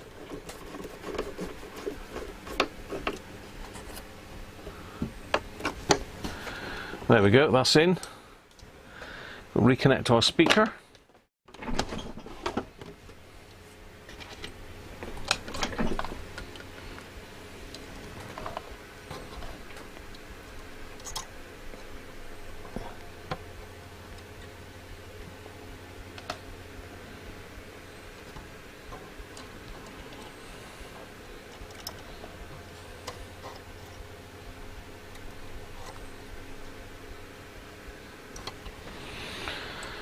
Speaker reconnecting.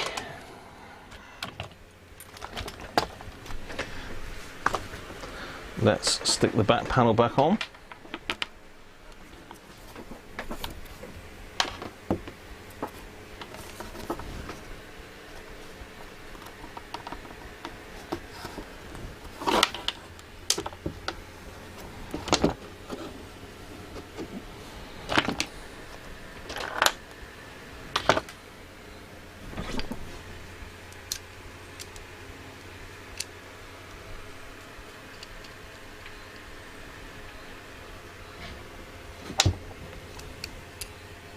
We're nearly there, Theo. Don't panic. I'm going to sneeze.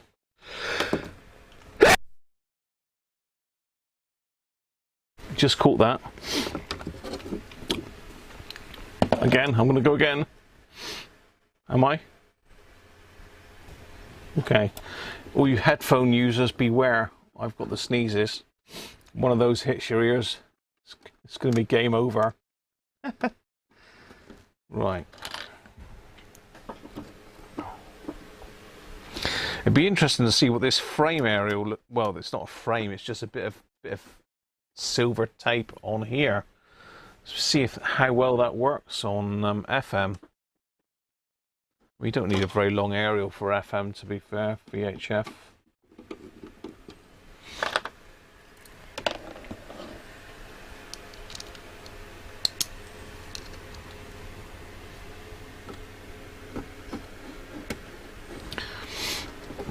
To loosen those a bit.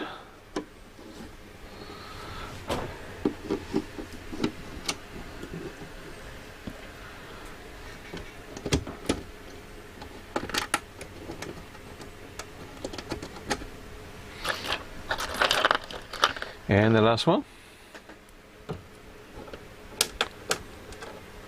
Let's hope I haven't missed a valve out. I did put that valve back in, didn't I? Yeah.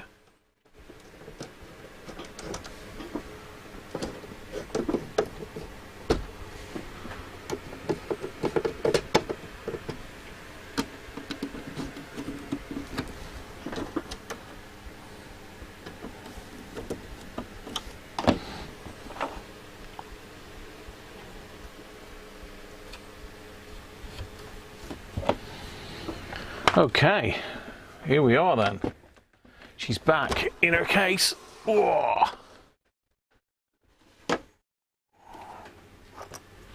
We've got to get the old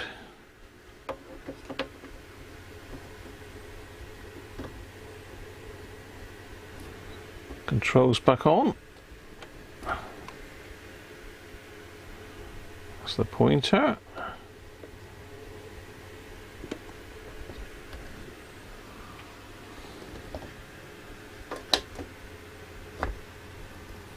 Actually, probably that.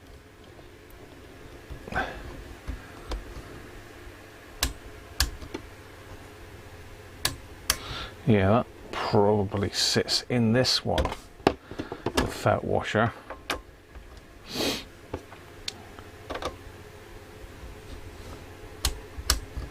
Yeah.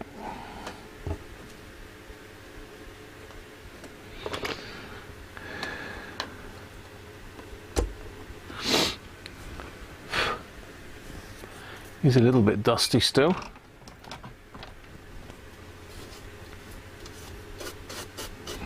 As I say, I did spend a long time cleaning the case up. I just wish I'd remembered to do the knobs. Now there was absolutely thousands and thousands of little tiny paint splatters on this as well. So I've got all of them out. I did give this a little bit of a clean, so you can see there's a little bit of a cleaner patch there. So that's come up a little bit, but I haven't scrubbed too much because it was starting to lift the embroidered bit. So I've just left it as is. Right, let's plug it back in then.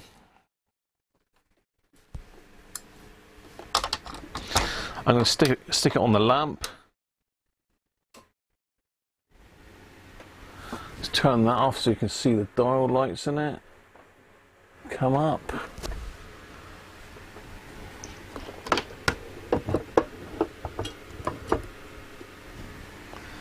Oh, I can't. I've got too many other lights on now, really.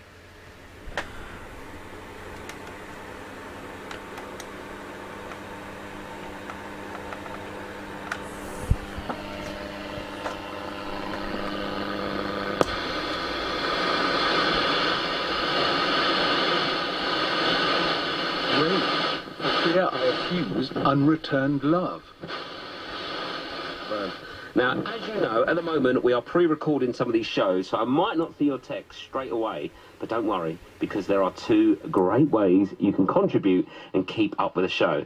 The first is that you can always listen back or along with the show on your smart speaker. All you have to do is smart.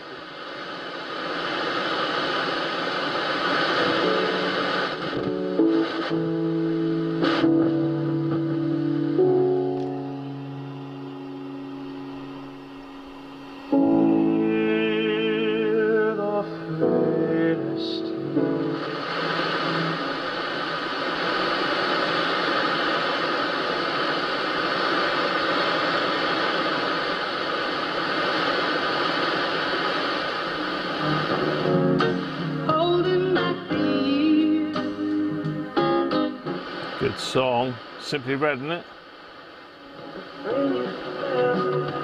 Nobody's coming to help. 100 is the WhatsApp number. Get in touch, tell me who you are, who you're with, what you're wearing, what you're eating. The dial alignment's spot on. Also going to get you tonight's hottest record in the world on very soon. After 30 seconds tomorrow. It's tuned so much. This is Stuck on BBC Radio 1. Red River Cruises, Saga. Experiences everything. Over 50s only. The Newsagents, with Emily Maitlis, John Sopel, and Lewis Goodall, a Global Player original podcast. We are the Newsagents. What on earth does that mean? What do we do? We don't just do the news, we do Mike, why things have happened. Analysis, peek behind the curtain, interviews, reporting. Everything, really. Everything you'd want in a cracking little podcast. We want to keep you company. The Newsagents podcast. Get it on Global Player every weekday afternoon. Download the app for free now. Simply awful. Let's say you got £200 cash back. Joy! What now? How about 500 or so sausages for the barbecue?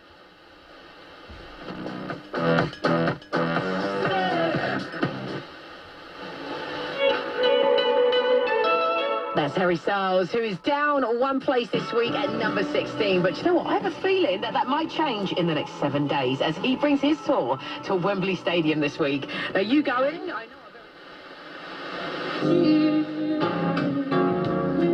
And nothing had to change.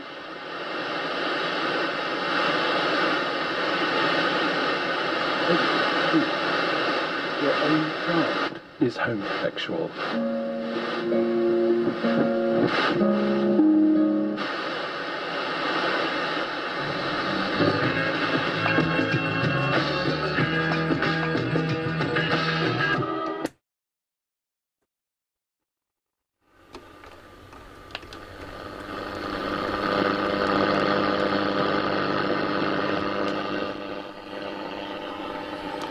Oh, let's bypass. I was on lamp still then as well. Let's come up a bit brighter now, look. It's quite a nice glow from that, actually.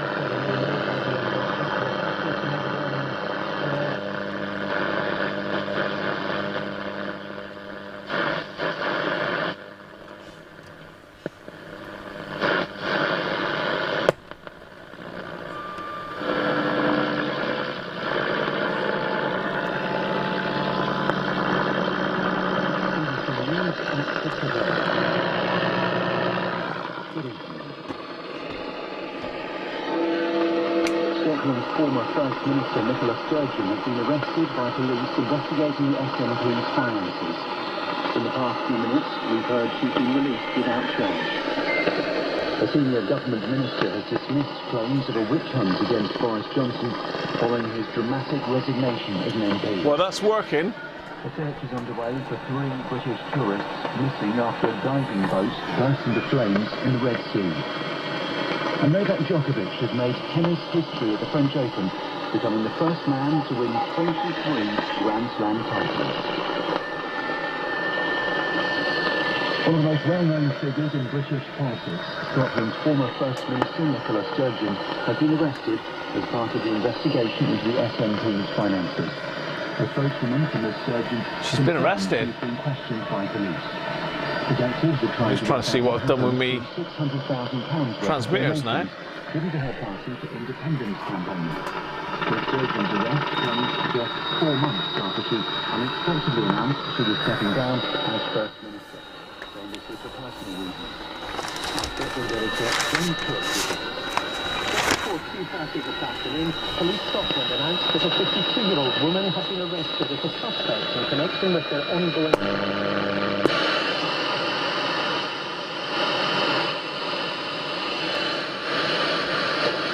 Apart from the occasional patrol here, there is no police presence at Nicola Sturgeon's house on the outskirts of Glasgow. In a statement, a spokesperson said she had attended the police interview by arrangement, adding Nicola has consistently said she would cooperate with the investigation and continues to do so. It was a very different scene when Ms Sturgeon's husband, Peter Murrell, the former chief executive of the SNP, was arrested, questioned... At that point, there was a police tent in the garden of the home and officers inside the house. Since then, the former First Minister herself has been the subject...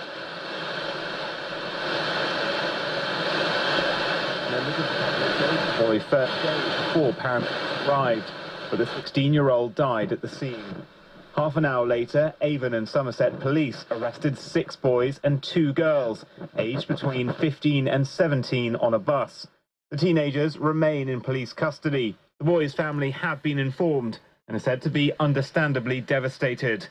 A 35-year-old woman was also stabbed during the incident, but has since been discharged from hospital.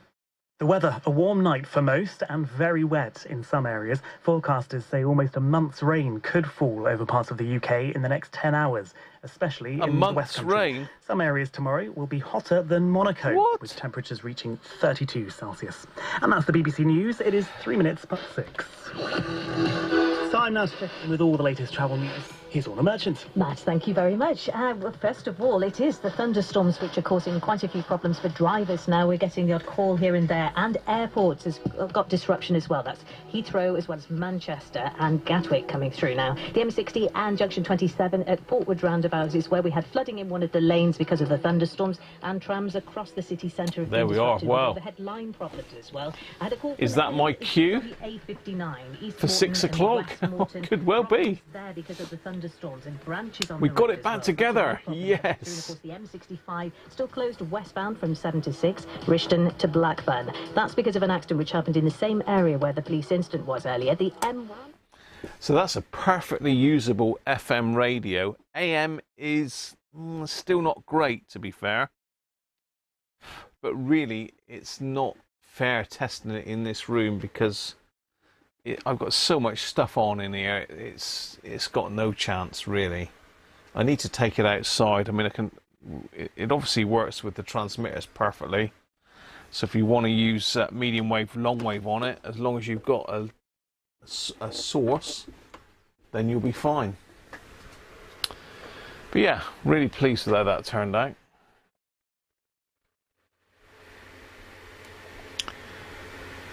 All right, let's catch up with the chat. Good to see Mike Hammond in. Hope you're doing well, Mike. You've had some health problems. Hopefully you're over that.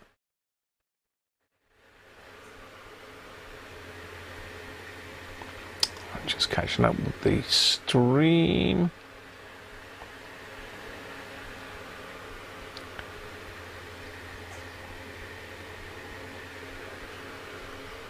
Cute. Cheers, Derek. Catch you soon, mate. Any battery valve radios? Yeah, still got a few of those to do, Derek. Picture from my father says a TR 2003 DAB radio.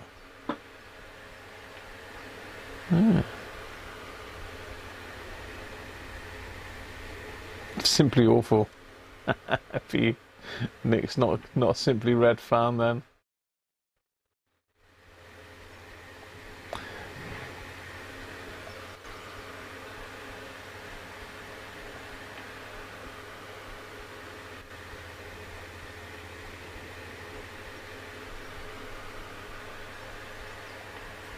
Pump it through an 8 or 10-inch speaker. It's got a pretty big speaker in it actually, but it's got some welly. Yeah, it's got some welly.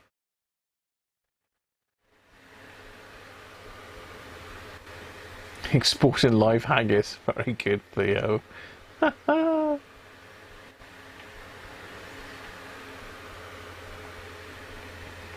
Yeah, I think it probably will. I'll have to take a power lead outside and try it.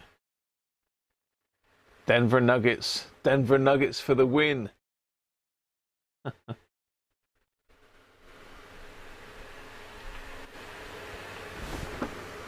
Rain is on the way, Mike's saying.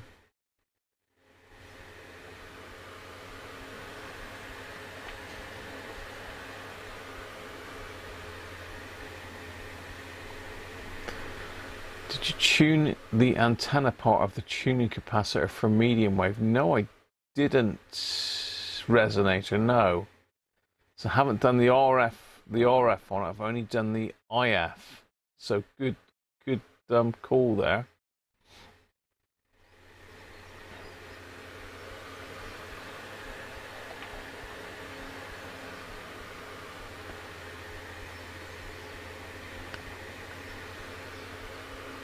Adopted farm.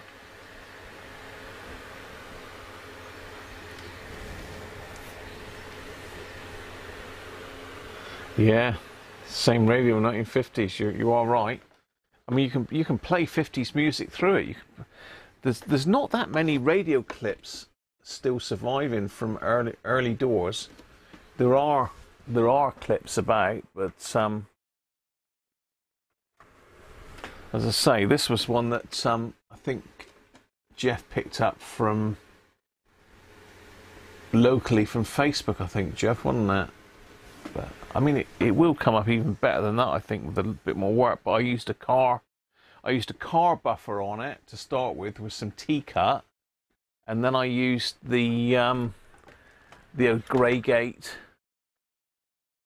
paste polishing number 5 on it to finish it, and then a bit of beeswax polish.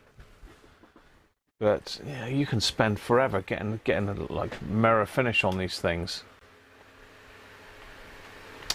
A DAC 30, Chris. I haven't got a DAC 30. I've got some DAC 90s. Thanks to the PSU. Oh yeah, yeah. That was a bit of a head scratcher, that one, Mike, but we got there in the end. It's a nice power supply that now. I did calibrate it as well. If anyone's wondering what we're going on about, Mike had a power supply that packed up an amateur radio. I think it was 40 amp, Mike, wasn't it? And it needed a new bridge rectifier, basically. And I've changed a couple other components in it.